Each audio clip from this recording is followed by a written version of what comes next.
Throughout human history, we've been fixated on what others think of us. A Roman emperor, writing private journals, still worried about legacy.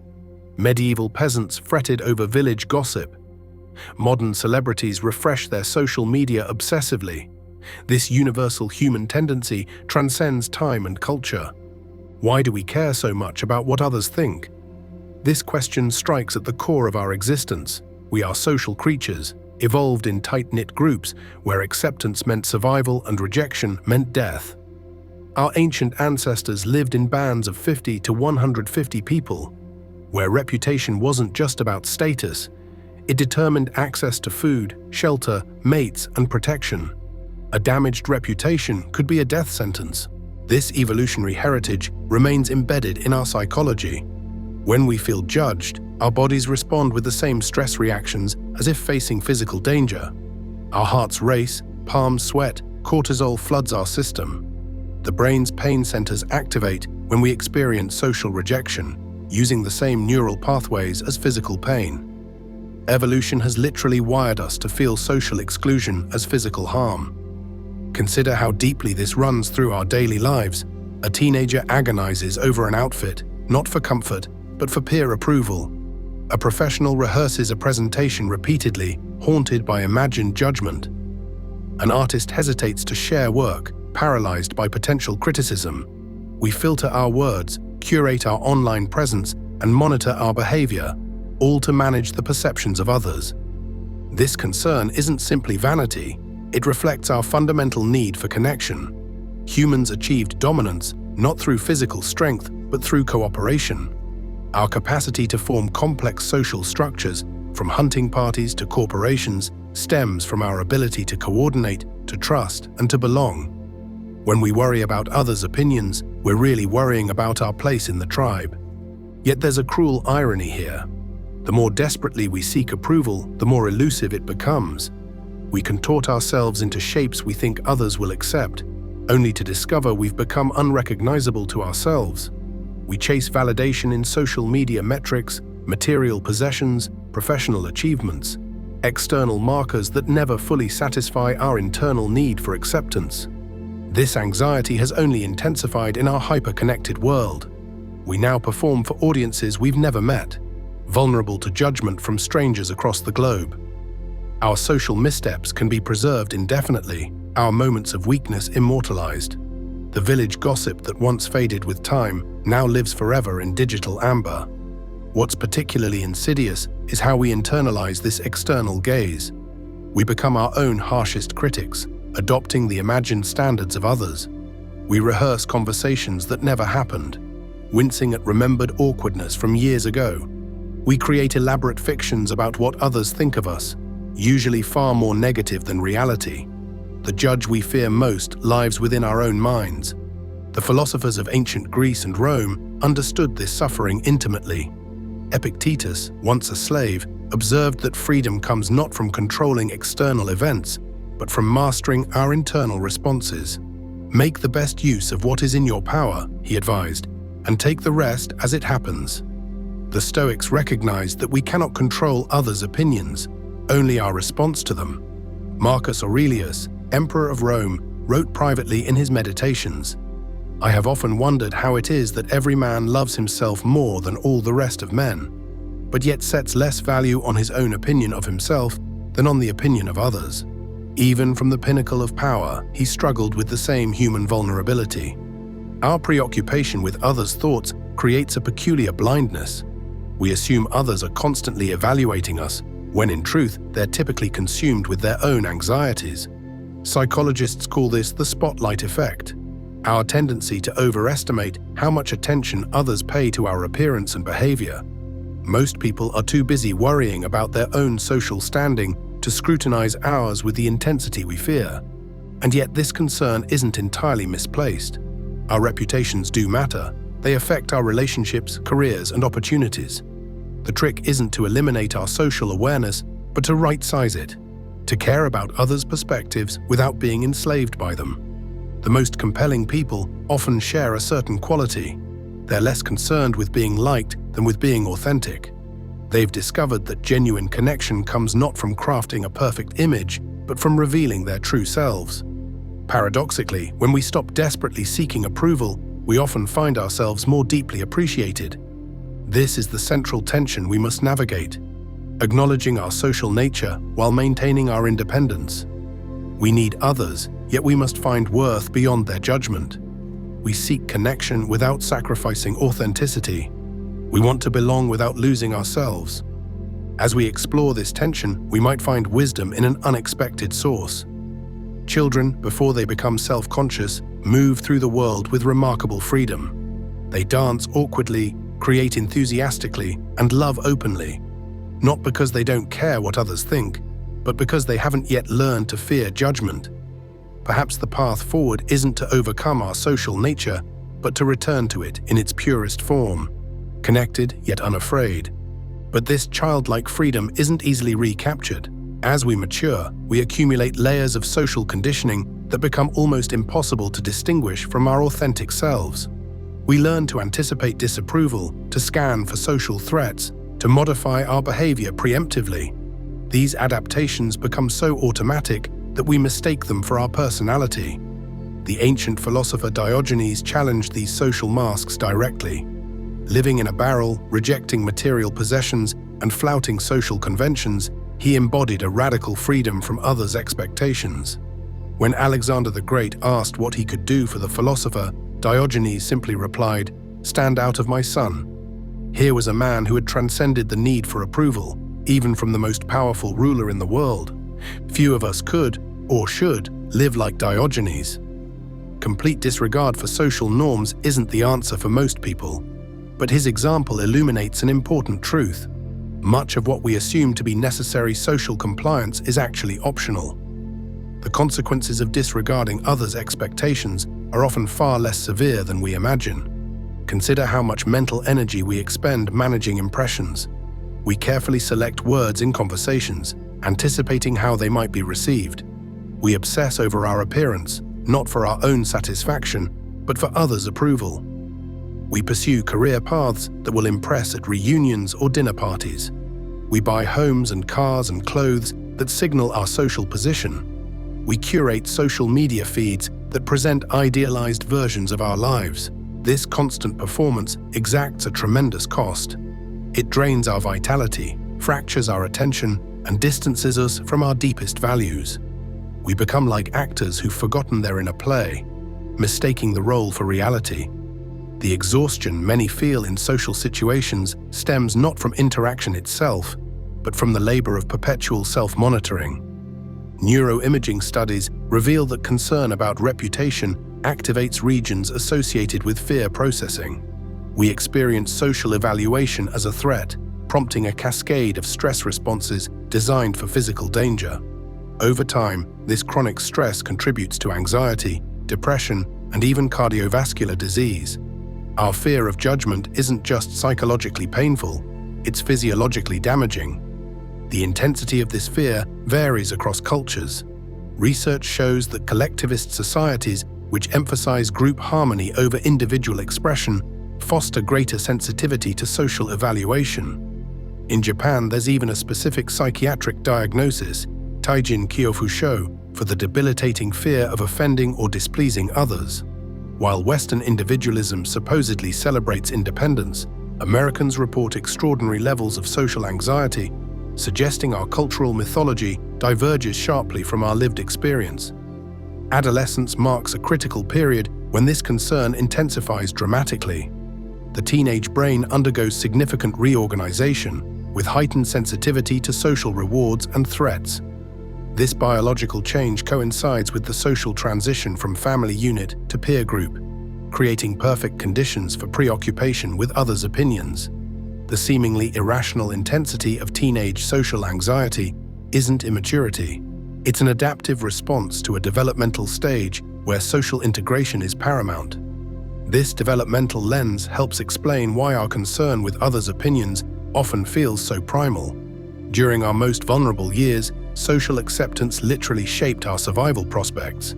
Those ancestors who successfully navigated social hierarchies passed their genes to us, along with the psychological machinery for social vigilance. We're descendants of humans who cared deeply, perhaps desperately, about their standing with others. The contemporary landscape amplifies these ancient anxieties. Today's digital platforms quantify social approval with unprecedented precision. Likes, shares, followers, and comments provide concrete metrics for our social worth, triggering the same neurological reward systems as food and sex. We check our phones compulsively, not because we're weak-willed, but because we're responding to mechanisms that evolved to monitor social position, now operating in an environment of constant feedback. Social media platforms exploit this vulnerability masterfully. Their algorithms prioritize content that provokes strong emotional reactions, including social comparison and status anxiety. Studies show that the more time people spend on social media, the more they believe others are judging them harshly. The technology that promised to connect us has, in many ways, intensified our sense of being perpetually evaluated. Yet despite the ubiquity of social concern, we experience it unequally. Research reveals that women typically report greater fear of negative evaluation than men, likely reflecting socialization patterns that emphasize likability for women and agency for men. Similarly, marginalized groups often bear a heavier burden of impression management, navigating not just individual judgment, but stereotypes about their entire identity group. The freedom from others' opinions is itself unequally distributed. Even wealth and status provide limited protection. Celebrities and public figures often describe the paradoxical increase in social anxiety that accompanies fame. With more observers comes more potential for criticism, creating what psychologists call the evaluation apprehension effect, the tendency to perform worse when we believe we're being judged. Success can actually intensify rather than alleviate our concern with others' opinions. Throughout history, spiritual traditions have recognized this suffering and offered remedies. Buddhism teaches that our preoccupation with how others perceive us stems from a fundamental misunderstanding of self. The concept of no self, anatta, suggests that what we defend so vigorously, our reputation, our image, our social standing, is ultimately an illusion. Meditation practices aim to reveal the impermanence of both praise and criticism, lessening their hold on us. Christianity approaches the problem differently, encouraging believers to prioritize God's judgment over human opinion. The Apostle Paul wrote, "If I were still trying to please people, I would not be a servant of Christ." This perspective doesn't eliminate the concern with evaluation, but redirects it toward a single, ultimate observer rather than the shifting standards of society. Modern psychology offers its own path. Cognitive behavioral approaches help identify and challenge the thinking patterns that magnify social anxiety. These include mind reading, assuming we know what others think; catastrophizing, imagining worst-case scenarios of rejection; and personalization, believing others' actions are direct responses to us. By recognizing these distortions, we can begin to loosen their grip. More radical approaches question whether social anxiety is entirely pathological.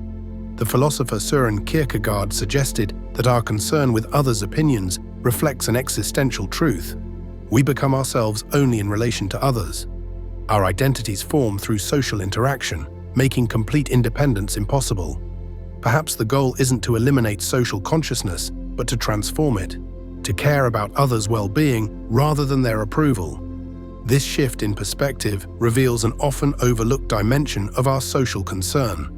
When we worry about what others think, we're not just protecting ourselves from rejection, we're also acknowledging our impact on others.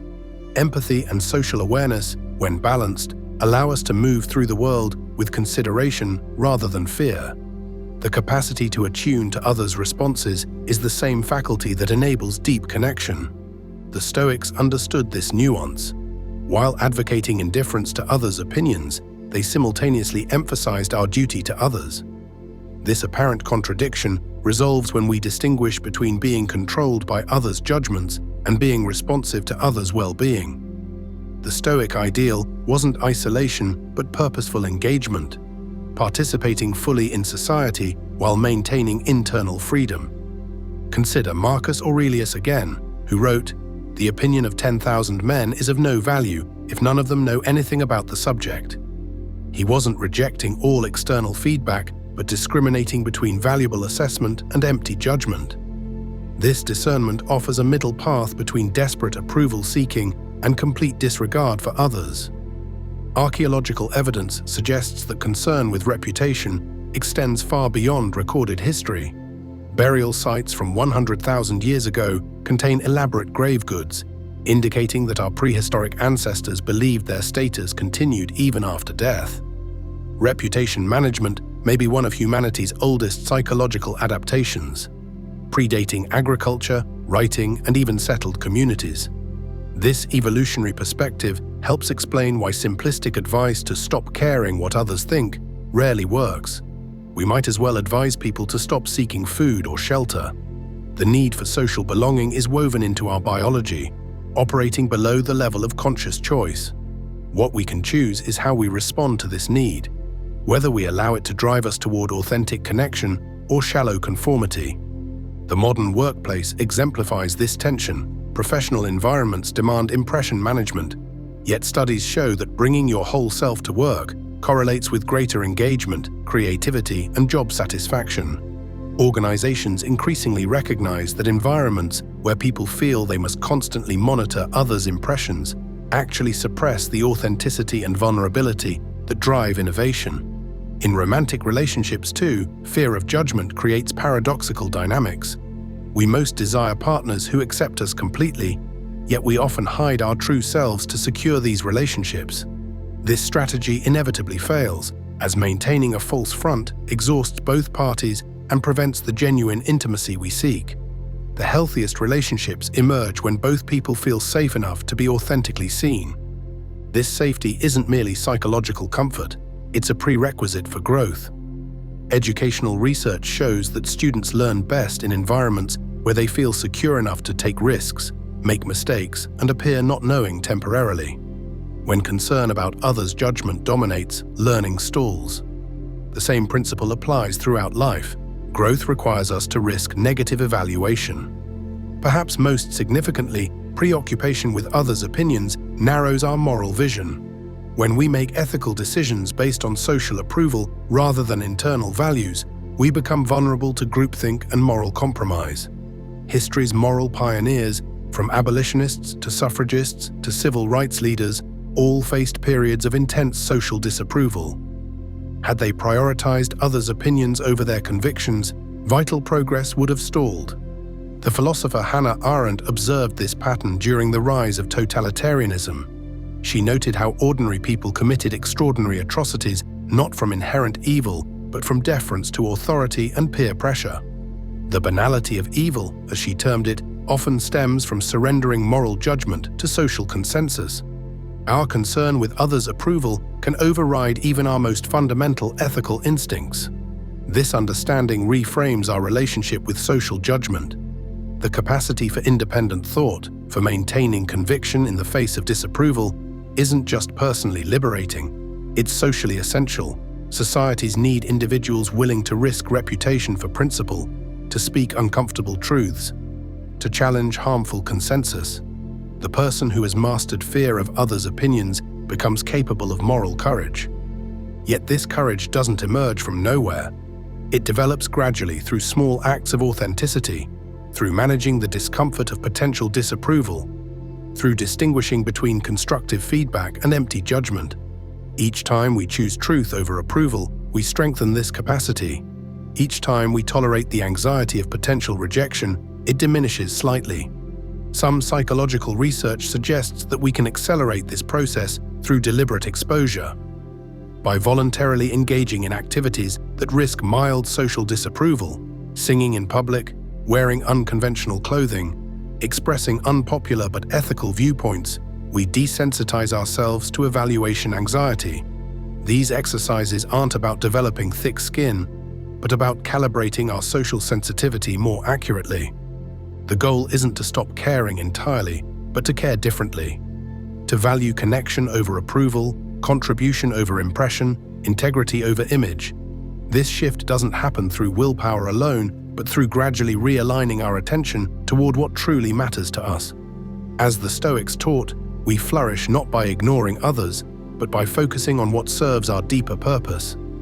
In this light, our preoccupation with others' thoughts appears not as weakness, but as a misdirection of fundamentally human qualities. Our sociality, our empathy, our desire for connection. The path forward isn't to suppress these qualities, but to express them more authentically, to seek belonging based on who we actually are, rather than who we think others want us to be. This authenticity paradoxically increases our social effectiveness. Research in social psychology demonstrates that genuine self-expression, even when it involves revealing vulnerability, typically generates more positive responses than carefully managed impressions.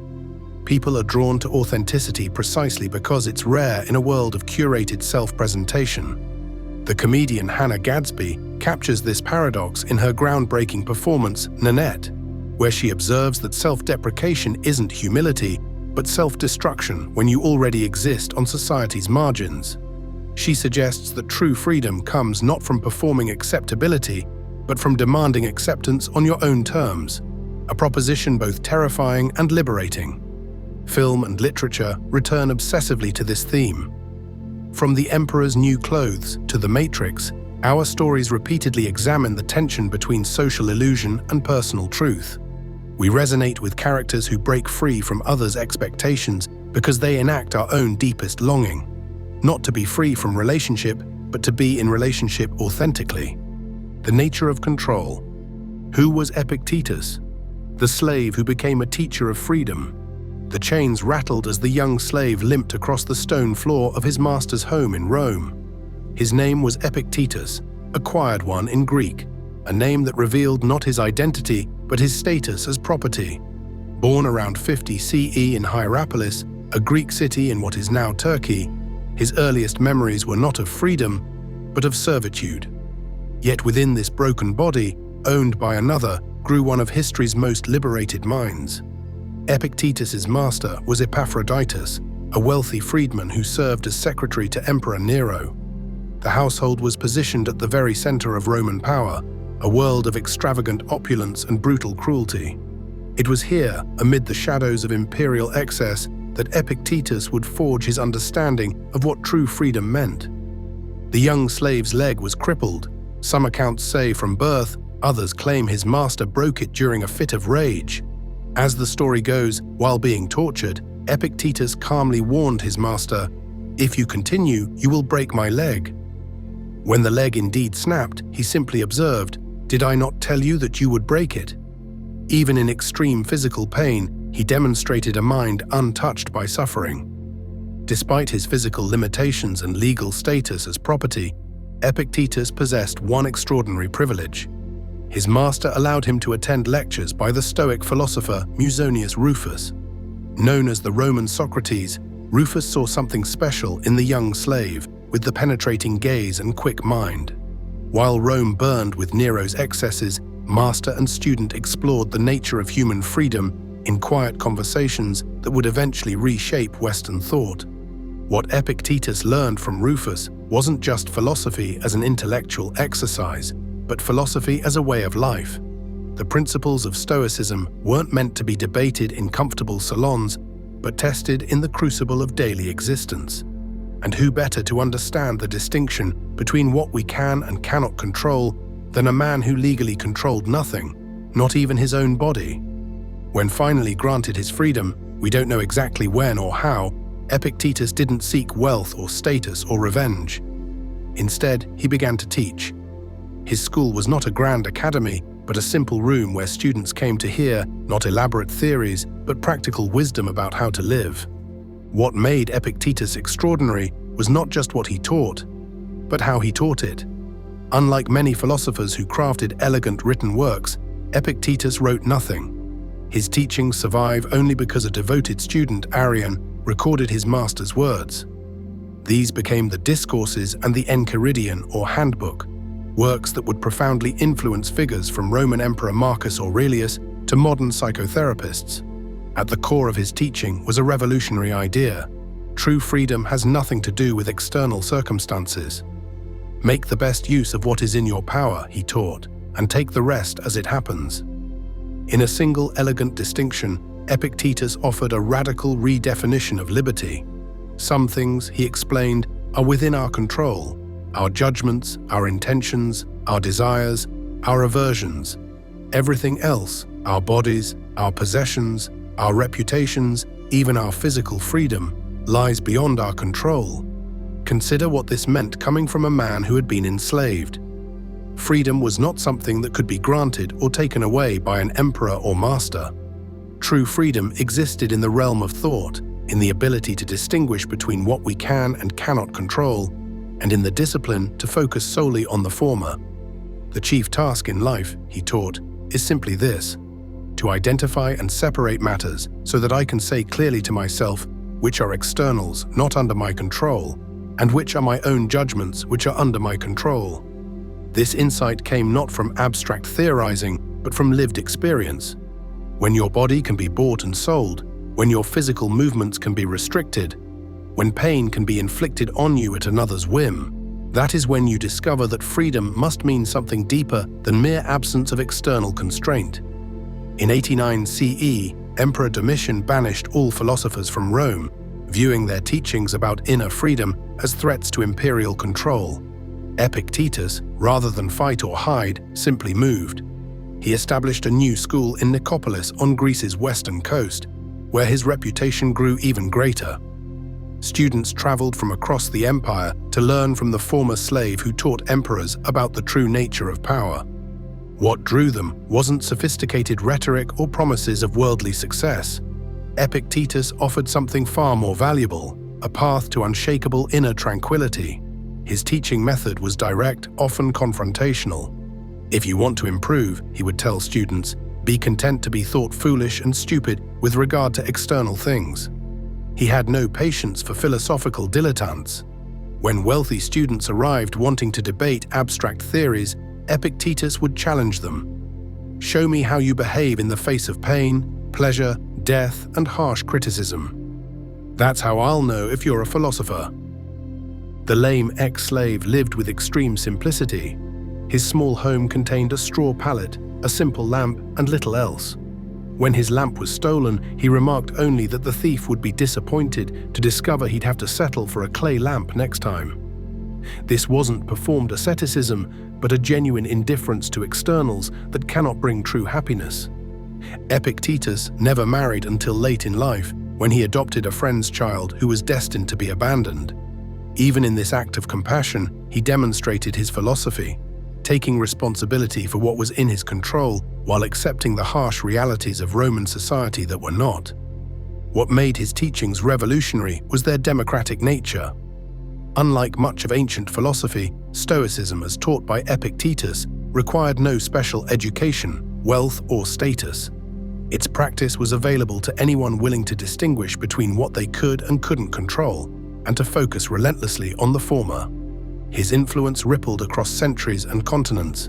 When James Stockdale, an American Navy pilot, was shot down over Vietnam and imprisoned in the infamous Hanoi Hilton, he credited his survival through 7 years of torture to the teachings of Epictetus, which he had memorized years before. In the darkest cell, subjected to physical torments Epictetus would have recognized, Stockdale found that the ancient slave's wisdom still held true. External circumstances, even the most horrific, need not conquer the mind that understands the nature of control. Perhaps most remarkably, Epictetus never expressed bitterness about his early enslavement or physical disability. He viewed these not as misfortunes, but as the raw materials from which he crafted his understanding. Lameness is an impediment to the leg, he noted, not to the will. He died around 135 CE, an old man who had seen the rise and fall of emperors, who had moved from chains to freedom, who had transformed from property to teacher. We don't know the circumstances of his death, but we can imagine he faced it with the same equanimity he taught his students. I must die. But must I die groaning? I must be imprisoned. But must I whine as well? I must suffer exile. Can anyone then hinder me from going with a smile and a good courage and at peace? In a world obsessed with controlling others and accumulating external markers of success, Epictetus offers a counterintuitive form of liberation. Don't waste energy trying to control what cannot be controlled. Focus instead on the one thing that is always within your power, your own responses to events. The slave who became a teacher of freedom left us with a profound paradox. By accepting our lack of control over externals, we gain perfect control over what truly matters, the quality of our inner life. In relinquishing the impossible desire to control everything, we find a freedom no master can take away. Rome in the 1st century CE was a study in contradictions. Its streets teemed with unprecedented wealth and abject poverty, with the powerful and the powerless often separated by nothing more than circumstance of birth. For every aristocrat carried through the streets in a litter, dozens of slaves bore the weight. For every philosopher debating in the forum, countless others toiled in silence, their minds as constrained as their bodies. Into this world stepped Epictetus, though stepped may be too generous a term. He was carried into Rome's complex social hierarchy as cargo, a human being reduced to a transaction. The journey from his birthplace in Phrygia to the imperial capital would have been brutal. Crowded ships or wagons, exposure to the elements, inadequate food and water, and the constant threat of violence from those who viewed him not as a child, but as merchandise. The Rome that greeted young Epictetus was at the height of its imperial power, yet morally adrift. Nero, who would later be remembered as one of history's most infamous tyrants, sat on the throne. The streets echoed with tales of the emperor's excesses, his golden palace, his murderous rages, his theatrical performances that citizens were forbidden to leave. This was a society drunk on power and the illusion of control. Epaphroditus, Epictetus' master, stood close to this epicenter of imperial might. As Nero's freedman and secretary, he navigated the treacherous waters of court politics, where favor could transform into fatal disgrace with a single misstep. Perhaps it was this precarious existence, living adjacent to absolute power while remaining ultimately vulnerable, that gave Epaphroditus sufficient wisdom to recognize value in his crippled slave's education. The physical reality of Epictetus' disability cannot be overstated. In a society that prized physical perfection and where manual labor was the expected contribution of most slaves, his lameness would have marked him doubly, first as property, then as defective property. Yet this very limitation may have been his salvation, forcing his owner to seek alternative uses for a slave who couldn't perform typical physical tasks. What was it like for the young Epictetus to first encounter Musonius Rufus? We can only imagine the scene, perhaps a small room filled with students of means and status, and in the corner, the slave boy with the intense gaze, absorbing every word. Rufus himself had experienced exile for his philosophical positions, understanding firsthand that external circumstances need not dictate inner freedom. Rufus taught that philosophy was not merely theoretical, but practical, an art of living rather than an abstract intellectual exercise. Unlike many of his contemporaries, he welcomed women and people of lower social status to his lectures, believing that philosophy's benefits should be available to all. In Rufus, young Epictetus found not just a teacher, but a model of what philosophical practice could mean. The principles of Stoicism that Epictetus absorbed centered on a simple yet profound distinction. Some things are up to us, within our control, while others are not up to us, beyond our control. Within our control are our judgments, impulses, desires, aversions, our internal responses to the world. Beyond our control are our bodies, possessions, reputations, positions, the external circumstances we encounter. For a slave, this distinction wasn't academic, it was survival. When one has no legal right to one's own body, when physical pain can be inflicted at another's whim, when one's labor belongs to another, what remains? Only the mind, only the will. This wasn't escapism, but a profound recognition of where true agency lies. The stories of Epictetus's calm response to his own torture must be understood in this context. When he allegedly told his master, "You will break my leg," as the bone was being twisted, he wasn't demonstrating supernatural tolerance for pain. Rather, he was making a profound philosophical point. You may control my body, but you cannot control my response to what happens to my body. This distinction would become the cornerstone of his later teaching. We know little about how Epictetus gained his freedom. Some accounts suggest Epaphroditus released him, perhaps recognizing his intellectual gifts. Others propose that after Nero's death and the subsequent political upheaval, Epictetus may have been manumitted during the changing of household staff that often accompanied shifts in imperial power. What we do know is that freedom did not immediately change his circumstances dramatically. He remained poor, physically disabled, and without family connections. What did change was his ability to choose his own path. And remarkably, the path he chose was to teach others about freedom. Not political freedom or physical freedom, but the profound inner liberty that comes from understanding what we can and cannot control. This was not the choice of someone seeking revenge against a system that had enslaved him, nor of someone desperate to accumulate the external trappings of success. It was the choice of a man who had discovered something essential about human existence and felt compelled to share it. The Rome where Epictetus began teaching was in transition. After Nero's suicide in 68 CE came the Year of Four Emperors, a period of civil war and chaos. The Flavian dynasty that followed brought relative stability, but also increased surveillance of potential political threats, including philosophers whose teachings might undermine imperial authority. It was against this backdrop that Epictetus began gathering students, teaching not revolution, but something perhaps more subversive. The idea that true freedom cannot be given or taken by any emperor. His teaching method was distinct from the formal lectures common among other philosophers.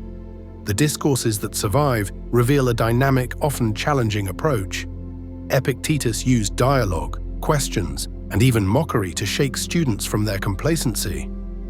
"Why do you care?" he would demand, "about things you cannot control?"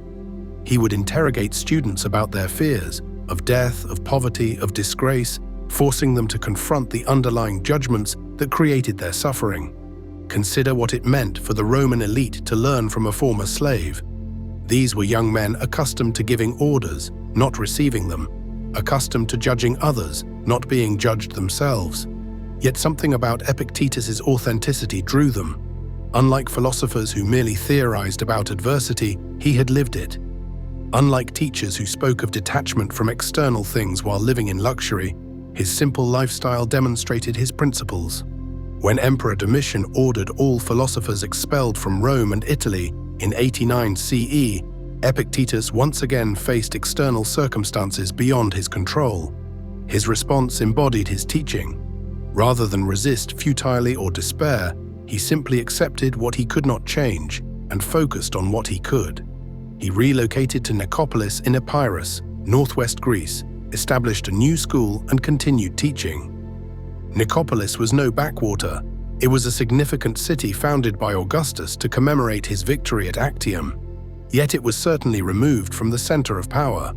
For Epictetus, this change in circumstance demonstrated another core teaching. External events in themselves are neither good nor bad. Our judgments make them so. The expulsion was merely an indifferent, neither to be sought nor avoided, but simply worked with. His school in Nicopolis flourished. Students journeyed from across the empire to study with him, including young aristocrats preparing for public careers, military officers, and even future Emperor Hadrian. His influence spread not through elaborately argued treatises or formal systems, but through his living example and direct teaching. What exactly did Epictetus teach these eager students? First and foremost was the proper understanding of what is and is not within our control. Some things are within our power, while others are not, he would begin. Within our power are opinion, motivation, desire, aversion, and, in a word, whatever is of our own doing.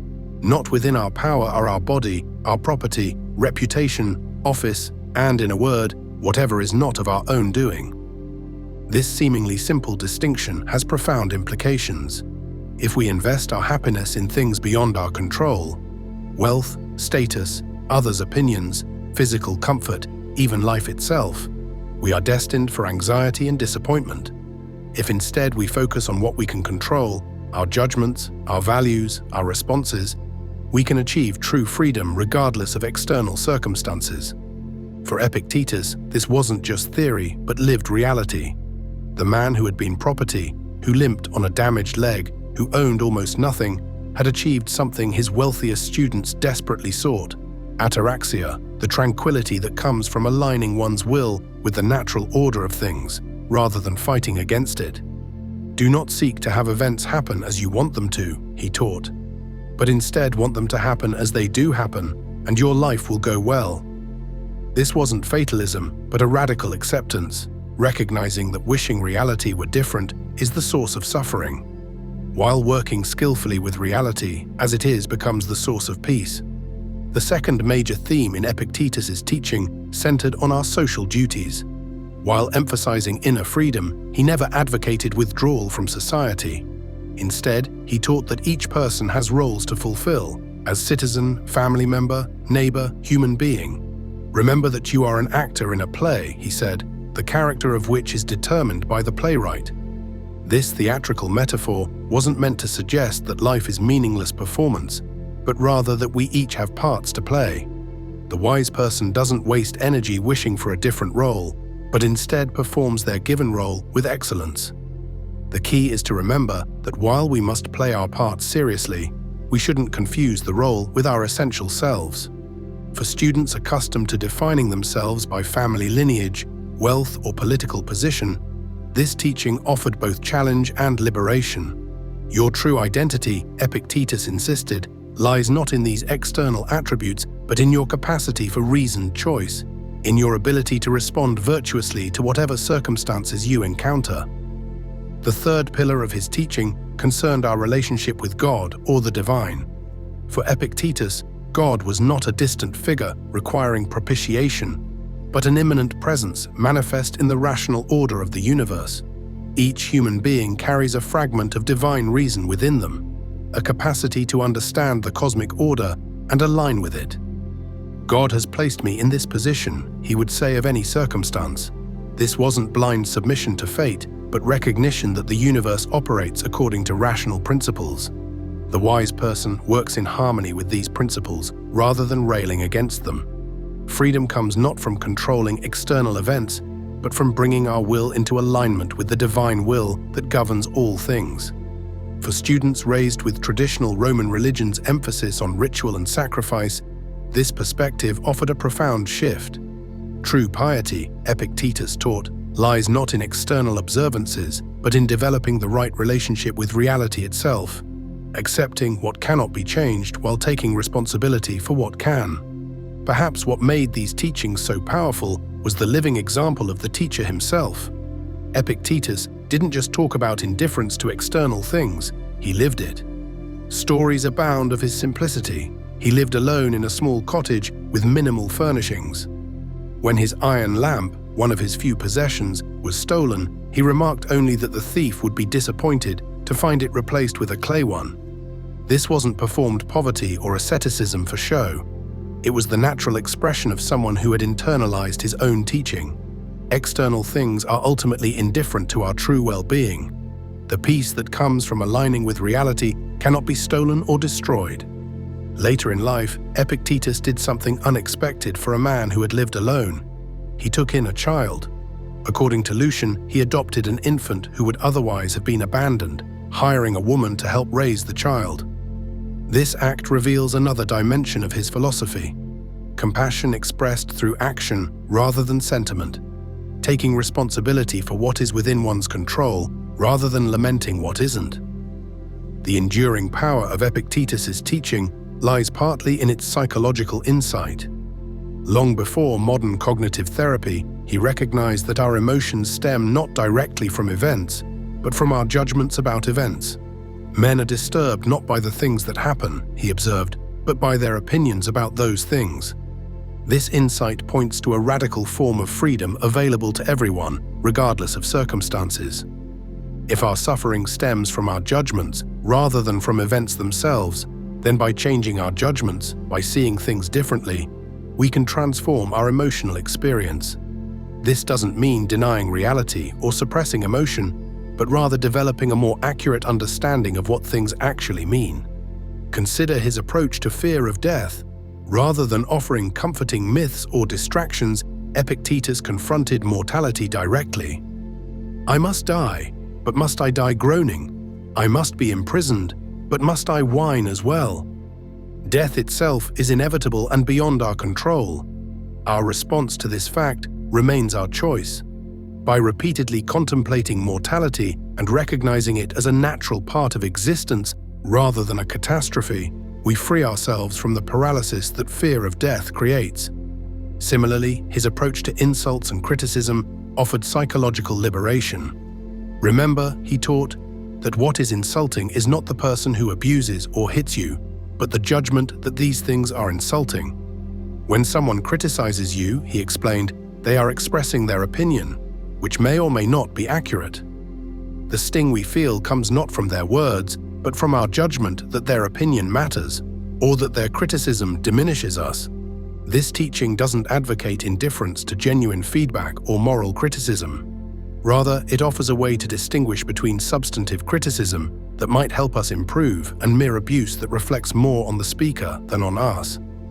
The key is to evaluate opinions based on their alignment with truth and virtue, not on the status of those expressing them. What made Epictetus' approach to Stoicism distinctive was his emphasis on practice rather than theory.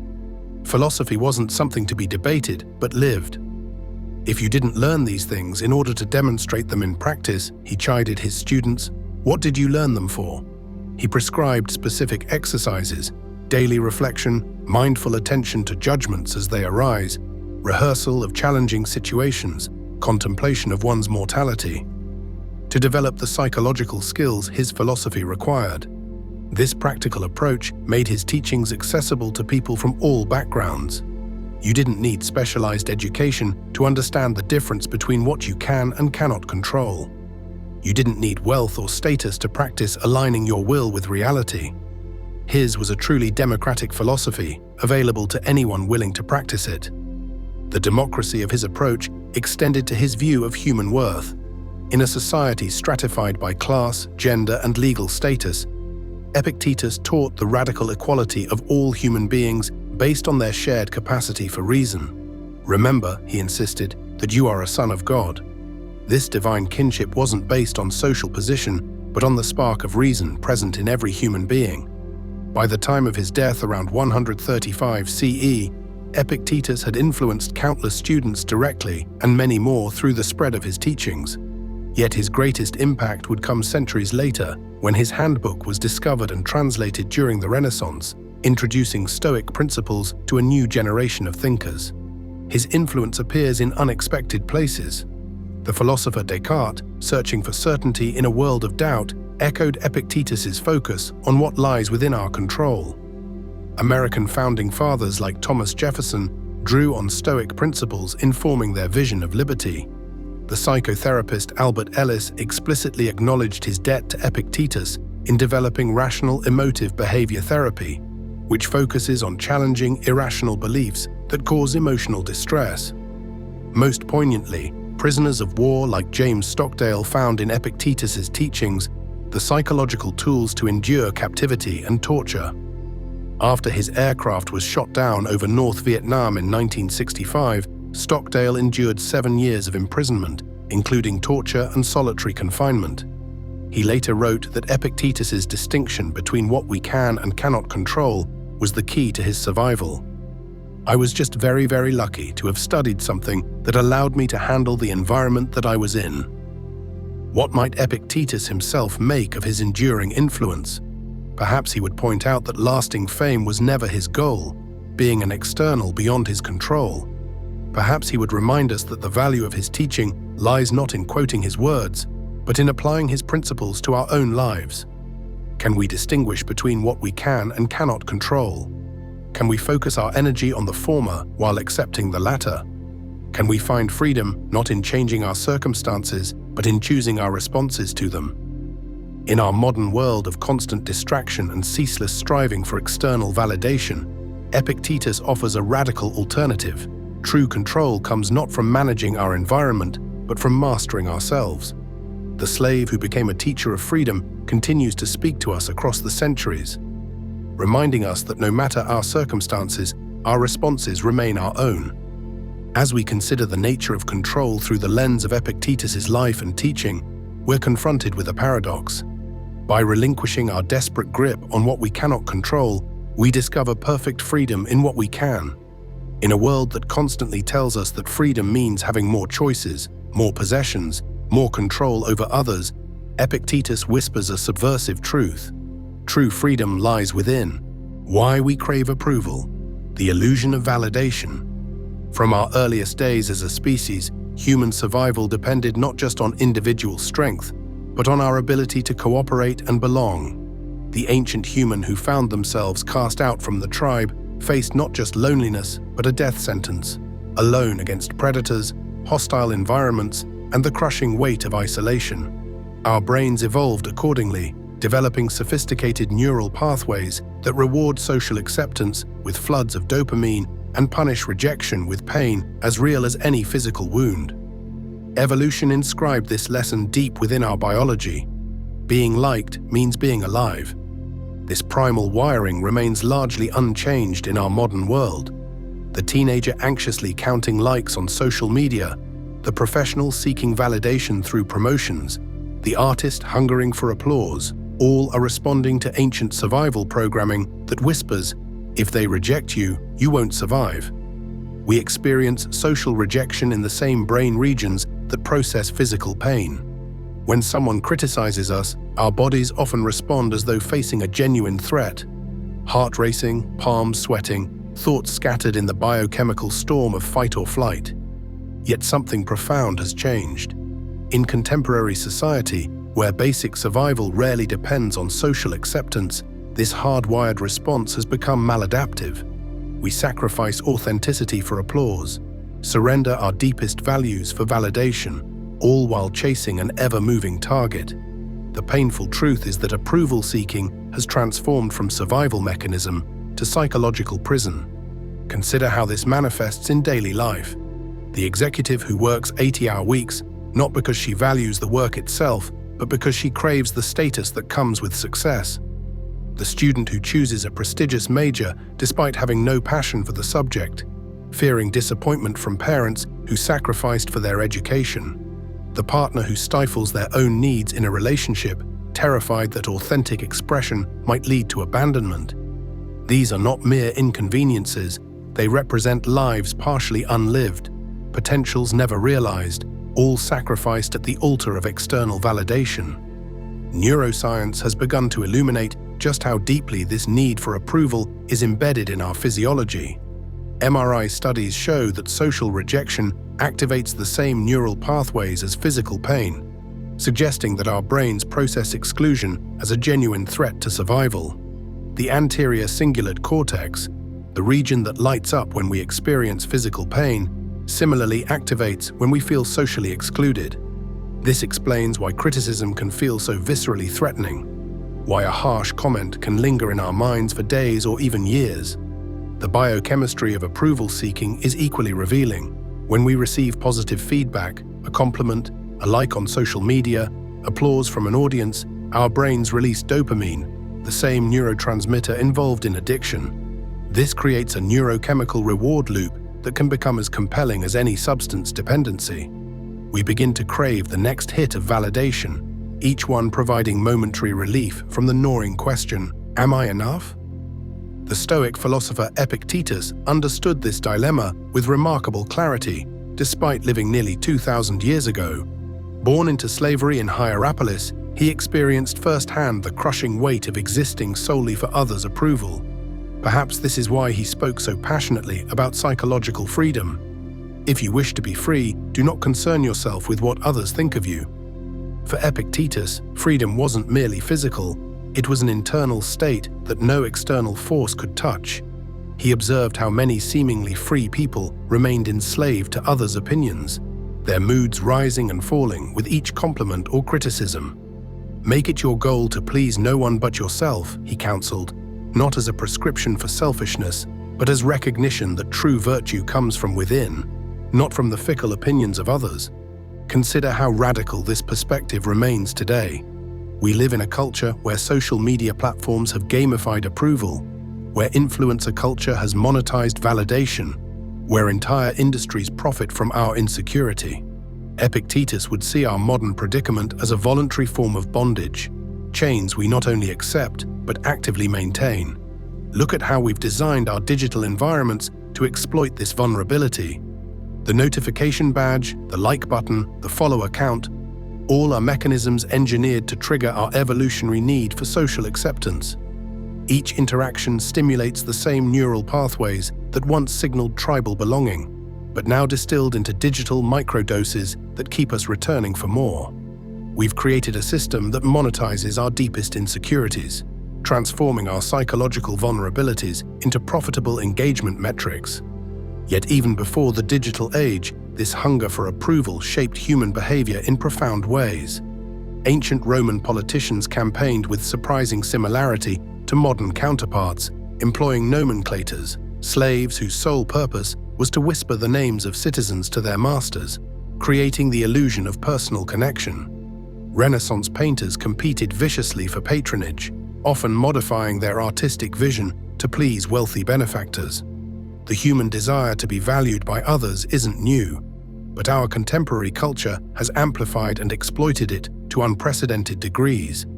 The consequences of this approval addiction extend far beyond momentary anxiety. People pursue careers they secretly despise because they fear disappointing parents or peers. They remain in toxic relationships rather than face society's judgment of divorce or singlehood.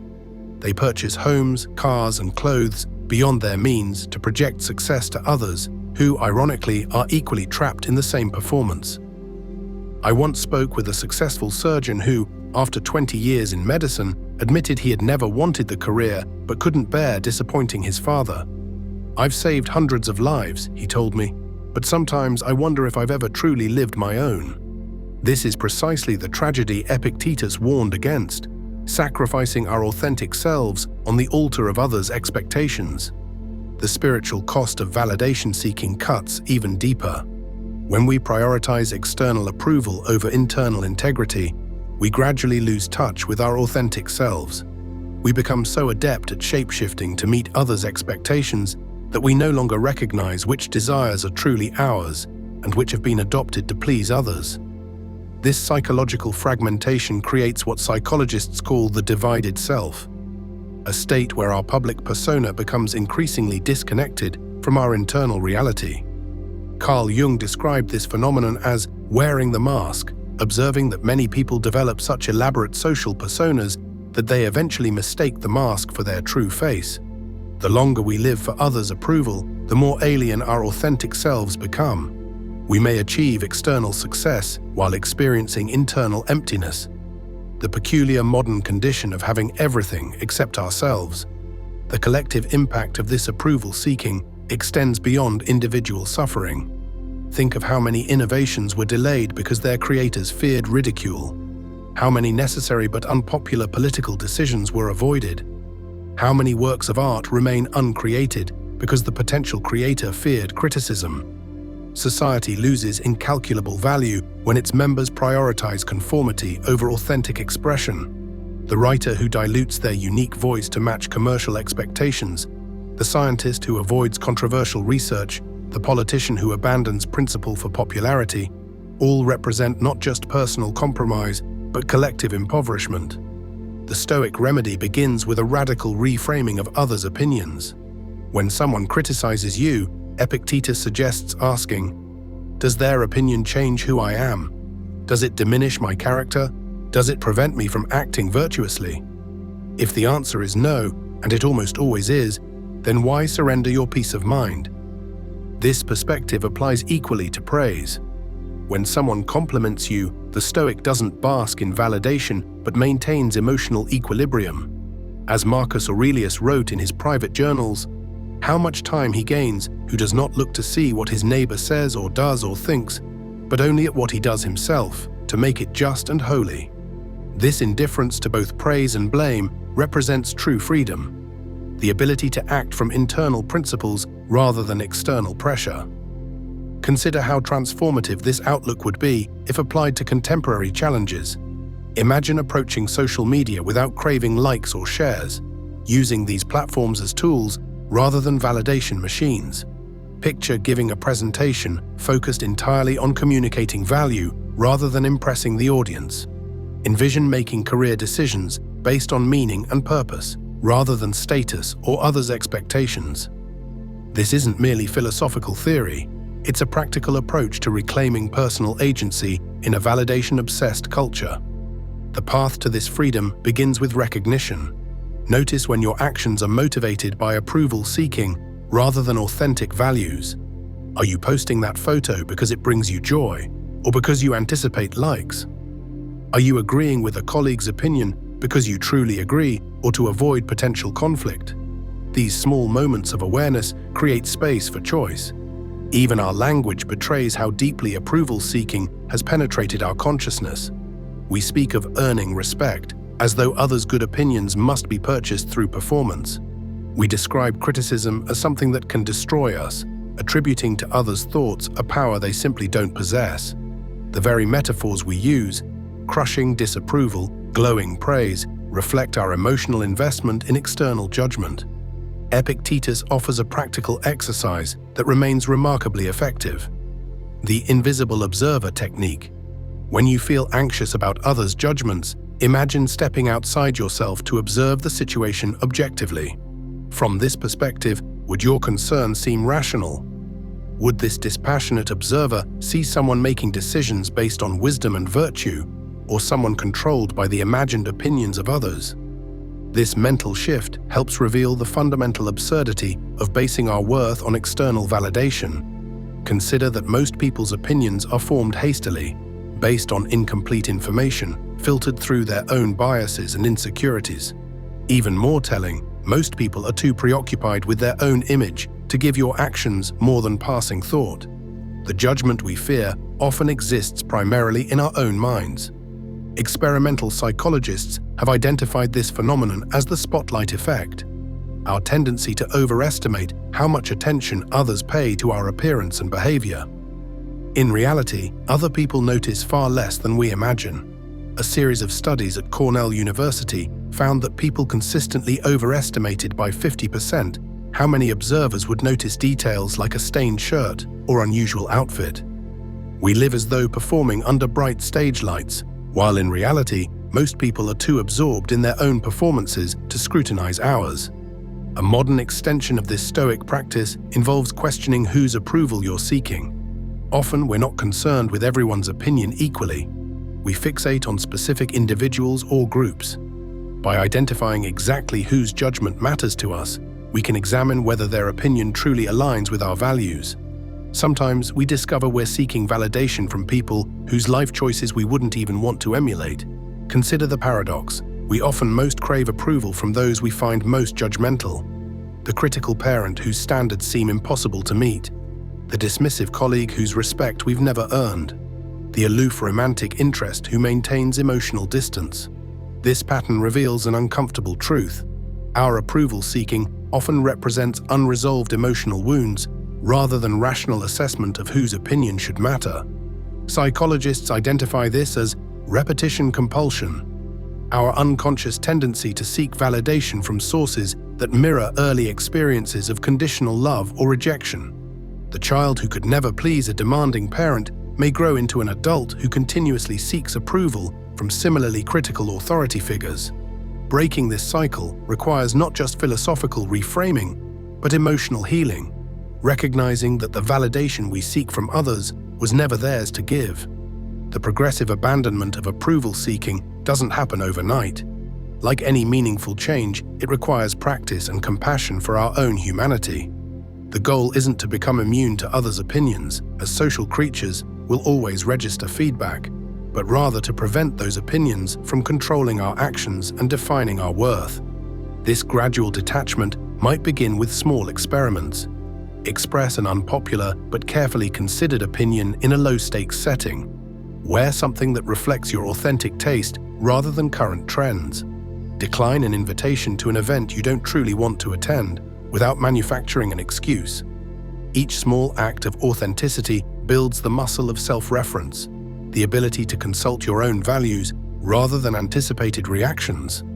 What's remarkable is how quickly these experiments reveal the hollowness of our fears. Most often, the dreaded judgment doesn't materialize. When it does, its impact proves far less devastating than imagined. And occasionally, something unexpected happens. Authentic self-expression attracts people who appreciate you for who you truly are, rather than the performance you've been maintaining. Some mistake this Stoic approach for apathy or disengagement, but nothing could be further from truth. Freed from the exhausting performance of pleasing others, we gain energy for authentic connection and meaningful contribution. When we stop chasing approval, we can finally hear our own inner compass. That quiet voice of reason and virtue that Epictetus believed was our truest guide. History provides countless examples of individuals who embodied this principle. Socrates accepting the hemlock rather than abandoning his philosophical mission to please the Athenian authorities. Gandhi maintaining non-violent resistance despite criticism from both British colonizers and more militant independence advocates. Rosa Parks refusing to surrender her seat, undeterred by the certain disapproval of white passengers and authorities. These weren't people who didn't care what others thought. They simply cared more about internal integrity than external validation. There's a profound difference between rejection sensitivity and moral indifference. The Stoic isn't advocating that we ignore all feedback or dismiss every criticism as irrelevant. Rather, they propose a discriminating approach to external opinions, evaluating them based on their alignment with reason and virtue, rather than their potential to bolster or threaten our ego. This nuanced perspective becomes particularly important in our polarized social climate, where dismissing all criticism as irrelevant can become a convenient shield against necessary self-examination. The key distinction lies in motivation. Are we dismissing feedback to protect our fragile self-image, or are we evaluating it based on its alignment with our deepest values? Epictetus provides guidance here as well. He advises us to separate the content of criticism from its emotional impact, to ask, is there something true in this feedback that could help me grow in wisdom or virtue? If so, we can extract the valuable insight while leaving behind the emotional sting. The goal isn't to become impervious to all influence, but rather to become selective about which influences we allow to shape us. Perhaps most powerfully, abandoning the need for validation creates space for genuine relationships. When we no longer approach others as potential sources of approval, we can see them as they truly are, fellow humans on their own complex journeys. Our interactions become less transactional, more truthful, and ultimately more fulfilling. Consider how approval-seeking distorts relationships. We present curated versions of ourselves, hiding vulnerabilities and exaggerating strengths. We agree when we should challenge, remain silent when we should speak, laugh at jokes we don't find funny, all to maintain favorable impression. The result isn't genuine connection, but a hall of mirrors, with each person reacting not to the other's authentic self, but to a carefully maintained facade. When we release this performance, something remarkable happens. Relationships may initially become more challenging as we express authentic thoughts and feelings, but they ultimately grow deeper and more sustaining. There's immense relief in being known for who you truly are rather than who you pretend to be. As one recovered approval seeker described it, I spent 40 years exhausting myself by trying to be impressive, only to discover that being real is both easier and more effective. The final irony of releasing our addiction to approval is that it often leads to genuine respect from others. There is something magnetic about someone who lives according to internal principles rather than external pressure. While this admiration shouldn't become our new goal, that would simply replace one form of validation seeking with another, it demonstrates how Stoic practices often produce the very outcomes they teach us not to crave.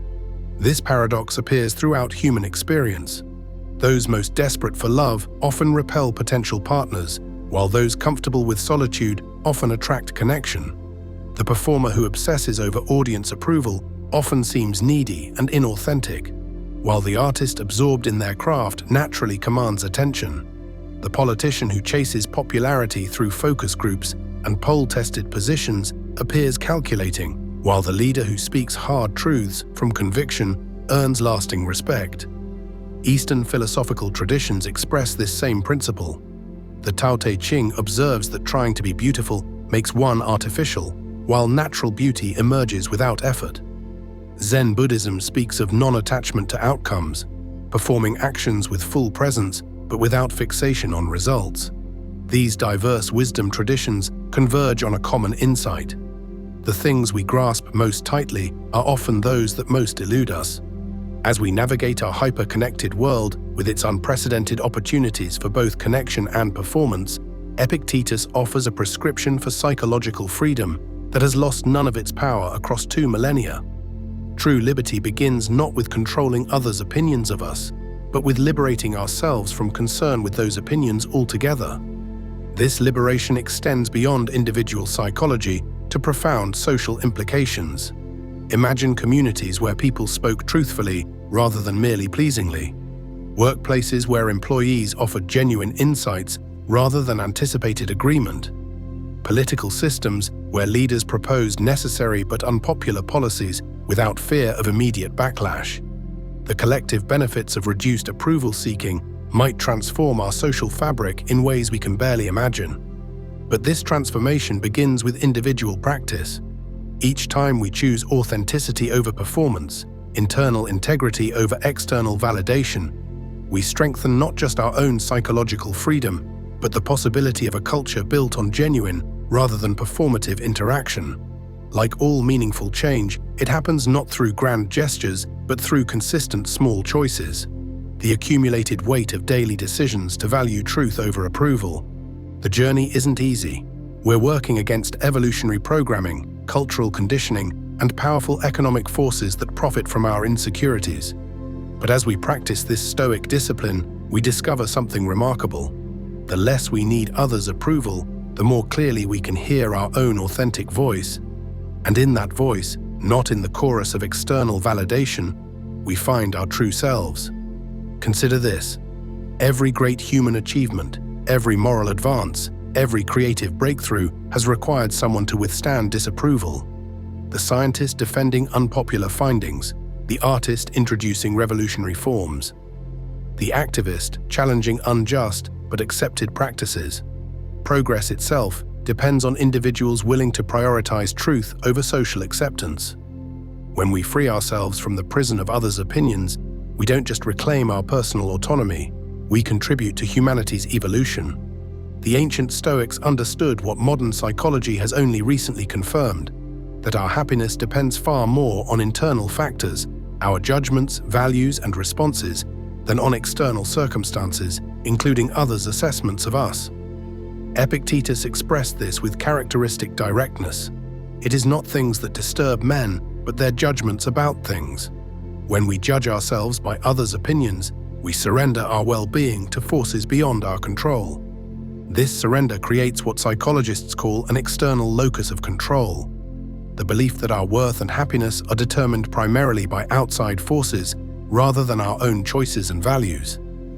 Research consistently shows that people with an internal locus of control, those who believe their well-being depends primarily on their own actions and attitudes, report higher life satisfaction, lower anxiety, and greater resilience during difficulties. The Stoic practice of focusing on what we can control while accepting what we cannot represents one of the most empirically validated approaches to psychological well-being. Modern therapeutic modalities like cognitive behavioral therapy draw heavily from these ancient insights, teaching clients to recognize and challenge unhelpful thought patterns, including excessive concern with others' approval.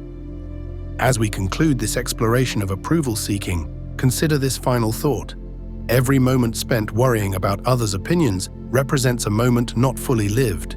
Every decision made to please others rather than honor your values represents a small betrayal of your authentic self.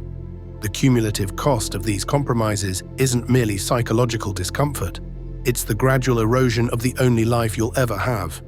Epictetus, who began life as a slave and ended it as one of history's most influential philosophers, understood that even in circumstances of extreme external constraint, internal freedom remains possible. His message echoes across centuries. True liberation begins when you stop allowing others' opinions to imprison your mind. In a world that profits from your self-doubt and commodifies your insecurities, embracing this ancient wisdom may be the most radical act of all.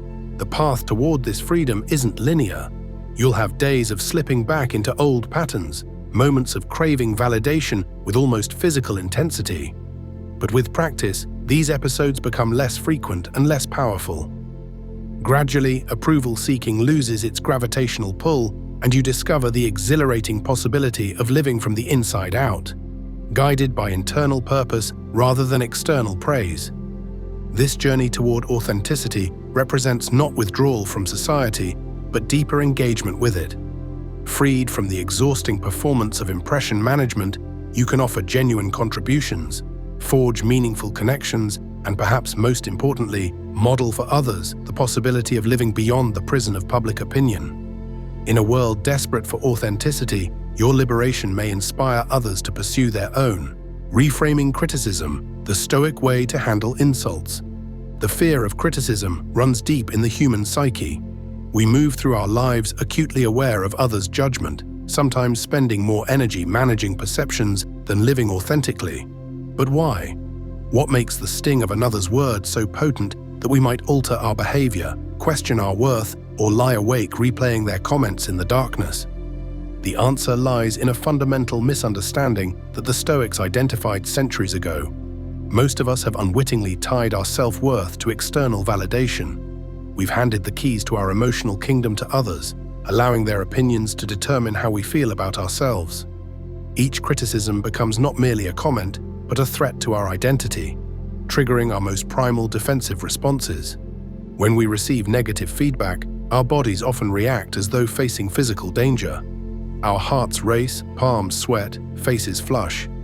Yet Epictetus, who began life as a slave and rose to become one of history's greatest philosophical minds, challenged this instinctive fear with piercing clarity. When faced with criticism, he suggested a response that still stuns with its psychological insight.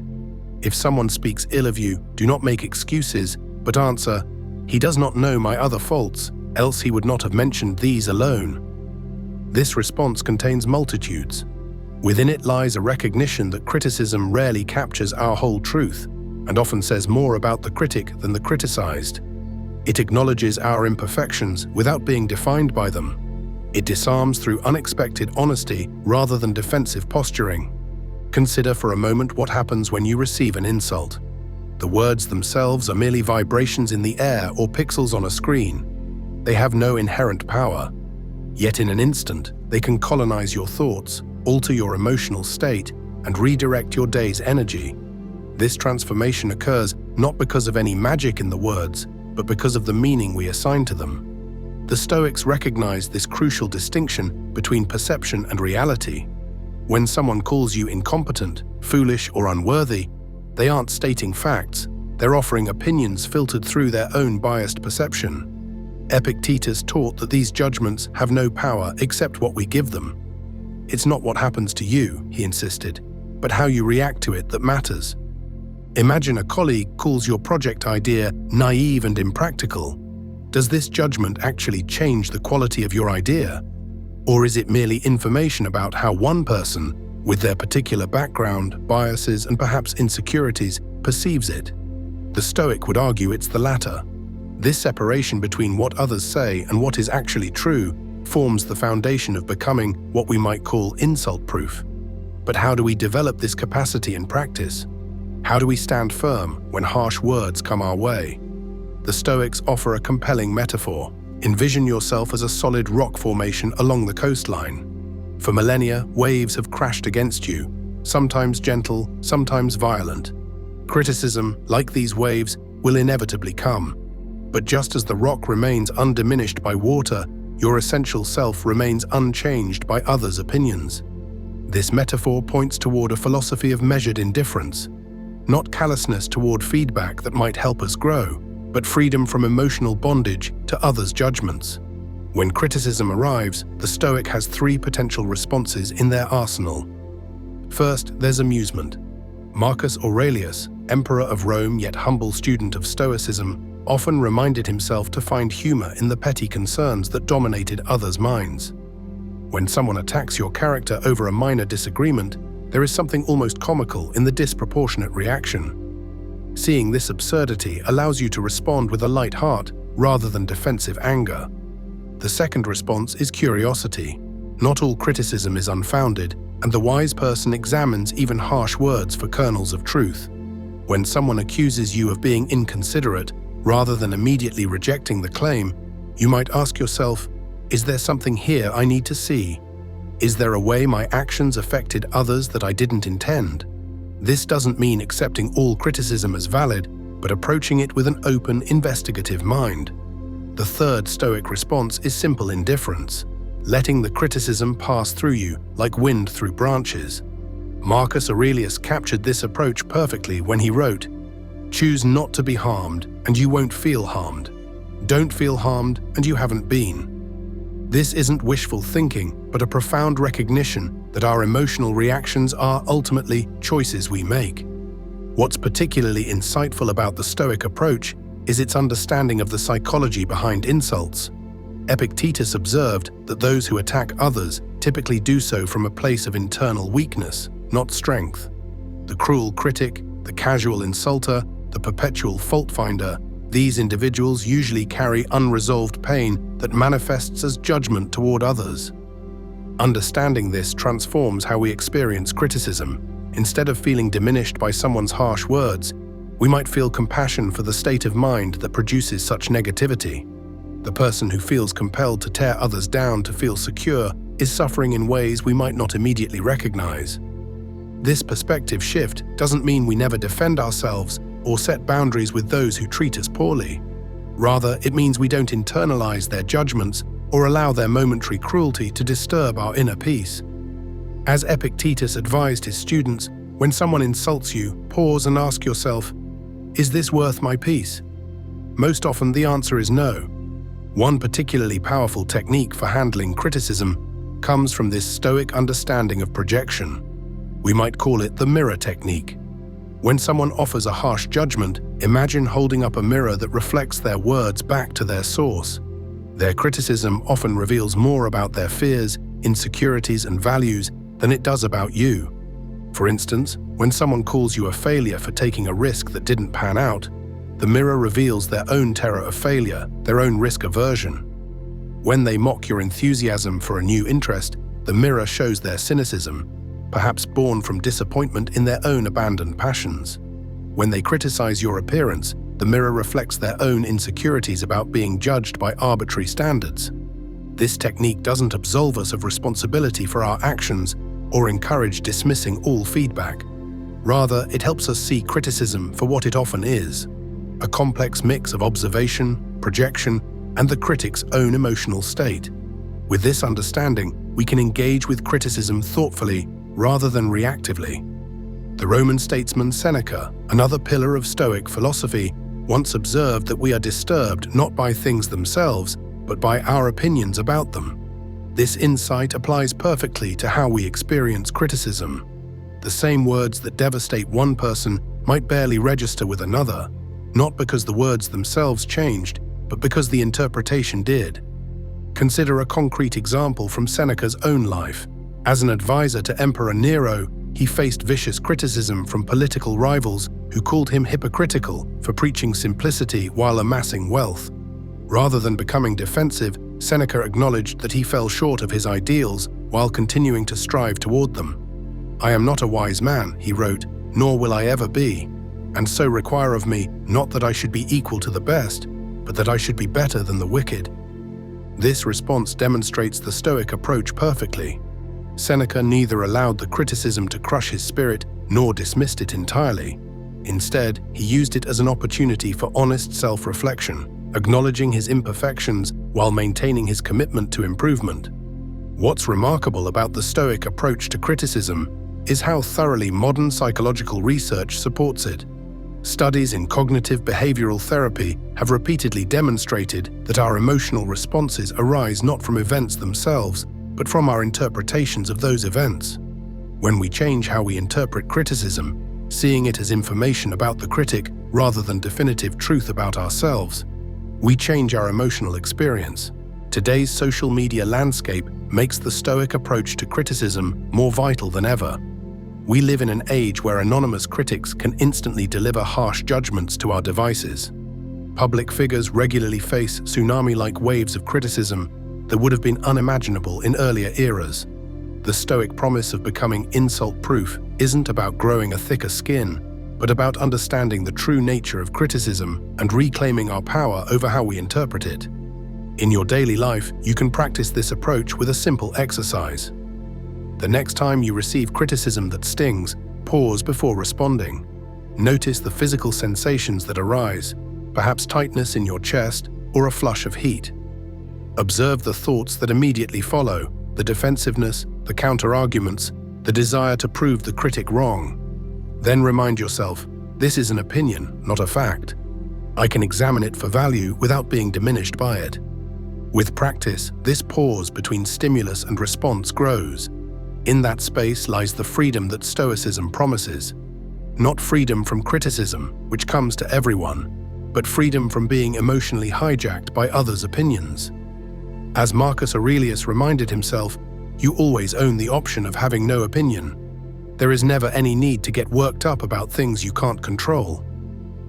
The ultimate Stoic insight about criticism might be this: when we fear others' judgments, we live as their emotional hostages. When we develop genuine indifference to criticism, not because we're numb, but because we're anchored in deeper values, we reclaim autonomy over our inner lives. The insults may still come, but they find no purchase in a mind that understands their true nature. But the journey toward this Stoic ideal is rarely linear.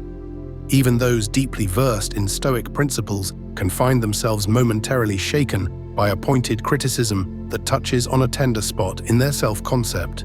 The path toward becoming truly insult-proof involves not only intellectual understanding, but emotional practice, repeatedly applying Stoic principles until they become second nature. Consider the famous trial of Socrates, who profoundly influenced Stoic thinking. When facing accusations that would ultimately lead to his death sentence, Socrates maintained a remarkable equanimity. "I would rather be refuted than refute another," he declared, showing his commitment to truth over ego protection. He treated his accusers not as enemies to be defeated, but as participants in a shared pursuit of wisdom, even when they showed no such noble intentions themselves. This Socratic indifference to insult became a cornerstone of Stoic practice. The early Stoic Zeno taught that the wise person is free from vanity, for he is indifferent to fame and disgrace. This indifference stems not from apathy, but from a deep understanding that external judgments, whether praise or blame, cannot touch one's inner character. The practical application of this philosophy can transform our daily interactions. Imagine standing in line at a coffee shop when someone rudely cuts in front of you, muttering that you were taking too long to decide. The natural response might be anger, perhaps a cutting retort about their lack of manners. But the Stoic remembers, this person's rudeness reflects their internal state, not your worth. Their impatience and discourtesy say nothing about you and everything about them. This realization creates a moment of choice. You might calmly point out that you were in line, without the emotional charge that typically accompanies such confrontations. Or you might decide the matter is too trivial to address at all. Either way, you maintain your tranquility, refusing to allow a stranger's momentary rudeness to disturb your peace of mind. These everyday applications of Stoic principles gradually build a psychological resilience that extends to more significant challenges. When facing serious criticism in professional contexts, for instance, the practiced Stoic can separate the emotional sting from the potentially valuable feedback. Even when the criticism is delivered harshly or unfairly, the Stoic extracts what might be useful while discarding the emotional packaging. This skill proves invaluable in our current cultural moment, where criticism often comes weaponized, designed to provoke reaction rather than promote growth. Online discourse frequently devolves into personal attacks rather than engagement with ideas. The Stoic approach offers a way to navigate these turbulent waters without drowning in reactivity. Epictetus, drawing on his experience as a former slave, understood the power dynamics often embedded in criticism. When someone attempts to wound us with words, they seek a kind of power over us, the power to disturb our emotional state, to make us react. By refusing this reaction, we deny them this power. Make up your mind, Epictetus advised, that from now on, nothing can upset you, and mean it. This advice might sound simplistic until we understand the rigorous practice that underlies it. Stoics engaged in daily exercises designed to strengthen their indifference to external judgments. One such practice involved deliberately exposing oneself to mild discomfort or potential criticism. Seneca, for instance, advocated occasionally dressing in shabby clothes or sleeping on a hard floor, not as acts of asceticism, but as ways to practice being unmoved by others' opinions. Modern equivalents might include speaking up in meetings despite fear of judgment, publishing creative work knowing it will face criticism, or taking a principled stand on an issue even when it might invite social disapproval. Each of these actions helps build the criticism muscle, strengthening our ability to act according to our values regardless of external opinions. The Stoics recognized that our fear of criticism often prevents us from living authentically. We make choices based not on what we truly value, but on what will shield us from judgment. We avoid risks, hide our true thoughts, and conform to expectations, all to evade the discomfort of criticism. By freeing ourselves from this fear, we open the possibility of a more authentic existence. Marcus Aurelius captured this liberation beautifully when he wrote, "If you are distressed by anything external, the pain is not due to the thing itself, but to your estimate of it, and this you have the power to revoke at any moment."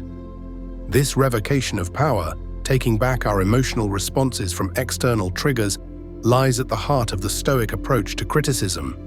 The process begins with awareness.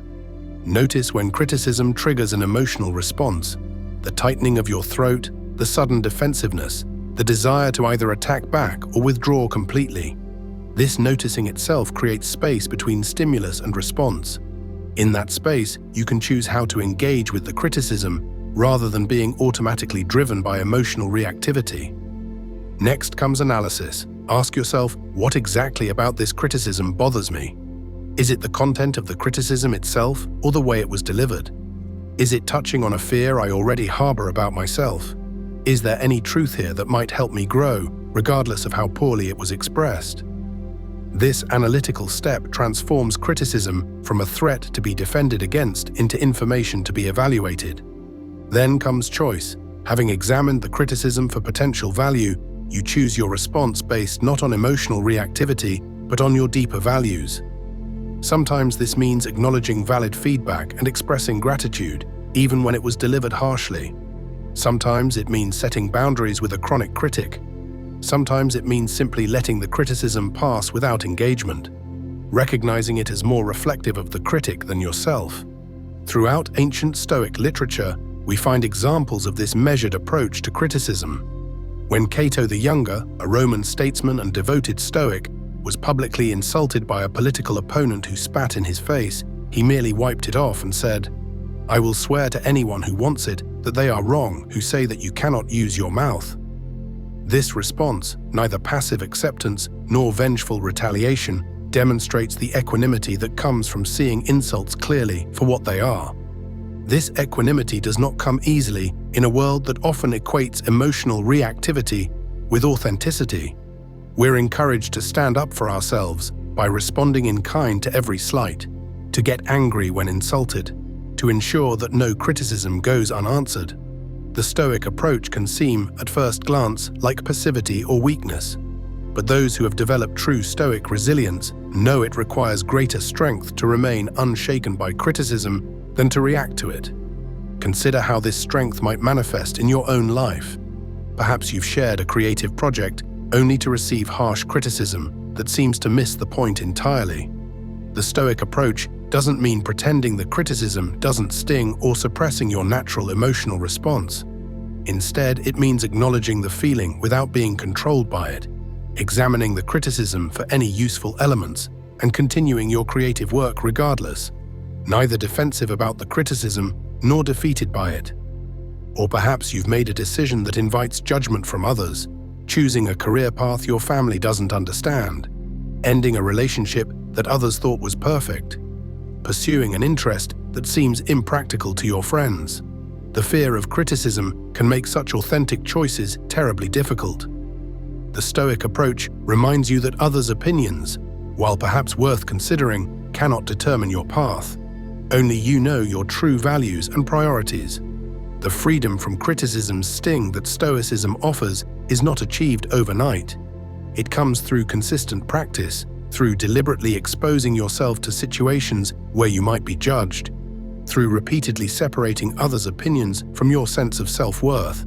But the Stoics promise that this practice leads to a profound liberation, the ability to move through the world guided by your own values rather than others' judgments.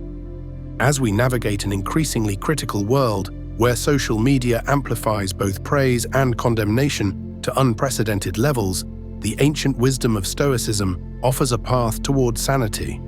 By understanding that criticism reflects the critic more than the criticized, by examining feedback for value without being emotionally hijacked by it, and by anchoring our self-worth in our character rather than others' opinions, we reclaim our psychological freedom.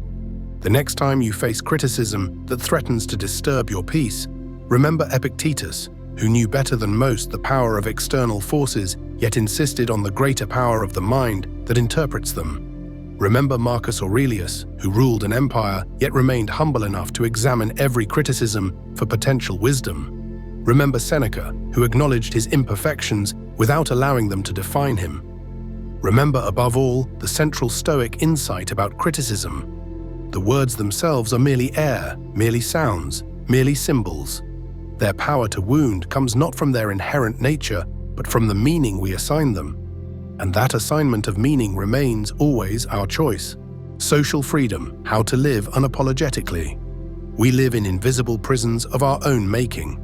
As you walk down any city street, look around. You'll see prisoners everywhere, though they carry no chains and wear no shackles. They move freely, yet remain bound by something far more restrictive than iron bars: the crushing weight of social expectations. Consider how most people navigate their daily lives. They carefully select clothing, not for comfort or self-expression, but to avoid judgment. They monitor their speech, filtering thoughts through layers of "how will this be perceived?" They craft social media personas that bear little resemblance to their authentic selves. Even their deepest thoughts become colonized by external standards. What should I want? Who should I be? What constitutes success? Epictetus, who understood imprisonment both metaphorically and literally as a former slave, cuts through this societal delusion with striking clarity. If you want to improve, be content to be thought foolish and stupid. This isn't merely philosophical posturing, it's practical wisdom from a man who recognized that our desperate need for approval forms the foundation of our psychological imprisonment. True freedom begins at precisely the moment when you no longer fear looking foolish in the eyes of others. It arrives when you can stand firmly in your truth, even as critics circle like vultures, ready to feed on any deviation from accepted norms. This freedom isn't granted. It must be claimed through the deliberate rejection of external validation. The Stoics understood something profound about human psychology that modern society seems determined to make us forget. The only judgment truly worth your consideration is your own, provided it's rooted in virtue and reason. Not the fleeting opinions of colleagues, not the raised eyebrows of strangers, not even the well-intentioned guidance of loved ones. Only your reasoned assessment of your actions matters. Society's opinions shift with alarming speed and inconsistency. The same behaviors praised as confident in one person are condemned as arrogant in another. The revolutionary ideas mocked by contemporaries are often celebrated by posterity. Consider Galileo, ridiculed and imprisoned for suggesting the Earth revolves around the sun. Or Van Gogh, who sold just one painting during his lifetime, now revered as a master. Or Martin Luther King Jr., who was disapproved by 63% of Americans in 1966, yet today has schools and streets bearing his name in every state. These historical figures remind us of an uncomfortable truth. Social approval is a terribly unreliable compass for navigating life. The crowd has been wrong countless times throughout history, condemning the visionaries and celebrating the charlatans. Why then do we continue to surrender our autonomy to this fickle judge? This volatility of public opinion led Epictetus to conclude, "No one is free who is not master of himself." When your sense of worth hangs on approval, you become enslaved to forces beyond your control. Your happiness depends on the whims of others. Your peace becomes conditional. Your authenticity gets sacrificed at the altar of acceptability. Think about the last time you censored yourself in a conversation, swallowing words that rose naturally to your lips because you feared how they might be received. Consider how often you've abandoned pursuits that genuinely interested you because they didn't align with others' expectations. Reflect on the relationships you've maintained, not because they nourished your spirit, but because ending them might invite judgment. These moments of self-betrayal accumulate over a lifetime, creating a chasm between who you truly are and the persona you present to the world. Epictetus didn't merely philosophize about freedom, he embodied it. Despite spending his early life as a literal slave, he achieved an inner liberation that many wealthy, powerful Romans of his era never knew. When Emperor Domitian banished philosophers from Rome, Epictetus left without complaint, establishing his school in Nicopolis. He lived in a small cottage with minimal possessions: a straw pallet, a simple clay lamp, a wooden table. There's a revealing story about Epictetus and a powerful Roman official who threatened him during an argument. While others might have cowered, Epictetus responded with perfect equanimity. "You may threaten my body, but you cannot touch my mind." The official, expecting submission, found himself disarmed by a man who had transcended the fear of disapproval. Epictetus demonstrated that circumstances don't determine freedom. Mindset does. His life serves as powerful evidence that external circumstances, wealth, status, even physical liberty, pale in significance when compared to the sovereignty of the mind. A senator bound by approval-seeking has less freedom than a former slave who has mastered his desires and fears. This profound inner freedom manifested in every aspect of Epictetus's life. He spoke with remarkable candor to his students, regardless of their social standing.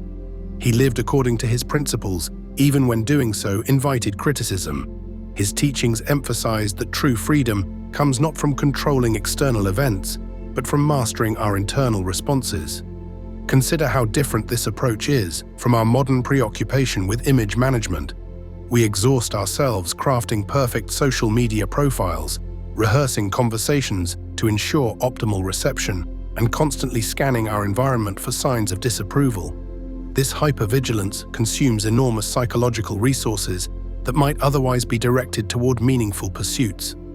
The average person today spends hours each week worrying about others' perceptions, time that could be invested in creating art, deepening relationships, developing skills, or contributing to causes greater than themselves.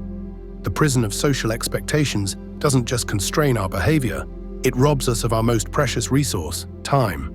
For most of us, the fear of being different sits at the core of our social anxiety. We've evolved as social creatures, hardwired to avoid rejection. Our ancestors depended on group acceptance for survival. Exclusion often meant death. This biological programming runs deep, but Stoicism offers us a path to transcend these primitive impulses.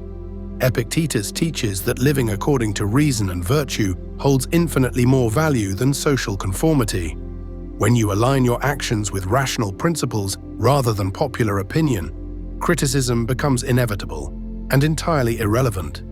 As he put it, if you want to improve, you must be content to be thought foolish and stupid. This isn't about being contrarian for its own sake. It's about the courage to follow reason wherever it leads, regardless of social consequences. Consider Socrates, who refused to flatter the Athenian jury when on trial for his life. He could have easily apologized, promised to stop questioning authority, and likely been acquitted. Instead, he remained steadfast in his principles, famously stating, "The unexamined life is not worth living." He chose death over betraying his values, the ultimate demonstration that living virtuously matters more than living according to others' expectations. This unwavering commitment to personal truth appears repeatedly among those who have made lasting contributions to humanity. They understood that meaningful achievement often requires swimming against the current of conventional wisdom. The Wright brothers pursued flight when respected scientists declared it impossible. Einstein developed relativity theory while working as a patent clerk, his ideas initially dismissed by the physics establishment. Rosa Parks refused to surrender her seat, knowing full well the potential consequences.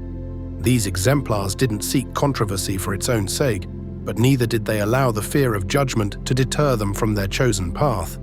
They had developed what we might call social sovereignty, the ability to act according to their reasoned judgment, regardless of external pressure. The question becomes, how do we develop this capacity ourselves? How do we break free from the invisible prison of social expectations that has held us captive for so long?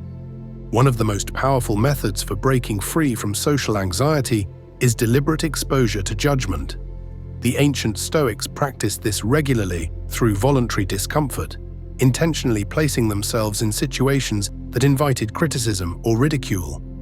Cato the Younger, a respected Roman senator, would sometimes walk through the streets barefoot or wearing clothes considered inappropriate for his station. He did this not from carelessness, but as deliberate training to become indifferent to judgment. This practice carries profound psychological wisdom. By voluntarily experiencing the very thing you fear, others' disapproval, you gradually realize its emptiness. The criticism you feared rarely materializes, and when it does, it lacks the devastating power you imagined. Modern psychology confirms the effectiveness of this approach through exposure therapy. When we deliberately confront our fears in controlled circumstances, they gradually lose their hold over us.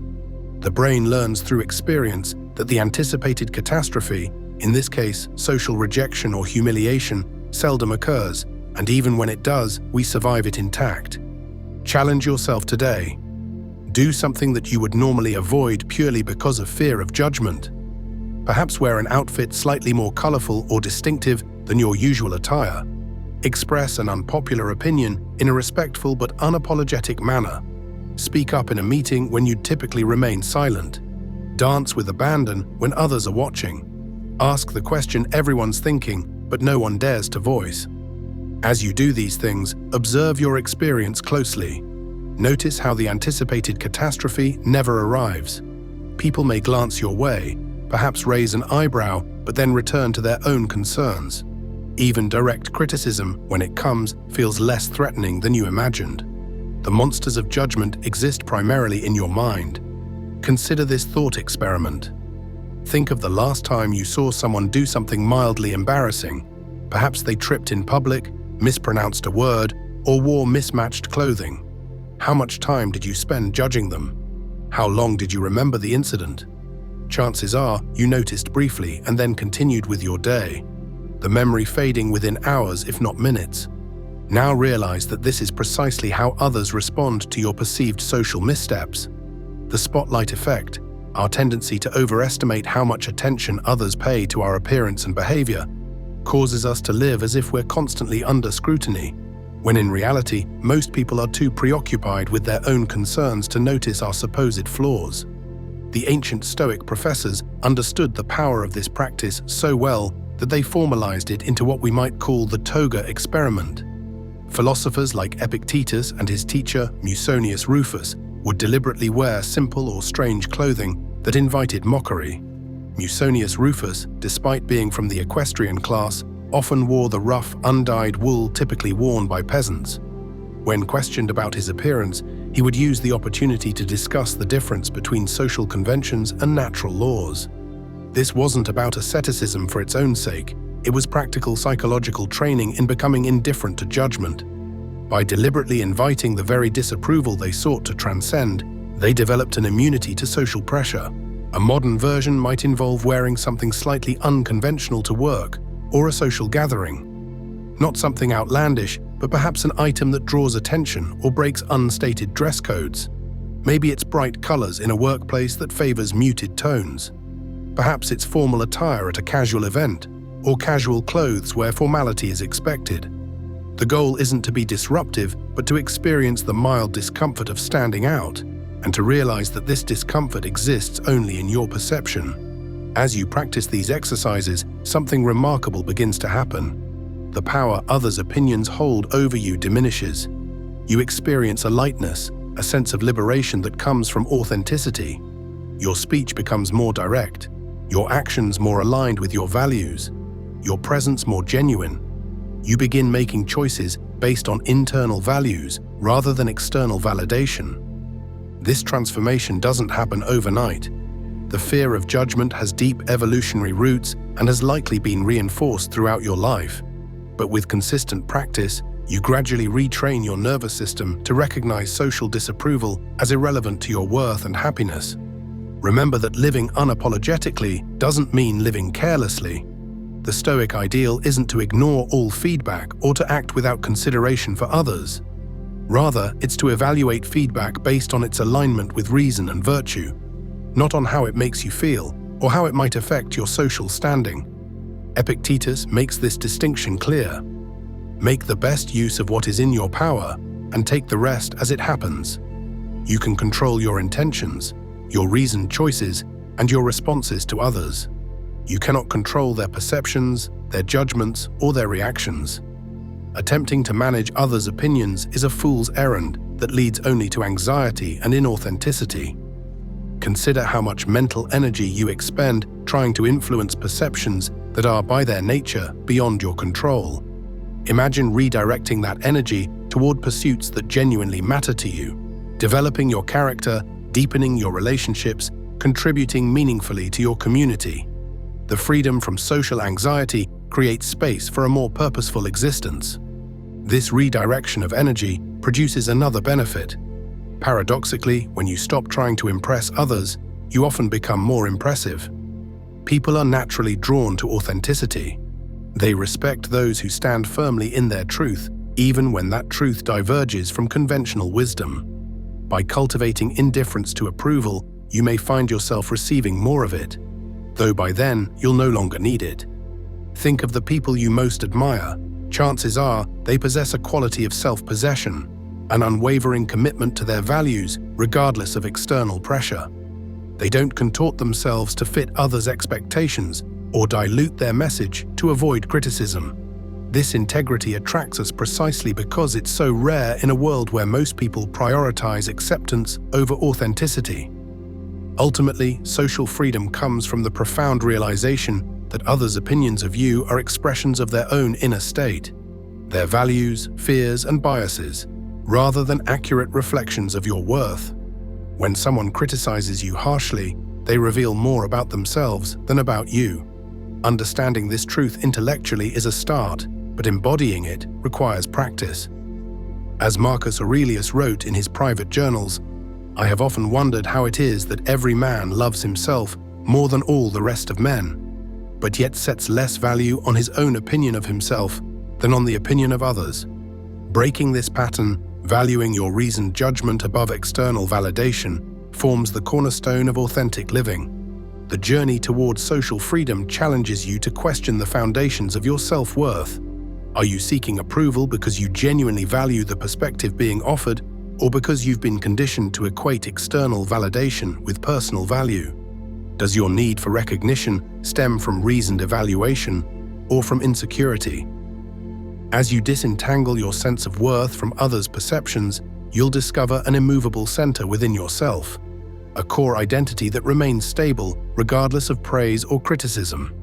This is what the Stoics would call your ruling faculty, the rational mind that can observe social pressures without being controlled by them. The path to living unapologetically begins with small acts of authentic self-expression and gradually expands to encompass your entire life. Each time you choose truth over conformity, reason over popularity, virtue over approval, you strengthen your internal freedom. Each moment of standing firm in the face of potential judgment builds the muscle of authentic living. And perhaps most importantly, as you liberate yourself from the prison of social expectations, you create space for others to do the same. Your example of living according to reason rather than approval gives others permission to break free from their own self-imposed constraints. In this way, personal liberation becomes a quiet revolution, changing the world not through grand gestures, but through the profound power of living in alignment with truth.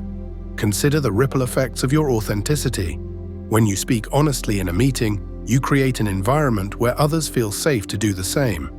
When you pursue an unconventional path aligned with your values, you inspire others to question whether they're living according to their own truth or merely following prescribed routes. When you respond to criticism with equanimity, you demonstrate that freedom from others' judgments is possible. The Stoics understood that genuine freedom never exists in isolation. It naturally extends outward, influencing all it touches. Seneca, despite his immense wealth and political power, lived modestly and wrote extensively about the emptiness of social climbing. His example inspired countless Romans to reconsider their priorities, to question whether status and possessions truly constituted the good life. Similarly, your journey towards social freedom might begin as a personal quest, but its effects will inevitably reach beyond you. As you shed the heavy armor of social conformity, you create permission for others to do the same. You become a living testament to the possibility of authentic existence in a world that constantly pushes us toward uniformity.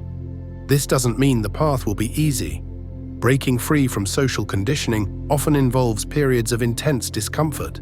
You may lose relationships with people who preferred the compliant version of you. You might face criticism from those who interpret your authenticity as a judgment of their conformity. You could experience moments of doubt, wondering whether the freedom you seek is worth the price it demands. During these challenging periods, return to the wisdom of Epictetus. It's not what happens to you, but how you react to it that matters. The discomfort you experience represents your psychological immune system fighting against the medicine it needs. The criticism you receive confirms that you're no longer living for approval. The relationships that fall away make room for connections based on genuine appreciation rather than conditional acceptance.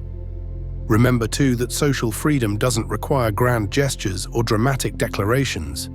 It manifests in countless small moments, politely declining an invitation to an event you don't want to attend, rather than saying yes out of obligation. Speaking plainly, rather than couching your opinions in self-deprecation or excessive qualifiers. Pursuing interests that genuinely engage you, regardless of whether they impress others or advance your career. Wearing clothes that please you, rather than those designed to elicit approval. These seemingly minor choices accumulate over time, gradually aligning your outer expression with your inner truth. The gap between who you are and who you present yourself to be narrows, reducing the psychological strain of maintaining a facade and freeing energy for meaningful engagement with life. The ancients understood this principle deeply.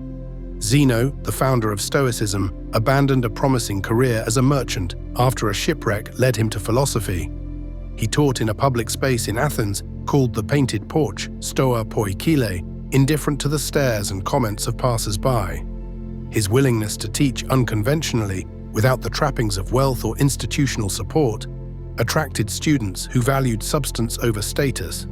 Marcus Aurelius, though emperor of Rome, slept on a hard bed and lived more simply than his station required. Despite having access to every luxury imaginable, he chose to align his lifestyle with his philosophical principles rather than social expectations. He wrote his meditations not for publication or praise, but as a private exercise in self-examination, perhaps the ultimate example of living according to internal standards rather than external validation. These historical examples remind us that social freedom is available to everyone, regardless of circumstances. Whether you occupy a position of influence or live an ordinary life, whether you're surrounded by supportive people or immersed in judgment, the choice to value reason above approval remains yours. External conditions may make this choice more or less challenging, but they can never remove it entirely. As you progress on this path, you'll discover that true social freedom isn't about ignoring others or dismissing their perspectives entirely. Rather, it's about engaging with those perspectives from a position of internal strength rather than dependency. You listen not to gain approval, but to expand your understanding. You consider criticism not with defensiveness, but with discernment, extracting whatever value it might contain while discarding the rest. This discernment becomes particularly important in an age of unprecedented social connectivity. While previous generations might have faced judgment from a relatively small community, we now live in an era where opinions from across the globe can reach us instantly. Social media amplifies both praise and criticism, creating an environment where even the most innocuous statement can trigger a cascade of reactions. Navigating this landscape requires not just courage, but wisdom. The ability to distinguish between feedback that merits consideration and noise that should be filtered out. The Stoic practice of distinguishing between what is within our control and what lies beyond it becomes especially valuable here. You control your words, your intentions, your actions, but not how they're received, interpreted, or judged. Epictetus frames this clearly. Make the best use of what is in your power and take the rest as it happens. Applied to social interaction, this means speaking and acting with integrity, then accepting whatever response comes without allowing it to disturb your inner peace. This doesn't mean ignoring genuine harm you might cause. Virtue demands that we consider our impact on others, but it does mean releasing attachment to how your authentic expression is perceived. The practice of voluntary discomfort can be particularly helpful in developing this capacity.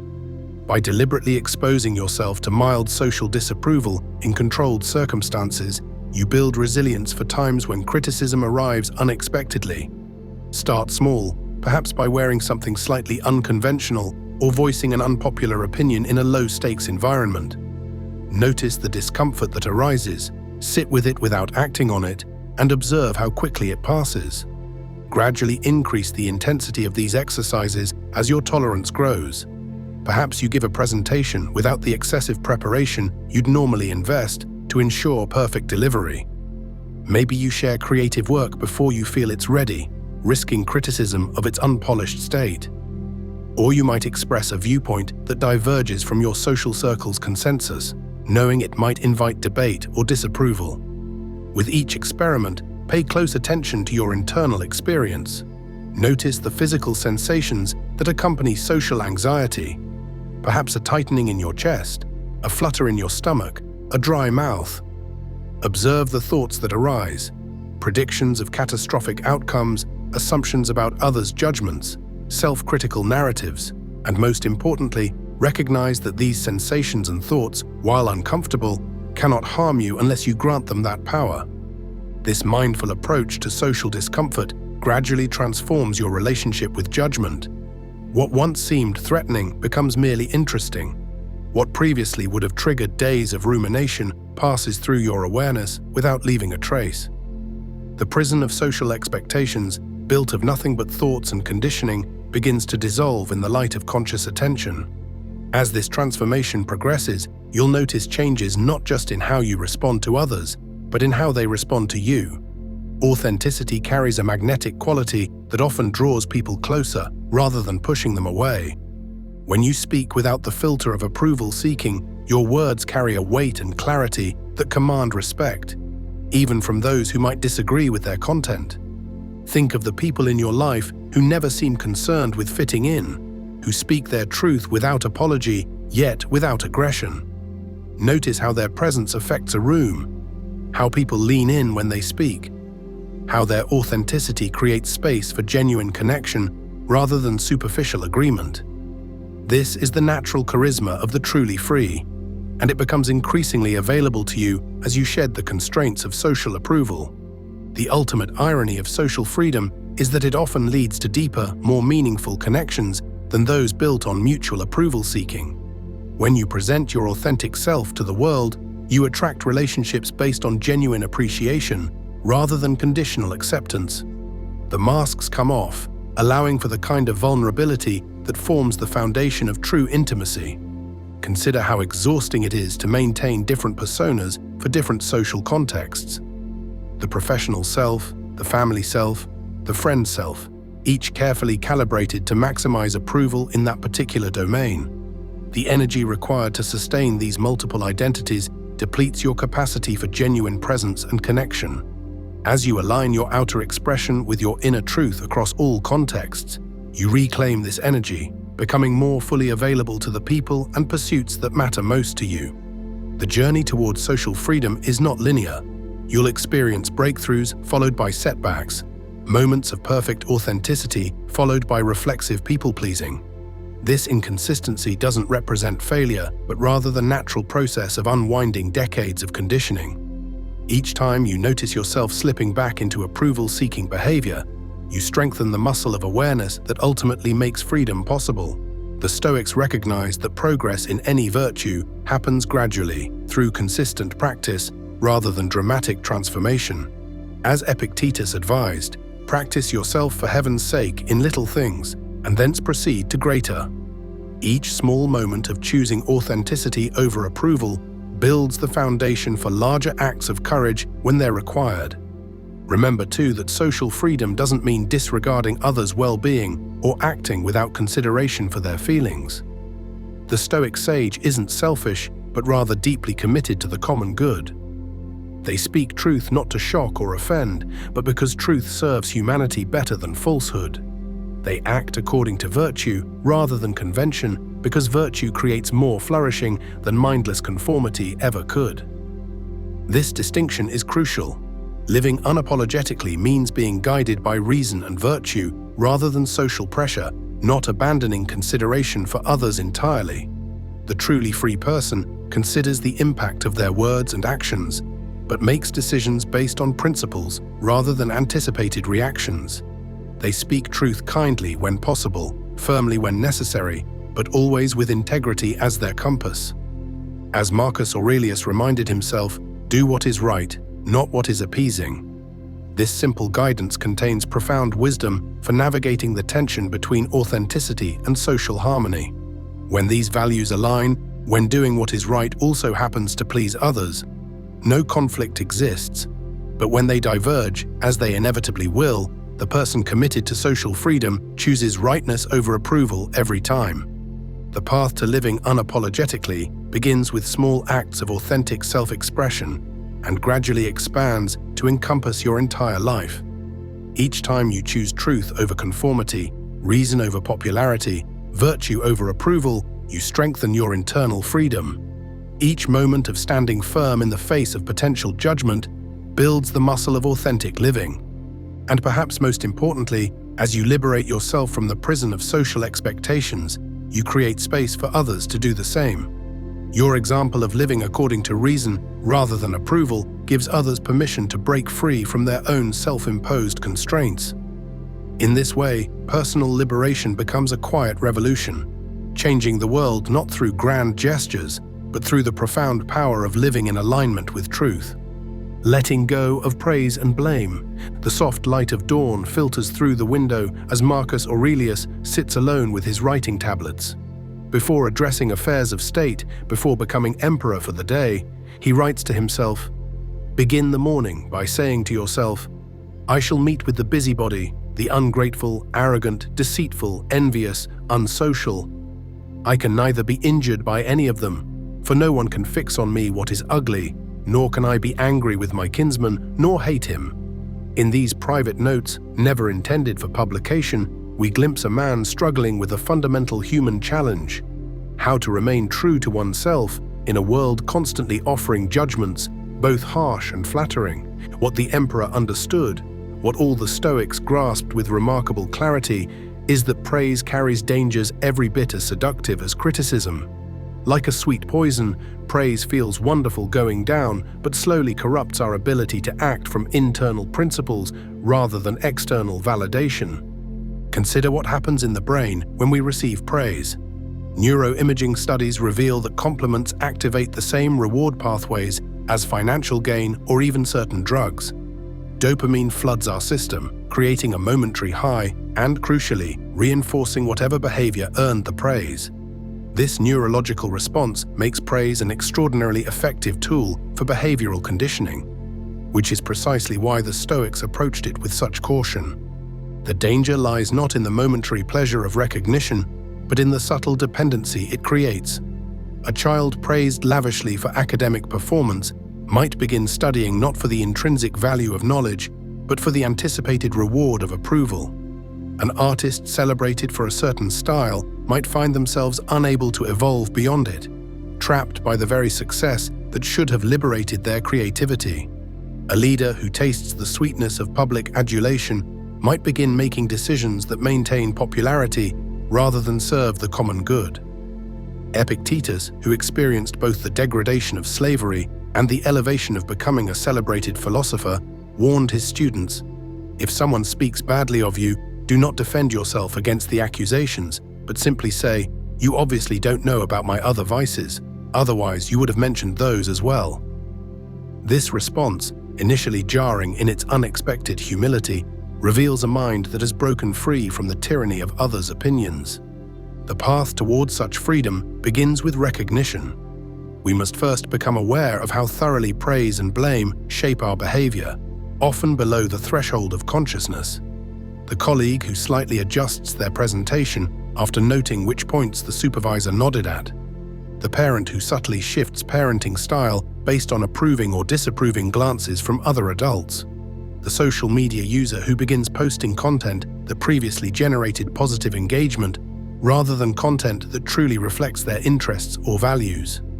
These small capitulations may seem insignificant, but they accumulate over time, gradually eroding our autonomy until we find ourselves living according to an algorithm of anticipated reactions rather than genuine self-direction. As Seneca observed, he who has made a fair compact with poverty is rich. Similarly, those who have made peace with the possibility of disapproval have purchased their freedom at the bargain price of occasional discomfort.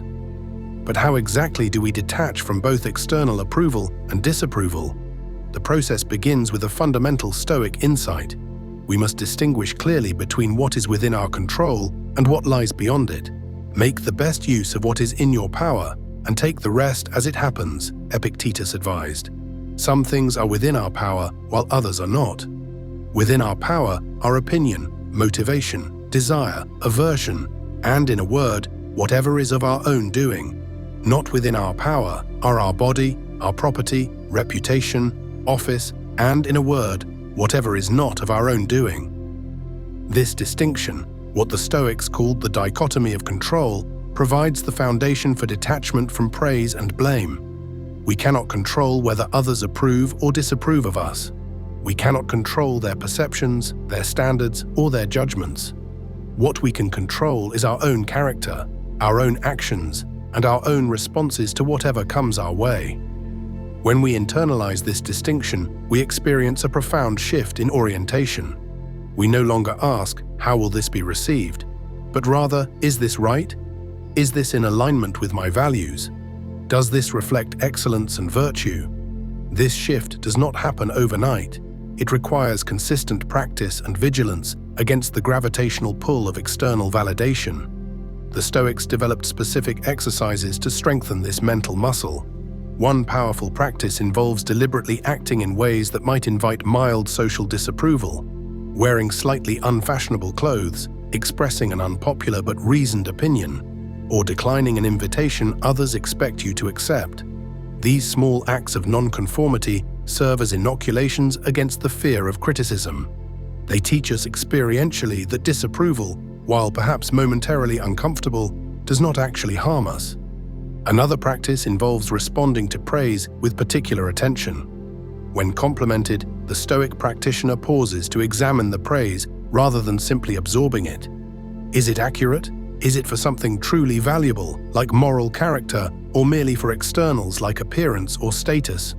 Most importantly, would the action or quality being praised still be worthwhile if no one had noticed or commented on it? This careful examination prevents praise from becoming intoxicating. It allows us to extract potentially useful information without becoming dependent on the good opinion of others. As Marcus Aurelius reminded himself, how much more grievous are the consequences of anger than the causes of it. Similarly, how much more harmful is our attachment to praise than any benefit it might provide. The Stoic practice of returning to oneself, focusing on virtue over reputation, serves as an anchor in the stormy seas of public opinion. This practice involves regularly redirecting our attention from how we appear to who we are, from our public persona to our inner character. Musonius Rufus, sometimes called the Roman Socrates, taught that you will earn the respect of all if you begin by earning the respect of yourself. This seemingly simple statement contains a profound insight. True respect cannot be demanded or manipulated from others. It emanates naturally from a person who is living in accordance with their highest values. We see this principle embodied in figures like Nelson Mandela, who maintained his dignity and moral purpose through 27 years of imprisonment.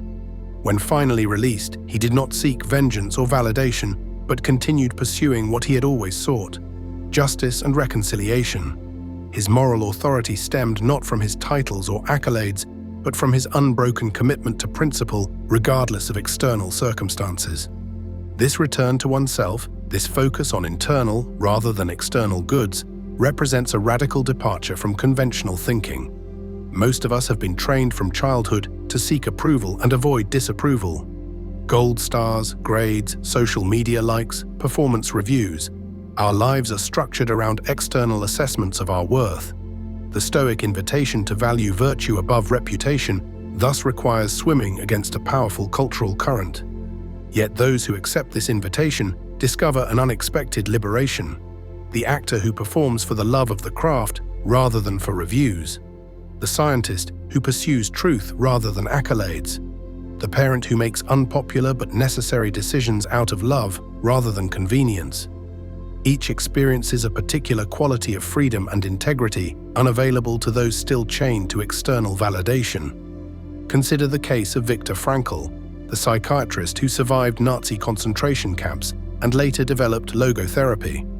In Man's Search for Meaning, Frankl describes how prisoners who maintained an inner sense of purpose and dignity, who refused to surrender their internal values even in the most dehumanizing conditions, proved remarkably resilient. Those who defined themselves entirely through external circumstances, by contrast, often lost their will to live. While few of us will face such extreme circumstances, we all encounter situations that test our attachment to praise and blame. The job interview where we're tempted to present an inauthentic version of ourselves to gain approval. The relationship conflict where we must choose between speaking truth and maintaining peace. The creative crossroads where we must decide between commercial appeal and artistic integrity. In each of these moments, the Stoic practice of returning to oneself offers guidance. We ask not what will be praised, but what is right. Not what will avoid criticism, but what demonstrates excellence. Not what will others think, but what does my best self require of me. This reorientation from external to internal standards creates a consistency of character that proves remarkably powerful in real-world applications. Let's explore how this mindset manifests in three crucial domains: career, relationships, and creative expression. In professional life, the praise-blame dynamic shapes countless decisions, often unconsciously.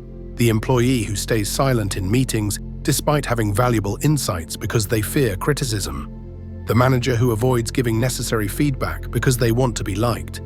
The executive who pursues short-term stock price increases at the expense of long-term company health because their compensation depends on quarterly performance. A Stoic approach to career begins with clarifying our own definition of professional excellence independent of external metrics. A teacher committed to this approach might measure success not by standardized test scores or administrative evaluations, but by evidence of genuine intellectual engagement and character development in their students. A physician might define success not through patient satisfaction surveys, which might reward unnecessary prescriptions or tests, but through adherence to best medical practices and genuine care for patient well-being. This internally defined excellence doesn't ignore external feedback. It simply processes that feedback differently. Criticism becomes information to be evaluated rather than a judgment to be feared. Praise becomes similarly informational rather than validational. Both are received with the same equanimity because neither defines the professional's worth or success. We see this approach embodied in figures like Frances Hesselbein, who transformed the Girl Scouts of America not by seeking personal recognition, but by focusing relentlessly on the organization's mission.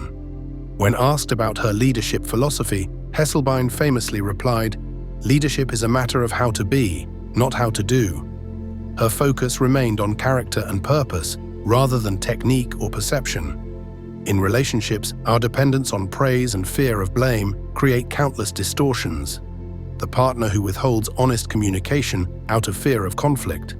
The friend who agrees with opinions they don't actually share to maintain harmony. The family member who keeps score of acknowledgements and slights. Building resentment when their efforts go unrecognized. A Stoic approach to relationships involves a radical acceptance of others' freedom to form their own judgments while maintaining our own integrity. It means speaking truth with kindness rather than manipulating impressions.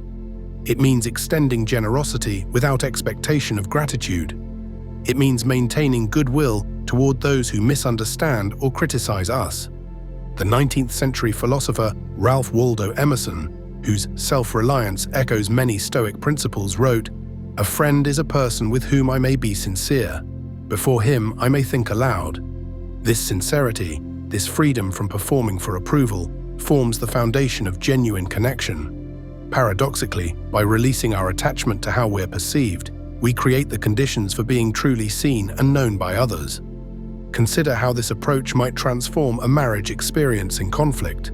Rather than keeping mental tallies of who's right and wrong, who's giving more and receiving less, the partners committed to Stoic principles would focus on embodying their own values regardless of recognition.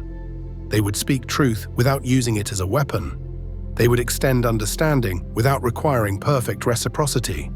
They would view the relationship not as a stage for earning approval, but as a context for practicing virtue, patience, honesty, courage, justice, and wisdom. In creative pursuits, the praise-blame dynamic exerts particular power. The writer who abandons a challenging project because of critical feedback. The painter who repeats successful formulas rather than exploring new territory. The filmmaker who avoids controversial subjects that might alienate audiences. Each has surrendered artistic sovereignty to the court of public opinion. A Stoic approach to creativity reconnects the artist with their deeper purpose. It asks, what is this work called to be, regardless of how it might be received? It recognizes that while craft can be refined through feedback, the fundamental impulse to create answers to no external authority. The composer Igor Stravinsky embodied this approach when he premiered The Rite of Spring in 1913. The ballet's dissonant music and unconventional choreography famously provoked a riot at its first performance, with audience members shouting, fighting, and throwing objects. Rather than retreating to more conventional compositions, Stravinsky continued exploring his distinctive musical vision. Today, the work is recognized as one of the most influential compositions of the 20th century. This detachment from both praise and blame doesn't mean ignoring audience response entirely. It means receiving that response as information rather than validation or condemnation. The writer might consider whether criticism points to genuine flaws in craft while maintaining confidence in their essential vision. The musician might note which songs resonate most strongly with listeners while continuing to create from internal authenticity rather than calculated appeal. The liberation from praise and blame operates not just in these discrete domains, but in the overall orientation of our lives. It manifests as a particular quality of presence and authenticity. Those who have cultivated this detachment seem to move through the world differently, more directly, more honestly, less encumbered by the constant calculations of impression management. Consider the distinctive quality of individuals who exemplify this approach. From historical figures like Socrates and Gandhi to contemporary examples like Jane Goodall or Desmond Tutu, we observe a common thread: a willingness to speak unpopular truths, an immunity to flattery, a consistency of character across contexts, and a remarkable resilience in the face of criticism or opposition. This resilience stems from what psychologists now call internal locus of control, the perception that one can influence one's own outcomes rather than being at the mercy of external forces. Research consistently links this orientation to greater psychological well-being, including lower rates of anxiety and depression, greater perseverance, and more effective stress management. What the Stoics intuited through philosophical reflection, modern psychology has confirmed through empirical study. Those who locate their sense of worth and agency internally rather than externally navigate life's challenges more successfully. But this raises an important question. How do we cultivate this internal locus of control? How do we shift from being praise-dependent and blame-avoidant to being guided by internal principles? The Stoics offered several practical approaches that remain remarkably relevant today. First is the practice of objective self-assessment. When you wake up in the morning, tell yourself, the people I deal with today will be meddling, ungrateful, arrogant, dishonest, jealous, and surly. Marcus Aurelius wrote to himself, "This isn't pessimism, but preparation, a recognition that external reactions, positive or negative, are largely beyond our control. By anticipating both praise and criticism, we diminish their power to derail us." Another powerful technique involves distinguishing between the judgment and our response to it. When praised, we can mentally separate the statement, "They approve of my work," from the feeling, "I am validated by their approval." When criticized, we can separate, "They disapprove of my approach," from, "I am diminished by their disapproval." This mental separation creates space for choosing our response rather than reacting automatically. The Stoics also advocated regular reflection on the impermanence of reputation. Emperors once worshipped as gods are now forgotten or remembered only for their failures. Celebrities enjoy intense adulation before fading from public consciousness. Books top bestseller lists before disappearing from collective memory. By contemplating how quickly praise evaporates and how yesterday's scandal becomes tomorrow's footnote, we gain perspective on the ultimate insignificance of public opinion compared to enduring virtues like wisdom, justice, courage, and moderation. Perhaps most importantly, the Stoics recommended daily practice in small matters before attempting mastery in significant challenges. We might begin by noticing our reactions to minor criticisms. A suggestion that our cooking needs more salt, a comment that we're running late, an edit to our writing. Can we receive these without defensiveness? Similarly, we might observe how we respond to small compliments. Do we dismiss them? Fish for more? Define ourselves by them? These everyday moments provide opportunities to practice the art of receiving feedback as information rather than judgment. This practice extends to how we offer feedback to others. The Stoic practitioner attempts to give both criticism and praise in a manner that informs rather than condemns or flatters. They focus on specific actions rather than global character assessments. This report would be stronger with more data rather than "you're careless." Your patience with the client helped resolve the situation rather than "you're such an amazing person." This specificity helps others receive feedback as useful information rather than personal judgment. The practice of detachment from praise and blame requires particular attention in our digital age, where validation metrics surround us constantly. Social media likes, shares, and followers, email response times, review scores, page views, download counts. We live awash in quantified approval and disapproval. These metrics are not inherently problematic, but they can easily become surrogate measures of our worth, rather than simply information about audience response.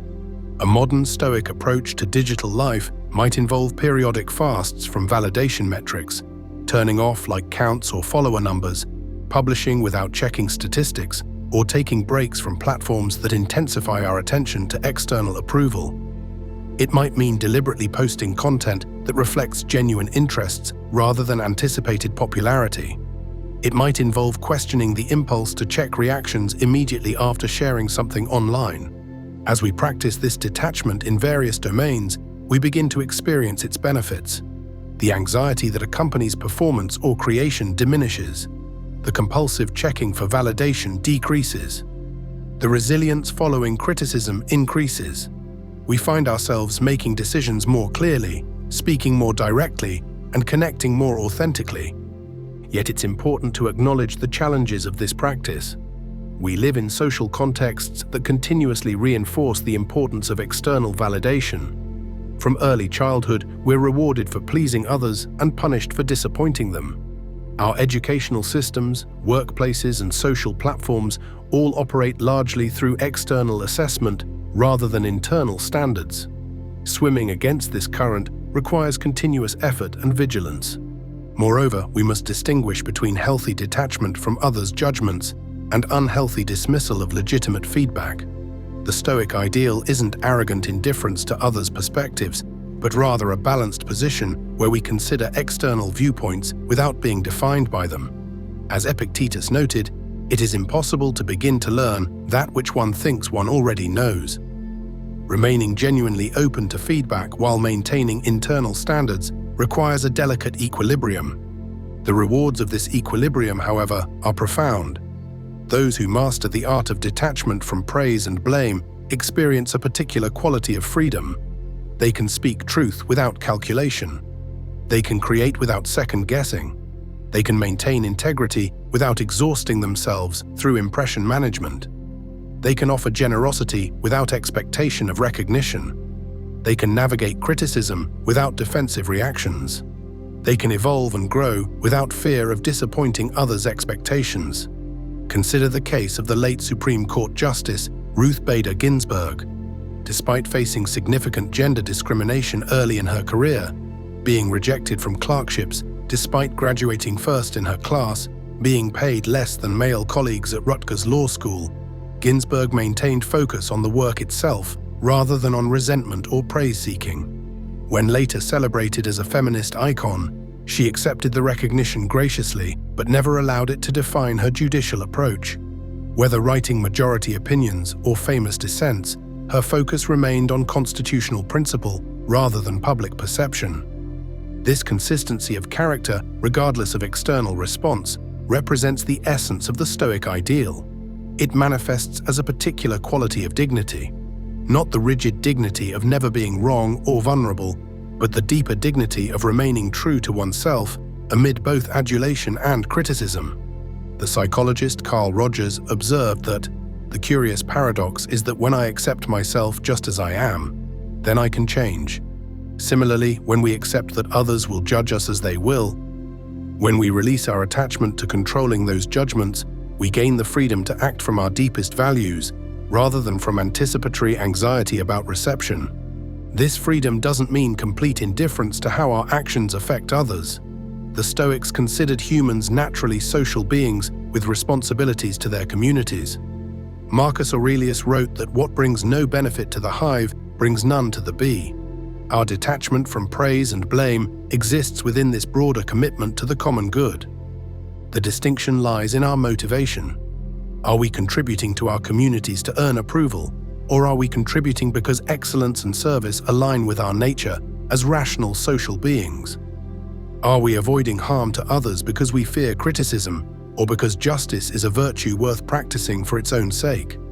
The Stoic aims for the latter in each case, action guided by principle rather than by anticipated reaction. This alignment of action with principle creates a particular quality of integrity, not the brittle integrity of never compromising, but the deeper integrity of remaining consistent with one's highest values, even when doing so garners neither recognition nor reward. We see this quality in figures like Dietrich Bonhoeffer, who returned to Nazi Germany from the safety of America because he could not in good conscience abandon his people during their darkest hour. We see it in whistleblowers who report wrongdoing despite knowing they will face retaliation. We see it in artists who maintain their distinctive vision despite commercial pressures to conform. The practice of detachment from praise and blame offers particular benefits in our era of increasing polarization. When we define ourselves through external validation, we become vulnerable to manipulation through identity-based appeals. Political figures and media platforms exploit this vulnerability by offering validation to those who adopt certain positions and threatening social rejection to those who question them. The person who has cultivated indifference to both praise and blame stands significantly less susceptible to such manipulation. This indifference doesn't mean disengagement from important issues. Rather, it means engaging from a place of internal conviction rather than social pressure. It means considering evidence and arguments on their merits rather than on their popularity. It means maintaining curiosity and nuance in a cultural context that often rewards certainty and simplification. The Stoics recognized that true freedom begins in the mind, with how we interpret and respond to whatever comes our way. The soul becomes dyed with the color of its thoughts, Marcus Aurelius noted. When our thoughts continuously orbit around others' assessments, our internal landscape becomes colonized by external judgments. But when we redirect our attention to virtue, to excellence, to truth, when we return to ourselves, as the Stoics advocated, we reclaim sovereignty over our own consciousness. This sovereignty manifests as a particular quality of centeredness. Those who have mastered detachment from praise and blame appear to move through the world with a gravitational center inside rather than outside themselves.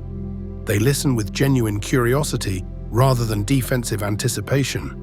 They speak with clarity rather than calculation. They act with conviction rather than hesitation. We might think of this centeredness as similar to what athletes call being in the zone, or what psychologist Mihaly Csikszentmihalyi termed flow, a state of complete absorption in the activity itself, rather than in its evaluation. The basketball player in flow isn't thinking about the crowd's reaction or the commentator's assessment.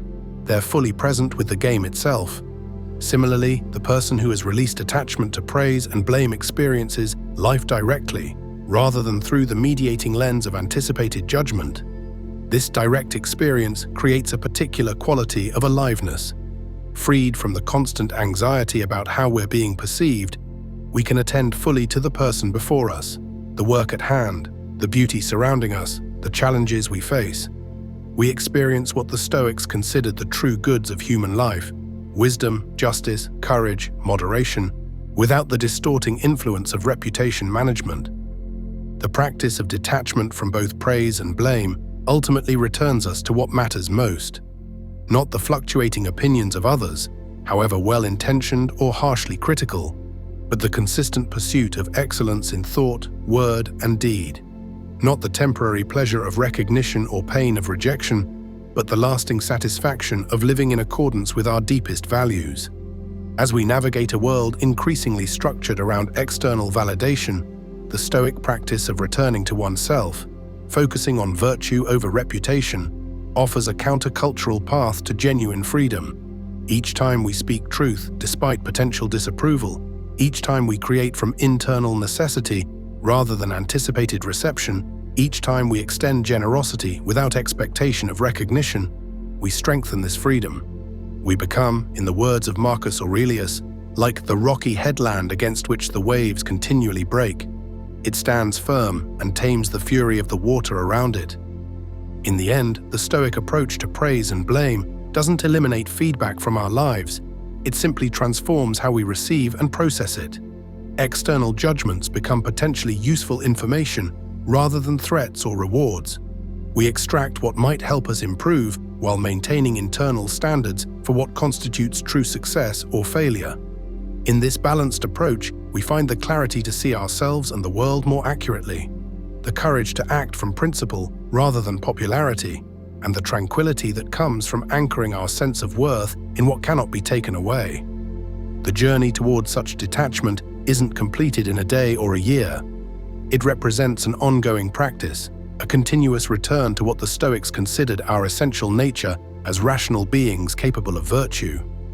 In a world that constantly invites us to define ourselves through others' perceptions, this practice offers not just philosophical insight, but practical liberation. The freedom to live from the inside out rather than from the outside in. In this freedom, we discover what it means to truly belong to ourselves.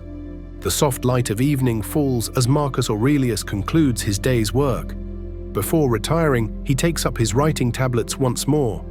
Remember, he writes to himself, that very little is needed to make a happy life. It is all within yourself, in your way of thinking. In these words, written nearly 2 millennia ago, we find a timeless invitation to release our attachment to both praise and blame, to return to ourselves, and to discover there the unshakable foundation for a life of meaning, purpose, and tranquility. Beyond the theoretical frameworks of Stoicism lies the lived experience of implementing these principles in our hyper-connected, judgment-saturated world.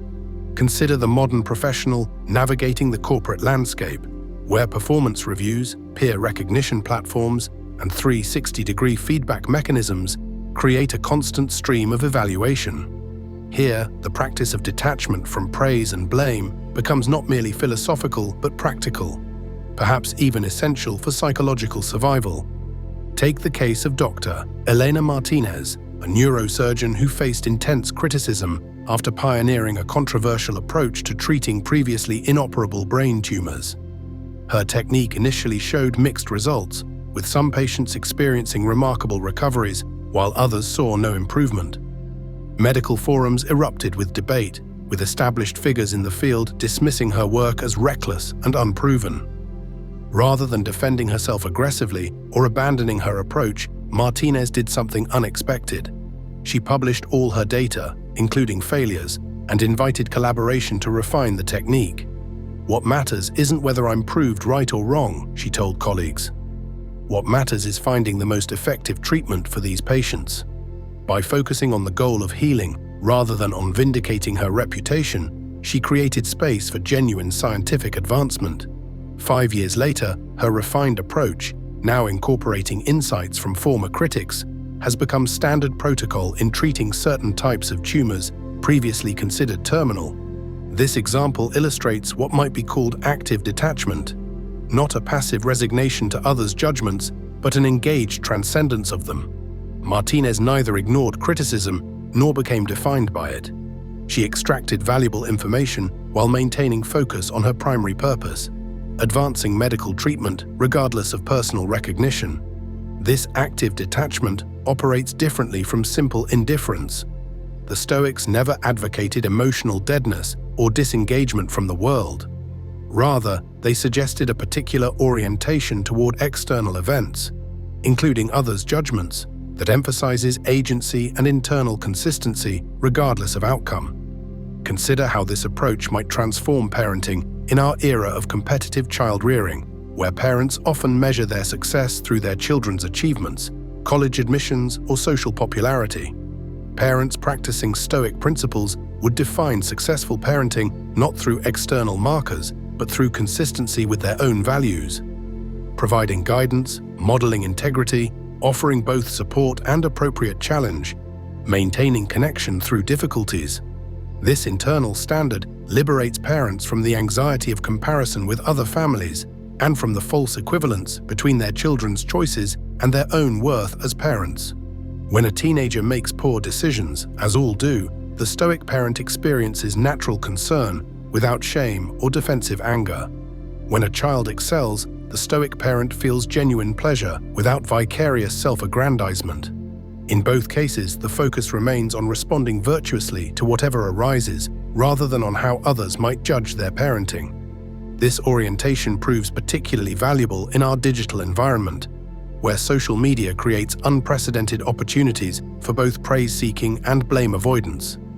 Studies consistently show correlations between excessive social media use and anxiety, depression, and diminished self-esteem. Correlations often attributed to the constant social comparison these platforms facilitate.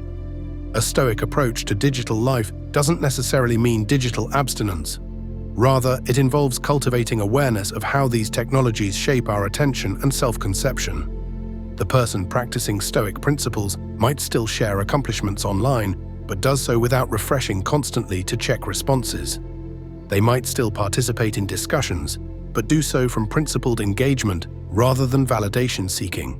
They recognize likes and positive comments as pleasant, but ultimately indifferent externals, neither necessary for happiness nor reliable indicators of genuine value. In political discourse, where social media amplifies both praise for in-group conformity and blame for out-group dissent, Stoic detachment offers particular benefits.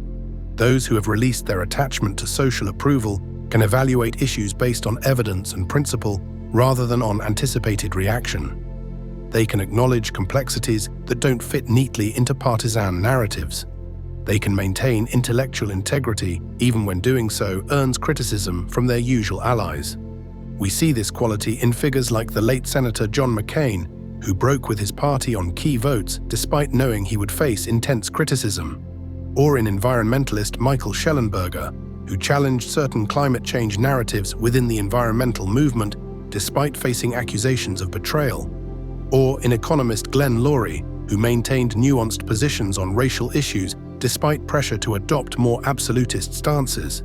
In each case, these individuals prioritized what they considered truth over social approval, even from groups with whom they broadly aligned. This independence of mind doesn't mean dismissing all feedback as irrelevant. A thoughtful critic might illuminate genuine blind spots or errors in our thinking. The Stoic approach involves evaluating criticism on its merits rather than on its emotional impact. Is this critique substantively accurate, regardless of how it was delivered or who delivered it? Does it point to genuine flaws in reasoning or execution? Would I accept its validity if it came from a friend rather than an adversary? This impartial evaluation allows us to extract value from even harsh or unfair criticism. When author J.K. Rowling faced intense backlash over her positions on gender issues, she noted in an essay, "I've been in the public eye now for over 20 years, and have never walked into a restaurant, sat down with somebody who was later discovered to be a journalist, and poured my heart out over the starter. I'm not the most self-restrained of people, but I've been working on my self-control for quite a while now. Rather than becoming defensive or dismissive, she acknowledged the genuine complexity of the issues while maintaining her core positions. This balance, learning from criticism without being controlled by it, exemplifies Stoic responsiveness. Similar principles apply to praise. The Stoic approach doesn't reject recognition as meaningless, but processes it differently than conventional wisdom suggests. When receiving praise, the person practicing Stoic principles mentally separates the statement, "My work has value," from the statement, "My work has value because it received praise." The former might well be true regardless of external validation. The latter creates a dangerous dependency. Consider how this distinction might transform creative fields, where critical and popular reception often shapes artistic decisions. The filmmaker who receives effusive praise for a particular style faces the temptation to repeat rather than evolve. The writer whose experimental work meets criticism might retreat to safer territory. The musician whose authentic expression doesn't match current tastes might abandon their distinctive voice for more commercial sounds. The creator practicing Stoic detachment, by contrast, receives both praise and criticism as information rather than validation or condemnation.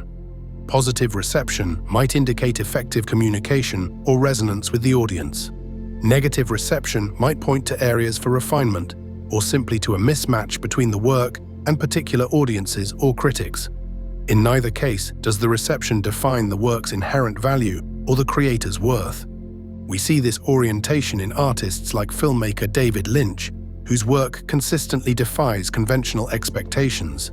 When his television series Twin Peaks first aired, critics celebrated its revolutionary approach to television storytelling. When Lynch took the revival season in increasingly surreal directions decades later, many of the same admirers expressed disappointment or confusion. Lynch neither adjusted his vision to maintain approval nor dismissed audience response as irrelevant. He simply continued creating according to his internal aesthetic while respecting viewers' diverse reactions. This artistic integrity doesn't mean stubborn inflexibility. The Stoic creator remains open to technical refinement and craft development. They distinguish between fundamental vision, which answers to internal standards, and execution, which can improve through feedback. They maintain what psychologists call growth mindset, the belief that abilities develop through dedication and learning, while anchoring their sense of worth in the pursuit of excellence rather than in the achievement of recognition. In interpersonal relationships, detachment from praise and blame creates space for deeper authenticity and connection. When we're no longer performing for approval or avoiding disapproval, we can engage from genuine presence rather than calculated self-presentation. We can listen without defensive preparation for how we'll respond. We can speak truth without manipulative intent. We can extend care without expectation of reciprocity or recognition. Consider how this approach might transform romantic relationships, where praise and blame often function as control mechanisms. Partners frequently use approval to reinforce desired behaviors. "I love when you do that," and disapproval to discourage unwanted ones. "You always do this." While seemingly natural, this conditioning creates relationships based on performance rather than presence, on meeting expectations rather than authentic connection. The relationship grounded in Stoic principles operates differently. Partners still express appreciation and communicate needs, but do so without weaponizing approval or withholding connection as punishment. They recognize each other's autonomy while maintaining their own integrity. They understand that their partner's behavior reflects their partner's internal state and choices, not a statement about their own worth or lovability.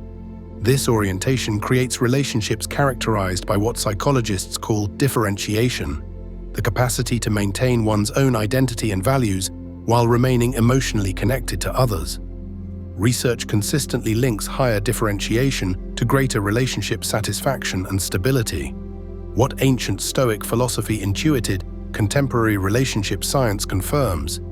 Healthy attachment paradoxically requires a certain kind of detachment, not from care or commitment, but from using others' responses to define our worth. In professional contexts, detachment from praise and blame facilitates more effective leadership. The leader, dependent on approval, makes decisions that maximize short-term popularity rather than long-term organizational health. They avoid necessary but unpopular changes. They hesitate to address problematic behaviors in well-liked team members. They create cultures of artificial harmony rather than productive challenge.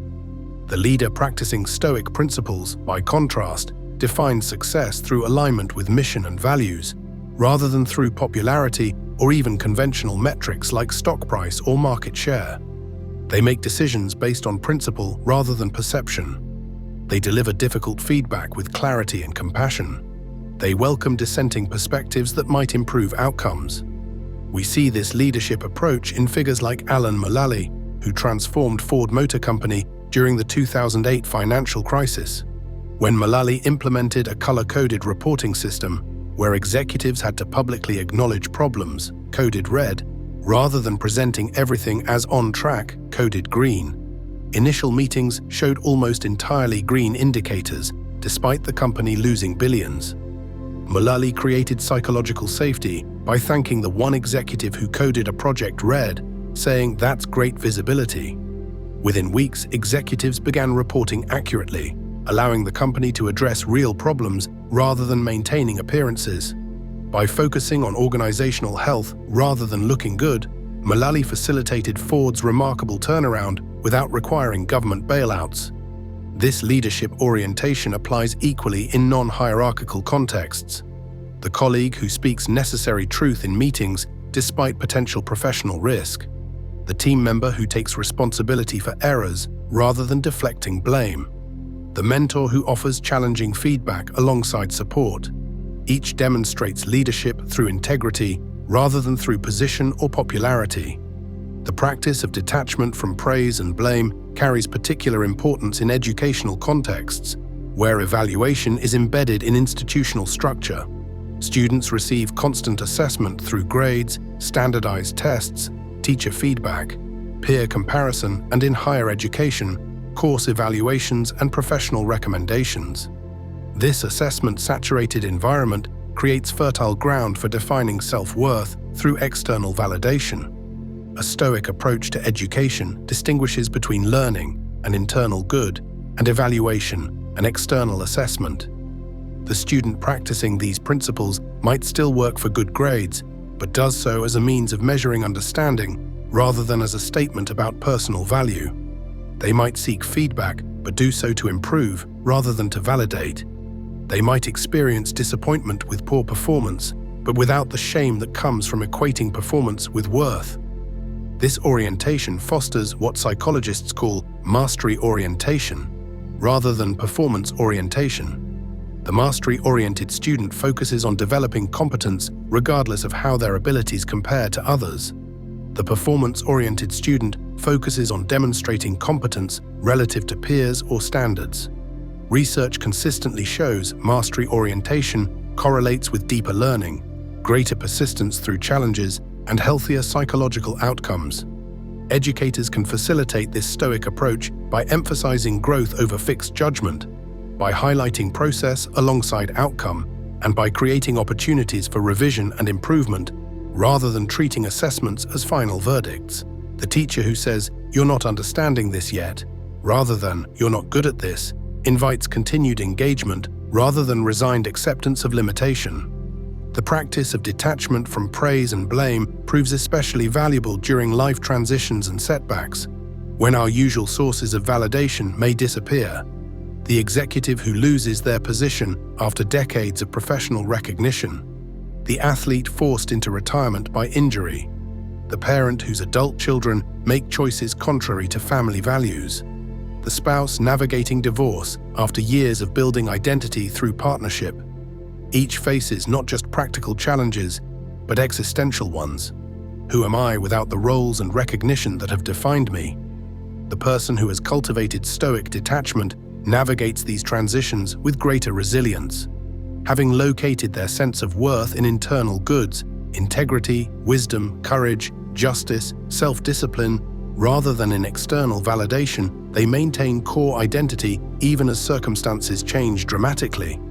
They experience natural grief without fundamental disorientation. They adapt and evolve without abandoning essential values. We see this resilience in figures like late neurologist and author Oliver Sacks. After decades of professional recognition, Sacks received a terminal cancer diagnosis in his early 80s. Rather than retreating into bitterness or despair, he wrote with remarkable clarity and equanimity about his approaching death. "I cannot pretend I am without fear," he acknowledged in a New York Times essay, "but my predominant feeling is one of gratitude. I have loved and been loved. I have been given much, and I have given something in return. I have read and traveled and thought and written. I have had an intercourse with the world, the special intercourse of writers and readers. Above all, I have been a sentient being, a thinking animal on this beautiful planet, and that in itself has been an enormous privilege and adventure." This perspective, this gratitude for having lived according to one's nature, regardless of external outcome, represents the culmination of Stoic practice. It manifests as a particular quality of equanimity in the face of both acclaim and criticism, success and failure, pleasure and pain. Not the false equanimity of suppressed emotion or detached indifference, but the earned equanimity of knowing what truly matters and orienting life accordingly. The journey towards such equanimity begins with small choices in everyday moments. The choice to receive feedback as information rather than judgment. The choice to act from principle even when doing so earns no recognition. The choice to measure success by internal standards rather than external metrics. The choice to speak truth even when it invites criticism. The choice to create from authentic impulse rather than anticipated reception. The choice to love without expectation of perfect reciprocity. These choices, made consistently over time, gradually transform our relationship to both praise and blame. What once seemed essential validation or devastating criticism gradually reveals itself as simply information, potentially useful but fundamentally external to our worth and purpose. What once drove our decisions from outside gradually gives way to guidance from within, from our own faculty of reason and moral purpose. This transformation doesn't happen overnight or once and for all. The gravitational pull of external validation remains powerful, especially in a culture structured around measurement and comparison. The Stoic practitioner doesn't achieve perfect detachment, but rather a growing capacity to return to center when pulled off balance by either praise or blame. In this returning, this continuous homecoming to our own dearest values, regardless of external response, we discover a particular quality of freedom. Not freedom from circumstances or from others' judgments, which remain beyond our control, but freedom in our response to whatever comes our way. Freedom to maintain integrity regardless of consequence. Freedom to pursue excellence regardless of recognition. Freedom to extend goodwill regardless of reciprocation. This freedom constitutes what the Stoics considered the ultimate good, a life lived in accordance with our nature as rational beings capable of virtue. In releasing our attachment to both praise and blame, we discover what it means to truly possess ourselves. And in that self-possession, we find the foundation for genuine contribution to our world, not to earn approval or avoid criticism, but because excellence and service align with our deepest nature.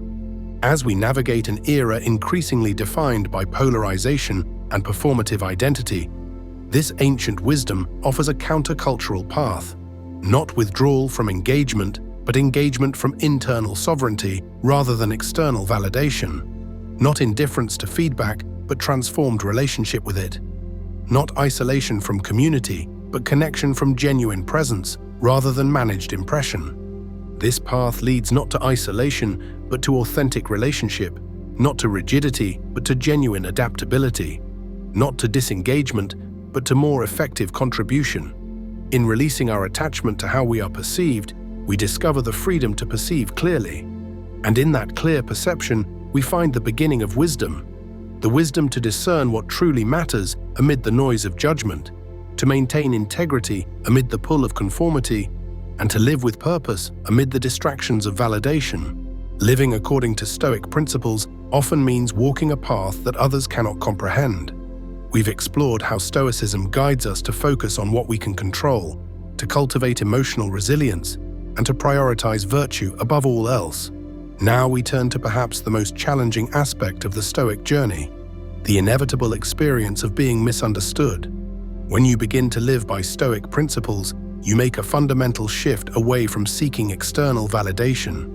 You reject the cultural programming that happiness comes from approval, recognition, or fitting in. This radical reorientation creates a disconnect between you and those still operating under conventional wisdom.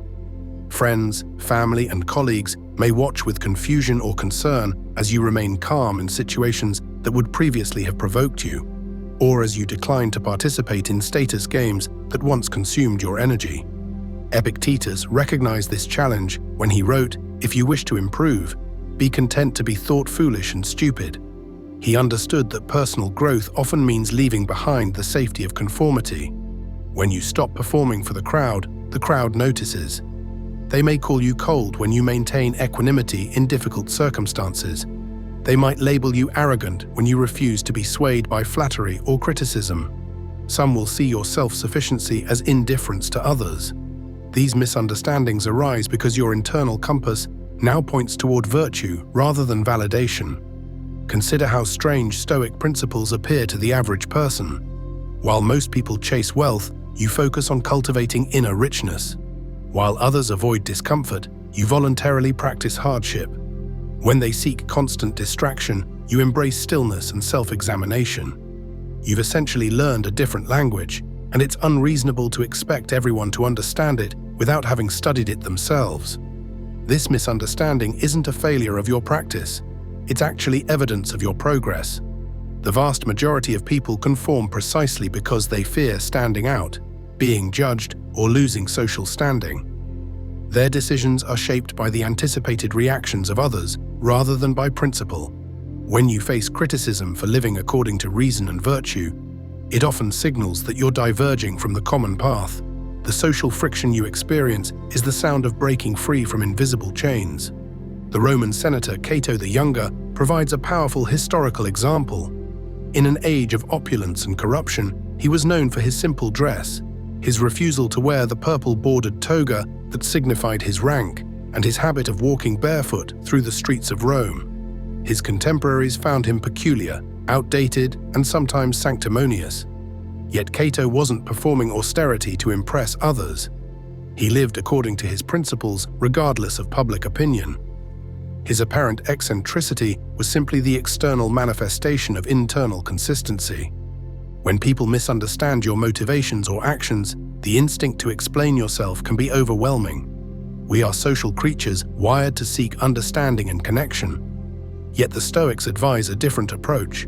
Rather than launching into elaborate defenses or justifications, let your actions over time reveal your character.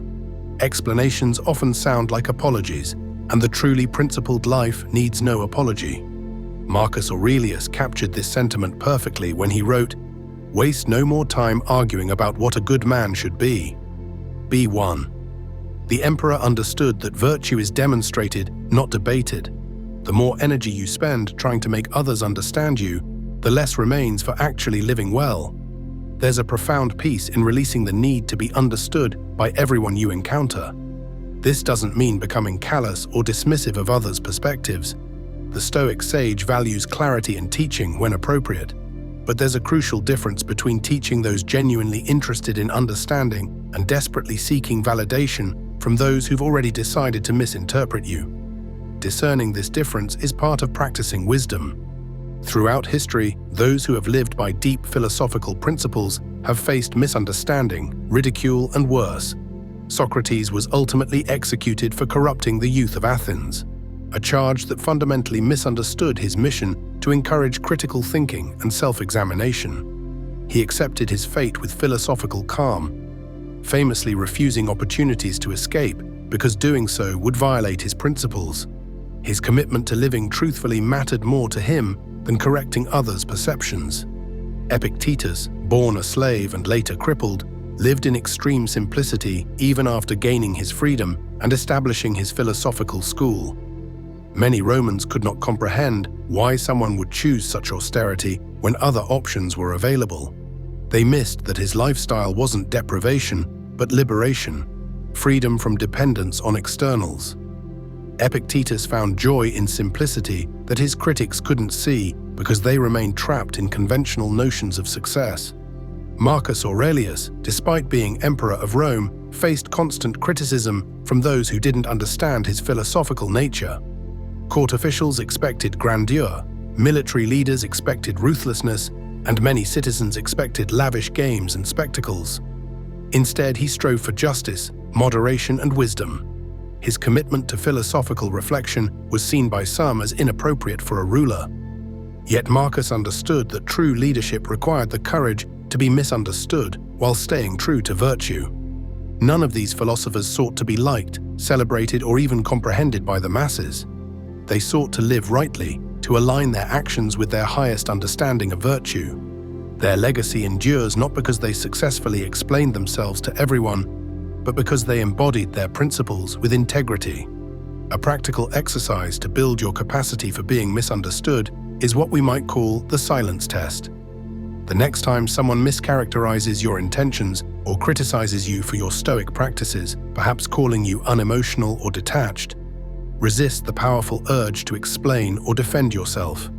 Observe the discomfort that arises, the tightening in your chest, the racing thoughts constructing the perfect response. Then consciously choose non-reaction, not from spite or passive aggression, but from the secure knowledge that your worth doesn't depend on being perfectly understood. This exercise builds true detachment, not from people themselves, but from the psychic grip their opinions have on your peace of mind. You'll likely discover that the discomfort passes more quickly than expected, and that most misunderstandings blow over without intervention. More importantly, you'll experience firsthand that your tranquility remains intact even when others misperceive you. Remember that the practice of Stoicism itself requires courage. It asks you to swim against powerful cultural currents that equate being liked with being worthy. Every time you choose principle over popularity, reason over reactivity, or virtue over validation, you strengthen the philosophical muscles that support a life of integrity. Seneca noted that the first step toward progress is to be aware that one is ignorant. Similarly, the first step toward independence is realizing how dependent we've been on others' understanding. As you practice Stoicism, you gradually transfer your center of gravity from external validation to internal alignment. This shift doesn't happen overnight, but through countless small choices to prioritize truth over comfort. The paradox of being misunderstood is that in accepting it, you often achieve deeper connections with those who matter most. When you stop exhausting yourself trying to manage everyone's perceptions, you create space for authentic relationships based on shared values rather than mutual validation. You'll find that some people are drawn to your authenticity precisely because it offers an alternative to social performance. Freedom, in the Stoic sense, is not achieved by being universally understood or approved of. It comes from being at peace regardless of others' opinions. You do not owe the world an explanation for living by your principles. Your obligation is to the principles themselves, to embody virtue, wisdom, justice, and moderation as best you understand them. Epictetus' message echoes across the centuries with perfect clarity. Seek wisdom, not approval. Live virtuously, not conveniently. And if the world misunderstands you, let it. Your task is not to manage others' perceptions, but to perfect your own character. In doing so, you join a lineage of philosophers who found that true courage isn't facing external dangers, but facing the prospect of being misunderstood while remaining steadfast in your commitment to what matters most. The misunderstanding you encounter becomes not an obstacle, but evidence of your progress. Proof that you're charting a course guided by something deeper than social convention. In embracing this aspect of the philosophical life, you discover a profound truth. The courage to be misunderstood is ultimately the courage to be free. But this freedom comes with responsibility. Being misunderstood is not an excuse to be deliberately obscure or needlessly provocative. The Stoic aims not to confuse others, but to live with such clarity of purpose that external opinions lose their power to disturb internal peace. There's a significant difference between accepting misunderstanding as a natural consequence of principled living and cultivating it as a form of philosophical posturing. Consider how modern society has made being understood increasingly difficult. We live in an age where nuance is often sacrificed for simplicity, where complex ideas are reduced to shareable soundbites, and where algorithms feed us information that confirms rather than challenges our existing beliefs. Against this backdrop, the person striving to live according to consistent philosophical principles becomes even more of an anomaly. Your commitment to examining your judgments, questioning your impressions, and prioritizing reason over emotion places you in stark contrast to a culture that often values immediate reaction over measured response. Zeno, the founder of Stoicism, was himself deeply misunderstood. After losing his fortune in a shipwreck, he found himself in Athens reading Socratic dialogues. His subsequent philosophical journey led him to teach at the Stoa Poikile, the painted porch from which Stoicism derives its name. His contemporaries likely viewed his transition from wealthy merchant to philosopher as a strange response to misfortune. Yet Zeno discovered that what appeared to be catastrophe was actually opportunity, a chance to pursue wisdom rather than wealth.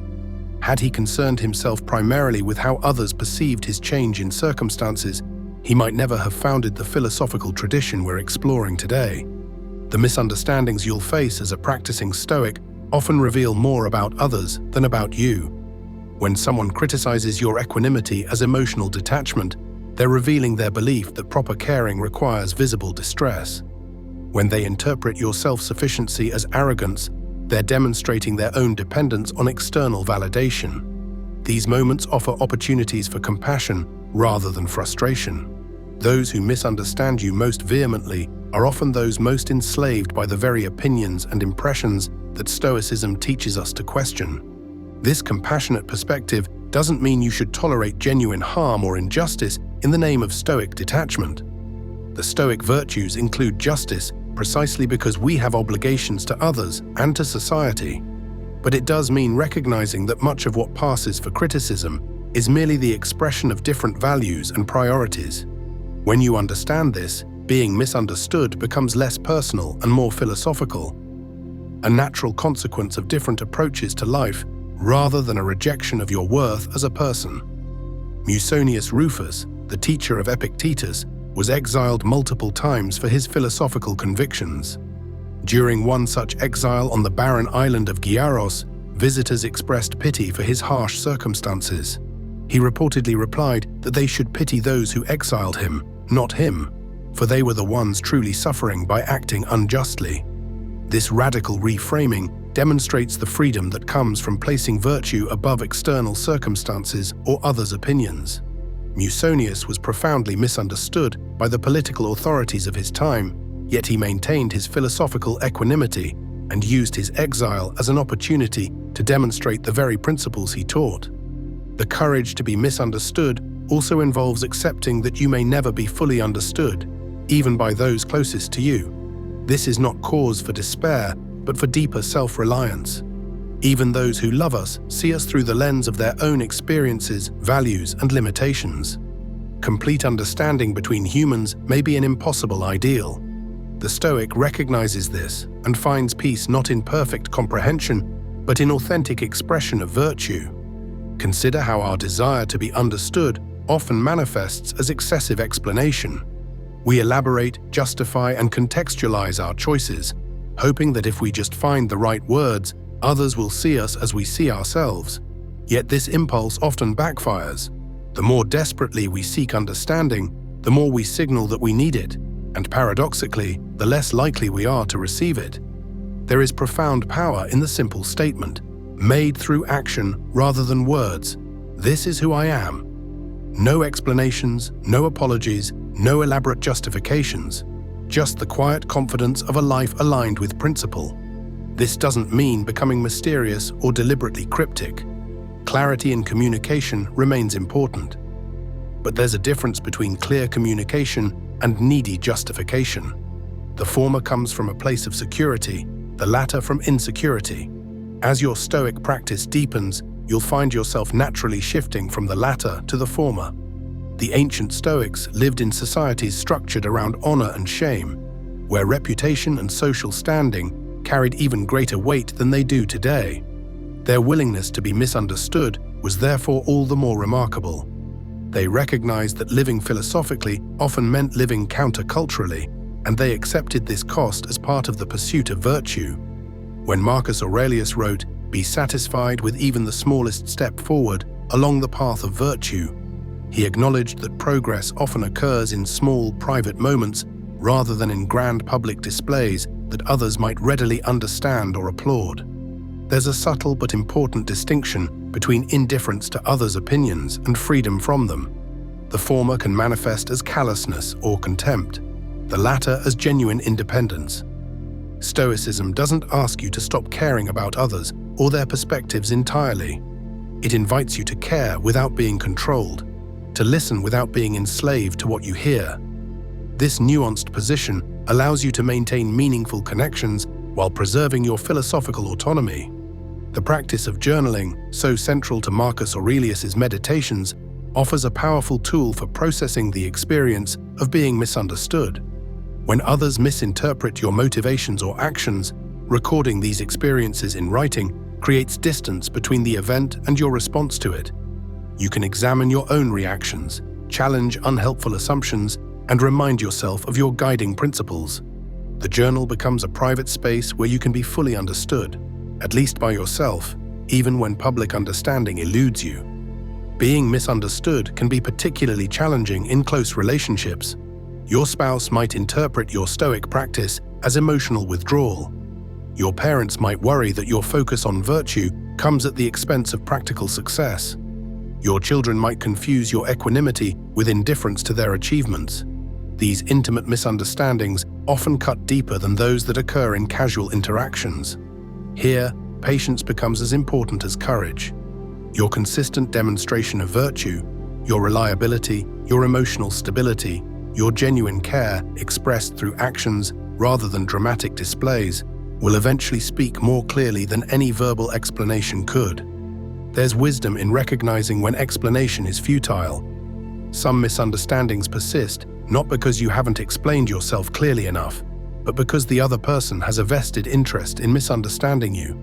Perhaps your philosophical approach threatens their worldview or highlights choices they're not ready to examine. In such cases, further explanation only entrenches resistance.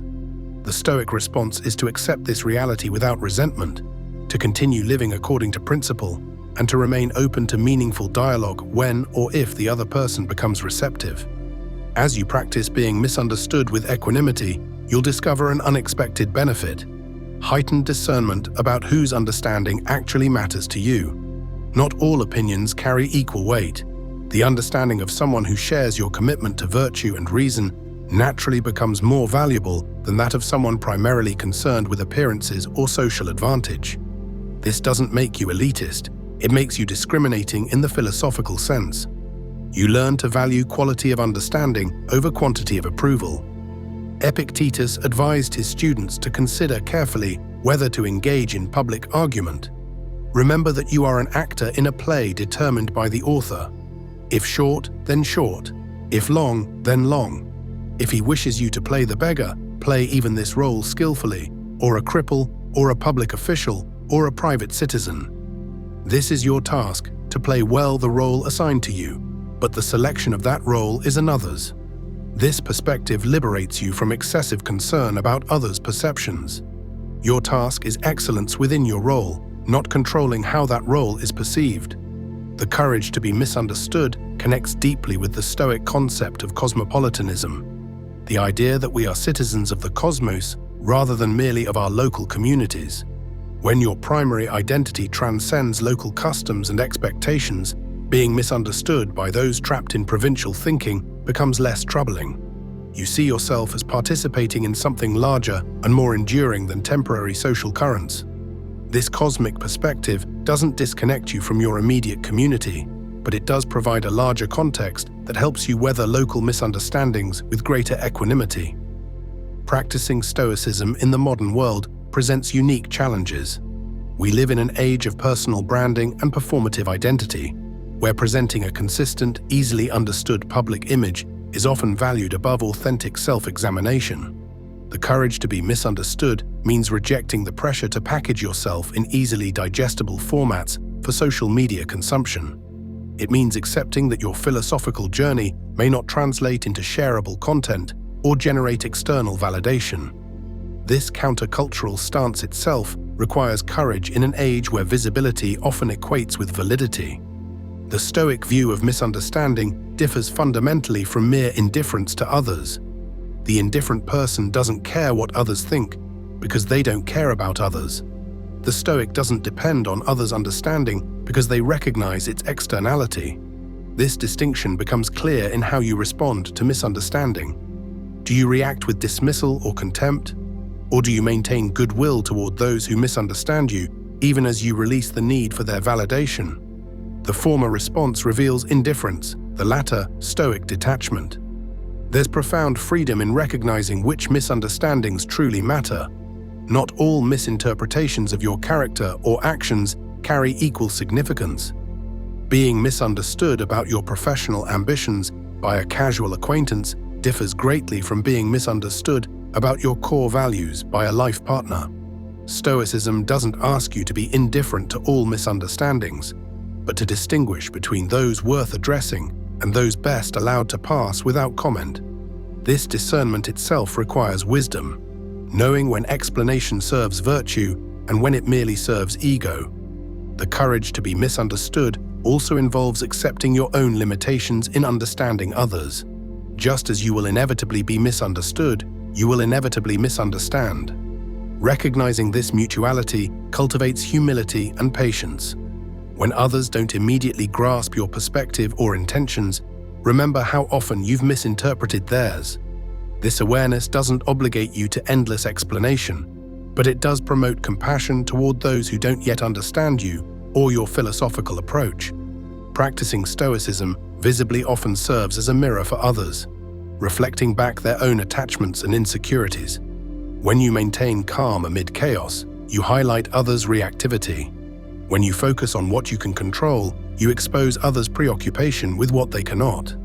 When you prioritize virtue over advantage, you call into question others' pursuit of advantage at the expense of virtue. The misunderstanding you encounter may actually be discomfort with this mirror effect.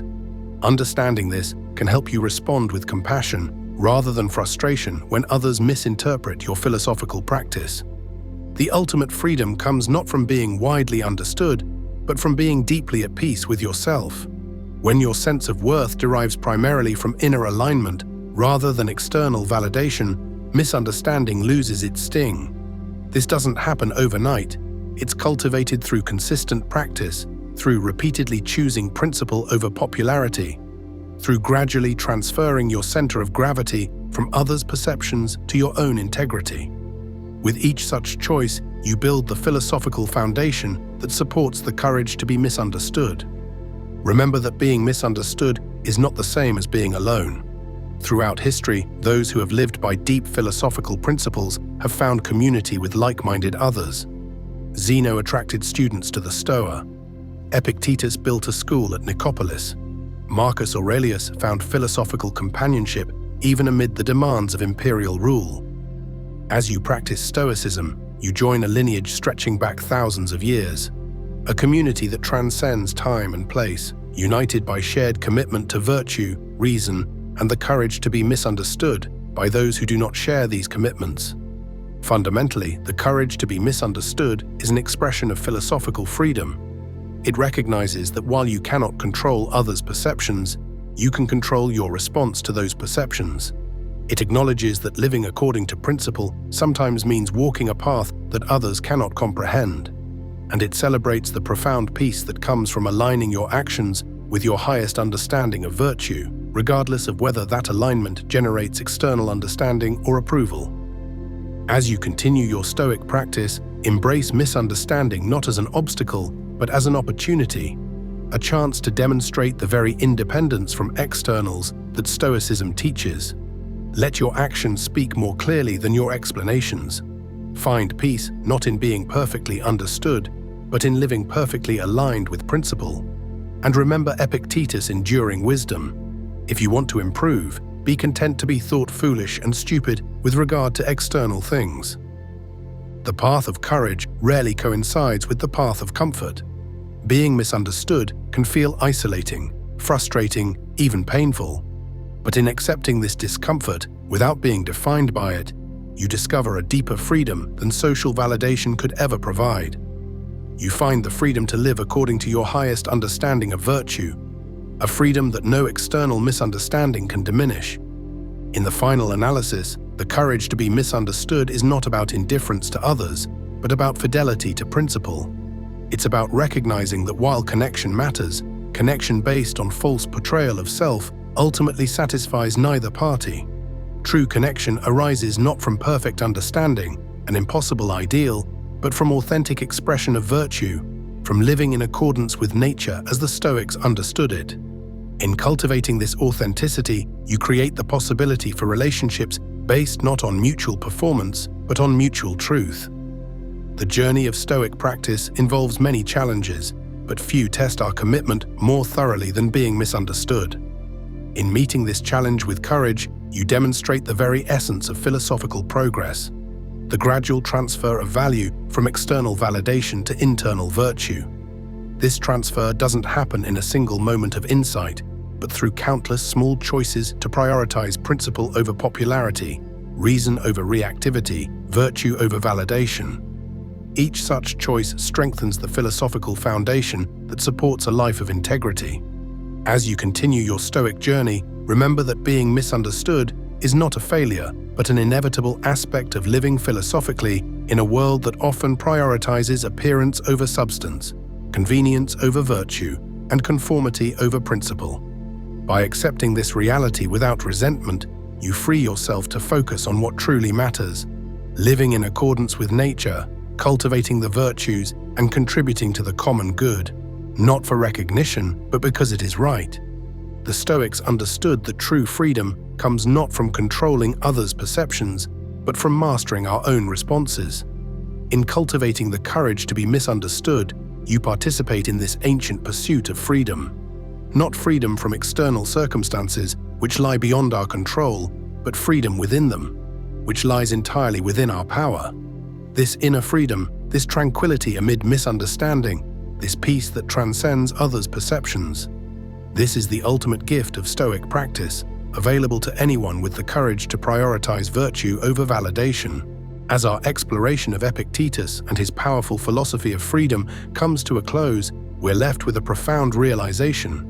The prison that most confines us is not built of stone and steel, but of opinions and judgments that aren't ours to control. This former slave, who knew physical bondage intimately, offers us a path to the most meaningful freedom of all, freedom of mind. Throughout our journey, we've walked alongside Epictetus through the streets of ancient Rome, felt the weight of his chains and the lightness that came with his philosophical awakening. We've seen how this man, born into circumstances that would crush most spirits, developed a perspective so liberating that it continues to resonate across millennia. His message speaks directly to our modern predicament. Perhaps even more relevant today in our hyper-connected world of constant evaluation and social comparison. The dichotomy of control that Epictetus established isn't merely an intellectual exercise, it's a daily practice that transforms how we move through the world. When we truly internalize the understanding that others' opinions exist entirely outside our sphere of influence, something remarkable happens. We begin to reclaim the vast energy we've been expending on this futile endeavor. Think of how much mental and emotional bandwidth you've dedicated to managing impressions, anticipating criticism, rehearsing justifications, and seeking validation. This reservoir of attention and creativity, once liberated, becomes available for pursuits that actually matter to you. Consider what you might accomplish if you redirected all the energy spent worrying about others' judgments toward meaningful action instead. The novel you've always wanted to write, the business you've dreamed of starting, the difficult conversations you've been avoiding, the authentic relationships you long to cultivate. These possibilities await when we practice the discipline of indifference to external evaluation. But Epictetus would be the first to acknowledge the difficulty of this practice. Our desire for approval runs deep. It's woven into our social DNA from thousands of generations of tribal living, where acceptance meant survival. Yet what served our ancestors in close-knit communities has become maladaptive in a world where we're exposed to the judgments of thousands or even millions. No human psyche evolved to withstand such scrutiny. This is why the Stoic approach isn't about developing a thick skin or adopting a posture of cynical disregard for others.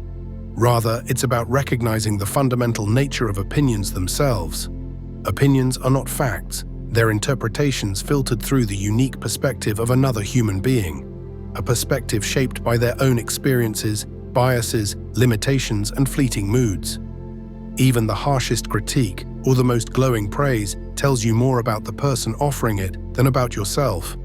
When someone criticizes your work, your appearance, your choices, or your character, they're not describing you. They're describing the meeting point between your external actions and their internal framework. This realization doesn't invalidate feedback.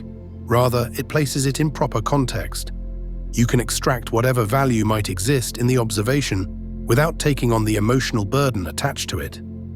As we've seen, Epictetus teaches us that insults, in particular, can only land if we consent to the values embedded within them.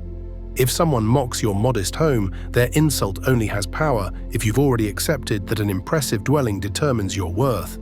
If they ridicule your appearance, their words only sting if you've internalized that physical beauty is a necessary component of value.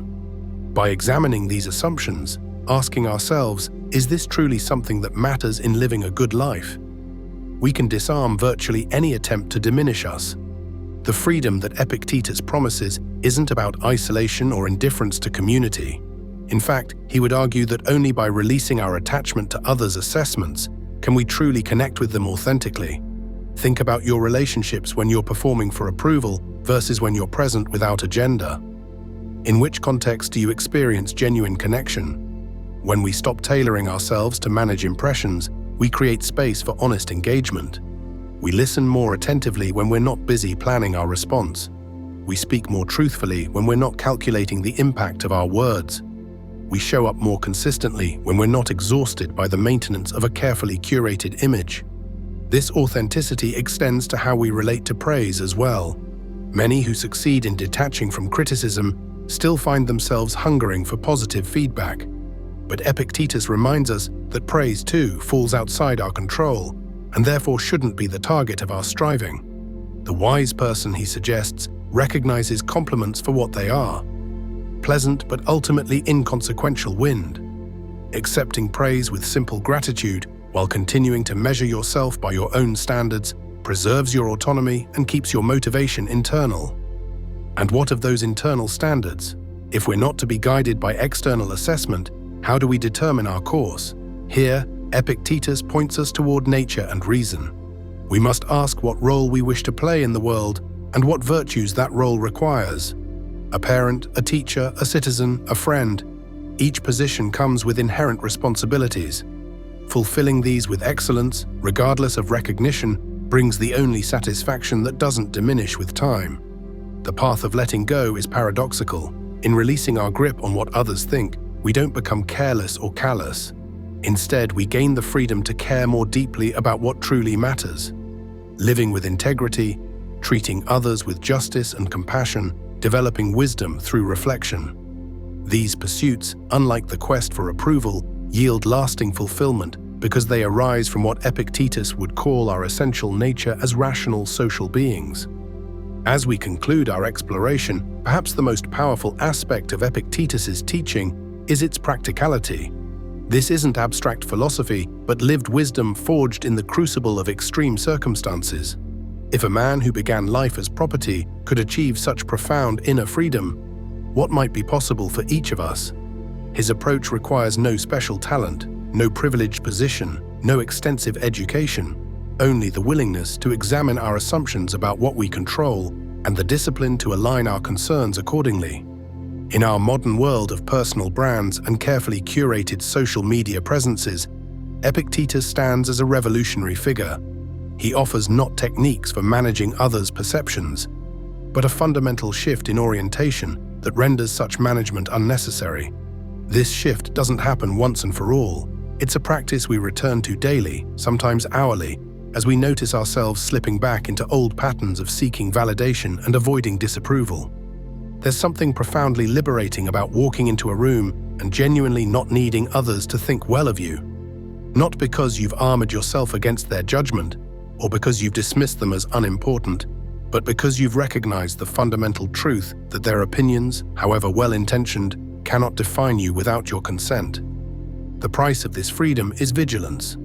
We must become observers of our own reactions, noticing when we feel that familiar contraction of concern about others' assessments. Is she impressed with me? Do they think I made a mistake? Will they judge this choice? Each time we catch ourselves in this pattern, we have an opportunity to practice the Epictetan response. This concerns an external, something outside my sphere of control. I will redirect my attention to what is mine to determine: my judgments, my intentions, my actions.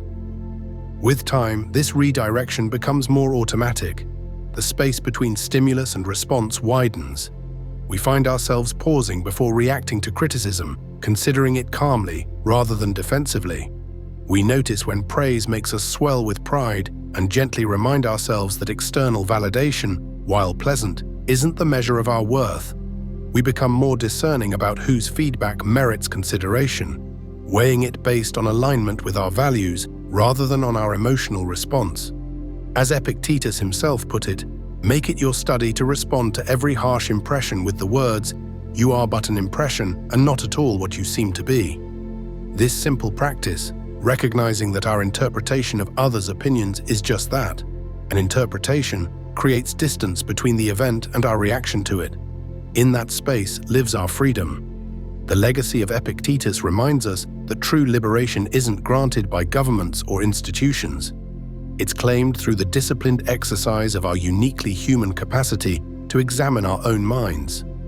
In a world that profits from our insecurities and thrives on our fear of judgment, embracing this ancient wisdom becomes an act of quiet rebellion. By refusing to outsource the evaluation of our lives to others, we reclaim authorship of our own story. Consider the countless moments in a single day when concern for others' opinions influences your choices, often below the threshold of conscious awareness. The clothes you select in the morning, the comments you make in meetings, the posts you share online, the opinions you express or withhold, the purchases you make, even the way you walk down a crowded street. Each of these moments represents a choice point, an opportunity to ask yourself, am I doing this because it aligns with my values and purpose, or am I doing it to manage how I'm perceived? This inquiry isn't meant to induce guilt, but to cultivate awareness. The grip of social approval is so pervasive that extracting ourselves from it requires consistent, compassionate self-observation. And as we become more attuned to these subtle influences, we discover more opportunities for authentic choice. Epictetus understood that this journey toward inner freedom isn't linear. We don't achieve permanent liberation from others' opinions through a single insight or decision. Rather, we cultivate this freedom through countless small acts of mental discipline, gradually building the strength to hold our own counsel even when social pressure intensifies. Think of it as training for the inevitable storms of criticism and rejection that any meaningful life incurs. Just as an athlete doesn't become strong by avoiding resistance, but by engaging with it strategically, we don't become internally free by avoiding situations where our independence might be challenged.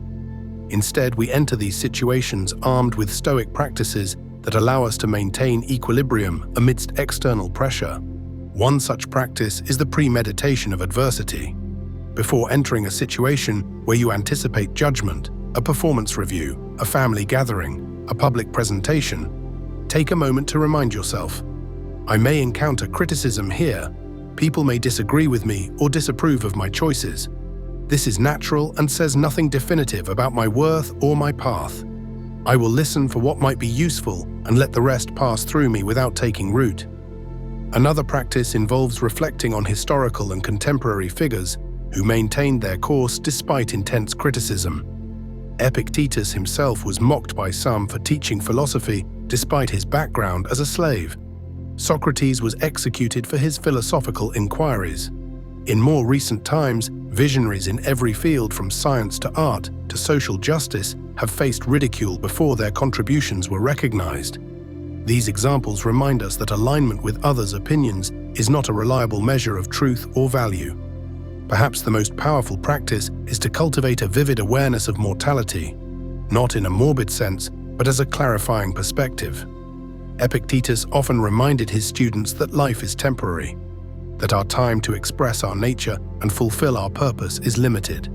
When we truly internalize this reality, many concerns about social approval reveal themselves as trivial diversions from what matters most. Ask yourself, on my deathbed, will I regret not having pleased this person? Or will I regret not having lived according to my deepest values, regardless of whether doing so won popular favor? This memento mori, this remembrance of death, doesn't diminish life but intensifies it, stripping away the superficial concerns that dilute our limited time. The liberation that Epictetus offers extends beyond personal psychology into our relationships and communities. When we no longer need others to validate our worth, we can engage with them from a place of genuine curiosity and respect, rather than neediness or defensiveness. This shift transforms not only how we experience others, but how they experience us. Consider how you respond to someone who clearly needs your approval versus someone who is secure in their own value. The former often triggers either an impulse to reassure or an impulse to withdraw. The interaction feels somehow burdensome. The latter creates space for authentic connection based on mutual interest rather than emotional caretaking. By releasing our attachment to others' assessments, we paradoxically become more capable of meaningful contribution to their lives. We listen more attentively because we're not preoccupied with how our response will be received. We offer our perspective more honestly because we're not tailoring it to maintain approval. We show up more consistently because our commitment isn't contingent on recognition. This internal freedom also transforms how we approach work and creativity. Many artists, writers, innovators, and entrepreneurs find themselves paralyzed by anticipatory criticism, imagining how their offering might be received before it's even created. This anticipation often results in watered-down work, designed to offend no one rather than to express something authentic or solve a real problem. Epictetus would advise us to focus instead on the work itself, on expressing our nature through it, on serving its inherent purpose. The reception, whether critique or praise, is an afterthought, interesting perhaps, but ultimately irrelevant to the central question. Did I fulfill my purpose in creating this? When we approach our work from this perspective, we often find that it resonates more deeply with others, precisely because it isn't calculated to please them. The same principle applies to how we navigate moral and ethical choices. In a complex world where consensus is rare, we're frequently faced with decisions that will inevitably displease someone. If we use others' approval as our compass, we find ourselves constantly redirecting, never maintaining a consistent course toward any meaningful destination. Epictetus argues for developing our own moral orientation, not in isolation, but through reasoned engagement with universal principles that transcend particular social contexts. What does justice require in this situation? What would compassion look like here? How would wisdom guide this choice? By referring to these internal standards rather than external validation, we develop moral consistency that withstands shifts in public opinion. This independence is particularly vital in our current media environment, where algorithms amplify outrage and social platforms incentivize conformity within ideological bubbles. The person who needs approval is vulnerable to manipulation through the threat of social rejection. The person who has internalized Epictetus's teaching can engage thoughtfully with different perspectives without being swayed by the implicit threat of ostracism that often accompanies disagreement online. As we deepen our practice of letting go of others' opinions, we may notice subtle but significant shifts in how we experience daily life. Anxiety diminishes as we stop bracing for judgment or rehearsing defenses against potential criticism. Energy increases as we reclaim the attention previously spent on impression management.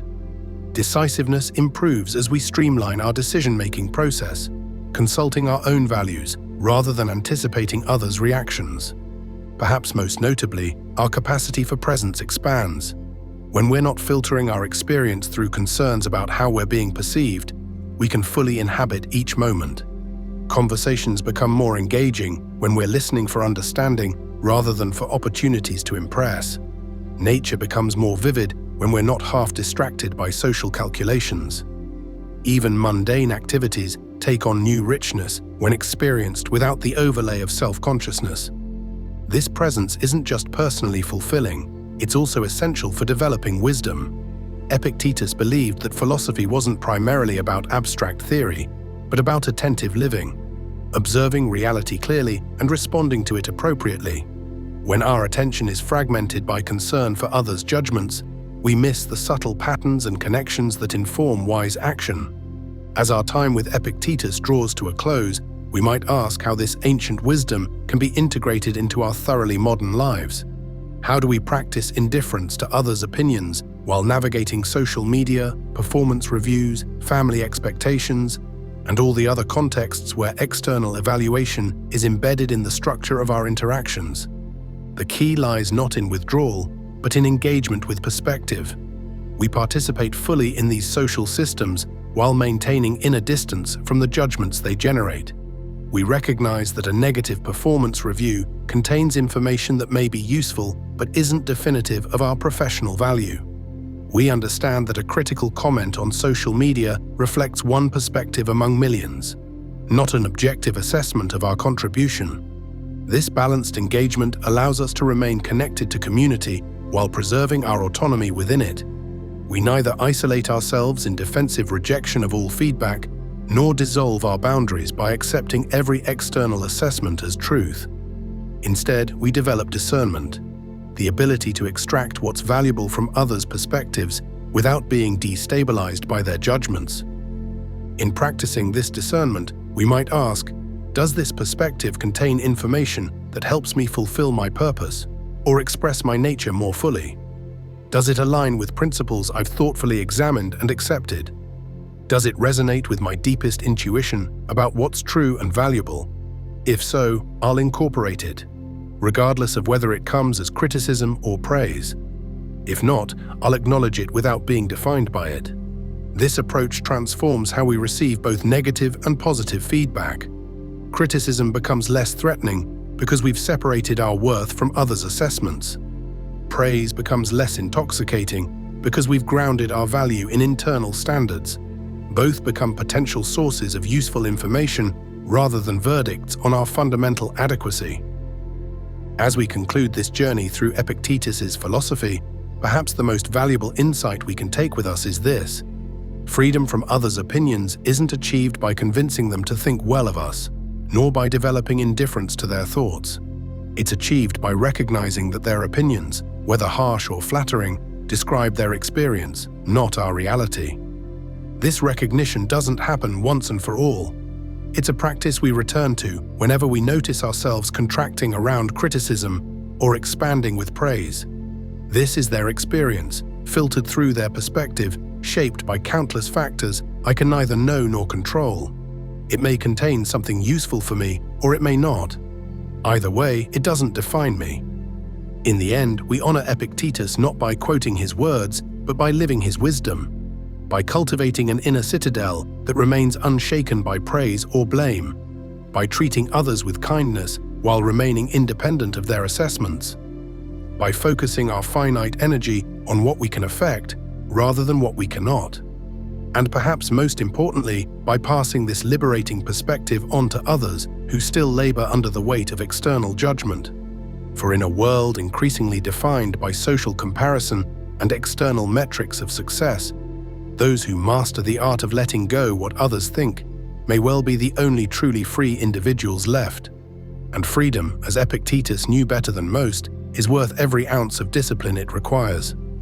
As we step away from this exploration and back into our daily lives, we carry with us not just intellectual understanding, but practical tools for liberation. Each time we catch ourselves anxiously anticipating others' reactions, we have an opportunity to practice Epictetus's remedy. This is not mine to control. I will focus instead on what is, my judgments, my intentions, my actions. Each time we feel stung by criticism or inflated by praise, we can remind ourselves, this is their experience meeting my expression. It doesn't touch my essence. Each time we find ourselves modifying our authentic expression to avoid disapproval, we can pause and ask, what would I say or do if I weren't concerned about their response? These small moments of practice, accumulated over time, gradually erode the habit of outsourcing our self-evaluation. And as this habit weakens, we discover a profound truth that Epictetus embodied. No external circumstance, not even enslavement, can constrain the mind that has recognized its own freedom. No opinion, however harsh or pervasive, can diminish the person who has reclaimed authority over their own worth. This discovery doesn't isolate us, but connects us more authentically to others and to life itself. Freed from the exhausting labor of managing impressions, we can direct our energy toward understanding, creation, service, and presence. We can listen without defensiveness, speak without calculation, act without hesitation, and rest without guilt. Perhaps this is the ultimate gift of Epictetus's teaching. Not just freedom from others' opinions, but freedom for wholehearted living. Not just the absence of anxiety about judgment, but the presence of joyful engagement with what matters most. Not just independence from external validation, but interdependence based on authentic expression rather than strategic performance. As we conclude, let us commit to honoring this ancient wisdom, not just through intellectual appreciation, but through daily practice.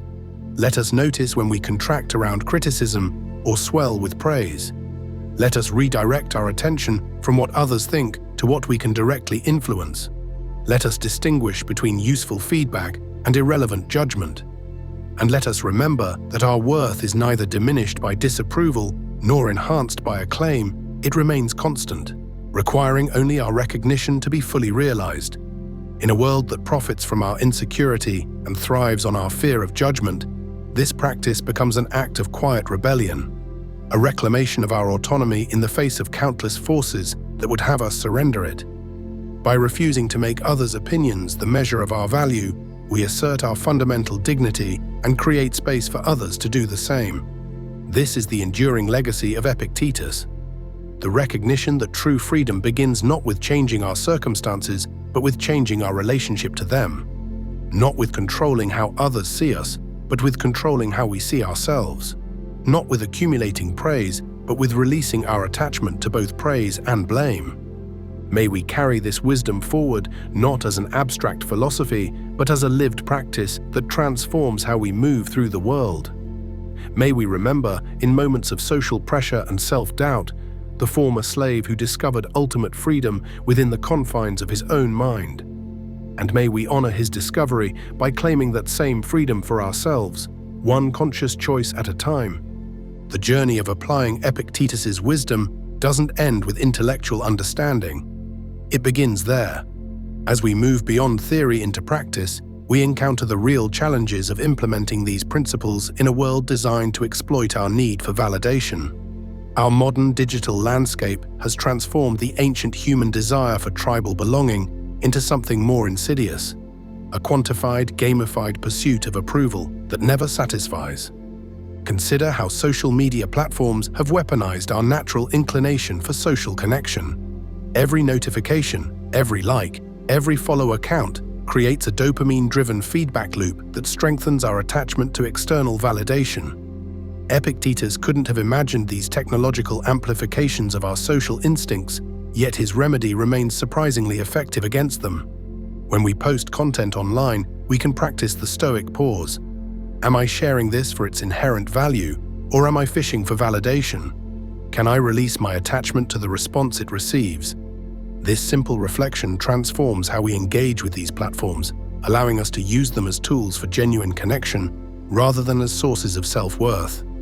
The workplace presents another arena where Epictetus's teachings face rigorous testing. In professional environments structured around evaluation systems, peer recognition, and competitive advancement, how do we maintain inner freedom while still engaging productively?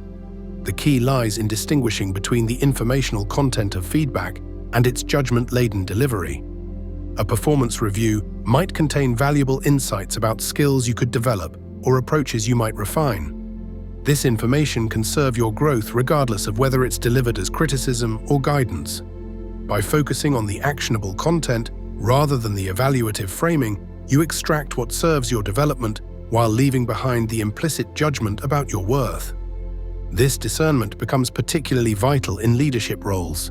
Those who lead from a place of approval-seeking tend to make decisions that please the loudest voices rather than serve the greatest good. They hesitate to deliver necessary but unpopular messages. They avoid beneficial but initially disruptive changes.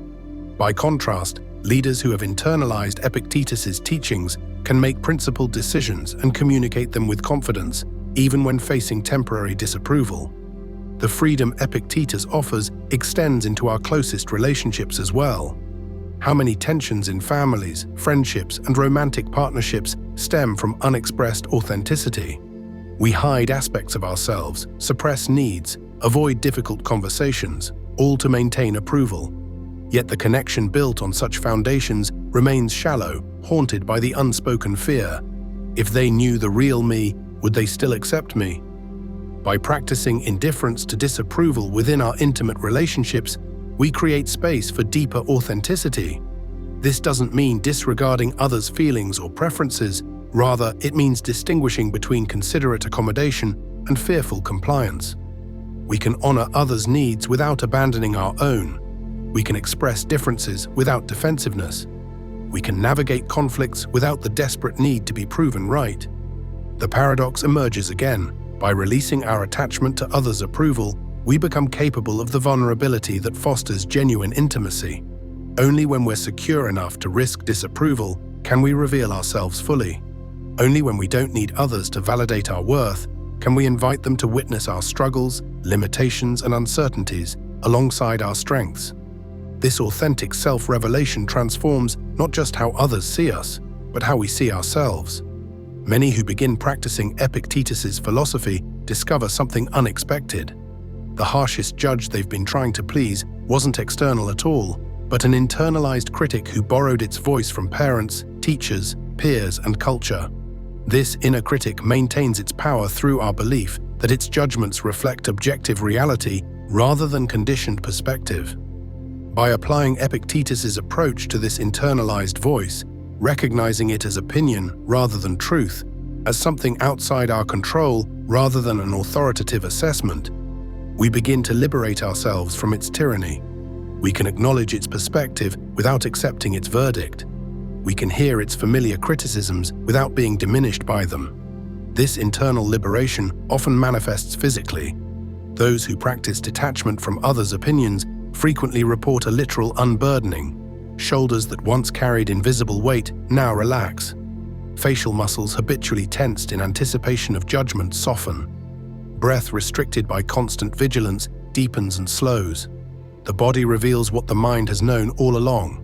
Concern for others' opinions is not just emotionally taxing, but physically depleting.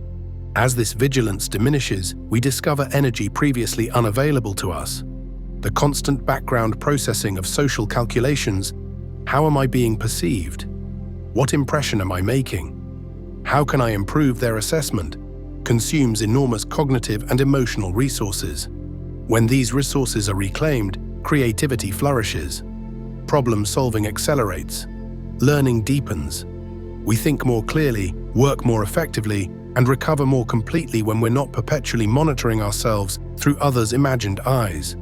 This newfound energy allows us to engage more fully with what Epictetus would consider our natural purpose. Rather than focusing on how our actions will be received, we can focus on the actions themselves, their inherent quality, their alignment with our values, their contribution to a life well lived. This shift from external validation to internal purpose transforms not just isolated choices, but entire trajectories. Consider how career paths change when guided by intrinsic meaning rather than external markers of success. The lawyer who once pursued prestigious cases, regardless of their alignment with her values, now selects work that engages her highest capacities and serves principles she genuinely believes in. The entrepreneur who measured success by acquisition, offers, and funding rounds now evaluates his business by the problem it solves and the culture it creates. The artist who once created with critics in mind now produces work that expresses her authentic vision, regardless of its commercial appeal. These redirected paths don't necessarily lead away from conventional success. Often, they lead toward more sustainable, meaningful versions of it. Excellence pursued for its own sake frequently results in recognition. Purpose pursued regardless of acclaim often attracts those who resonate with authentic expression. The difference lies not in external outcomes, but in internal orientation. The freedom to pursue what matters, regardless of how it might be judged. This reorientation extends to how we measure progress in personal development. Rather than tracking external markers of growth, compliments received, social media engagement, invitations to exclusive circles, we attend to internal signals, increased presence, greater equanimity amidst criticism, enhanced ability to maintain our center when others disapprove. We might ask ourselves, can I now speak an unpopular truth without my voice shaking? Can I maintain eye contact when expressing a view I know the listener disagrees with? Can I receive criticism without immediately defending or explaining? Can I acknowledge my mistakes without shame spiraling? These capacities, rather than others' assessments of our growth, indicate genuine progress toward Epictetan freedom. As this freedom takes root, we often discover an unexpected side effect: increased compassion for those still entangled in approval-seeking.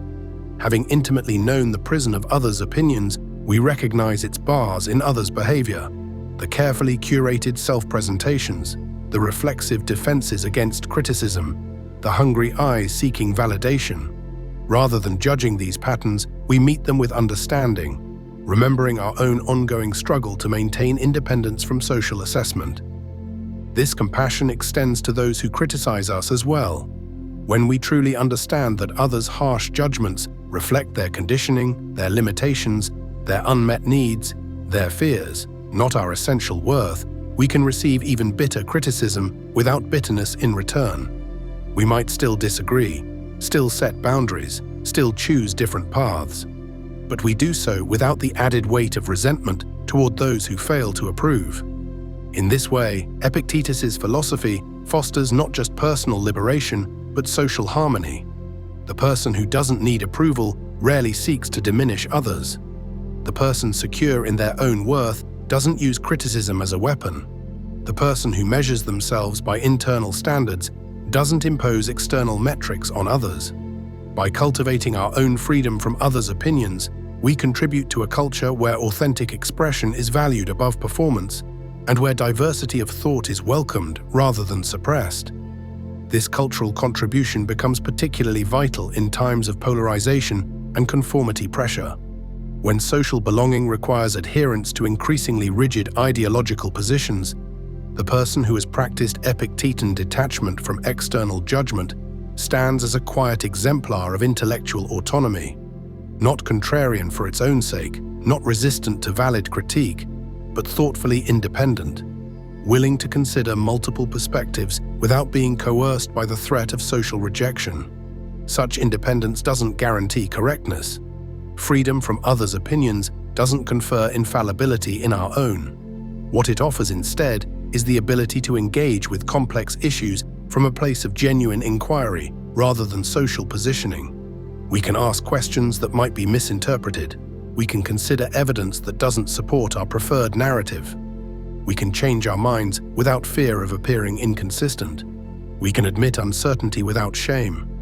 This intellectual freedom becomes increasingly precious in an information environment characterized by filter bubbles, algorithmic amplification of outrage, and social penalties for deviating from group consensus. By maintaining our capacity for independent thought despite these pressures, we preserve something essential to both personal wisdom and social progress: the ability to see reality clearly rather than through the distorting lens of social approval. The practice of letting go of others' opinions thus extends far beyond personal psychology into ethics, citizenship, and cultural contribution. By reclaiming our attention from social calculation and redirecting it toward what truly matters, our values, our purpose, our direct experience of life, we not only free ourselves, but create space for others to do the same. In this way, Epictetus's ancient wisdom becomes not just personally liberating, but culturally revolutionary. In a world increasingly oriented around external metrics, quantified approval, and performative identity, the person who maintains inner freedom preserves an essential human capacity: the ability to determine one's own worth independent of social consensus. This capacity represents not selfishness, but its opposite: the foundation for genuine contribution, unbounded by concern for recognition. When we no longer need others to validate our worth, we can offer our gifts without calculation, speak our truth without manipulation, and serve our purpose without constantly checking for approval. This liberation doesn't separate us from community, but allows us to engage with it authentically, bringing our whole selves to our relationships and our work. As we integrate this wisdom into our daily lives, we discover that freedom from others' opinions isn't achieved through grand declarations of independence, but through countless small choices to value our own discernment above external validation. Each time we speak a truth despite anticipating disapproval, each time we pursue a calling despite warnings of impracticality, each time we express creativity without concern for critical reception, we strengthen our capacity for Epictetan freedom. This practice never finishes, it only deepens. Even those who have walked this path for decades find themselves occasionally ensnared by concern for others' judgments. The difference lies not in perfect immunity, but in quicker recognition and more skillful response. We notice sooner when we've become entangled in others' opinions. We extract ourselves more gracefully from these entanglements. We return more readily to our center,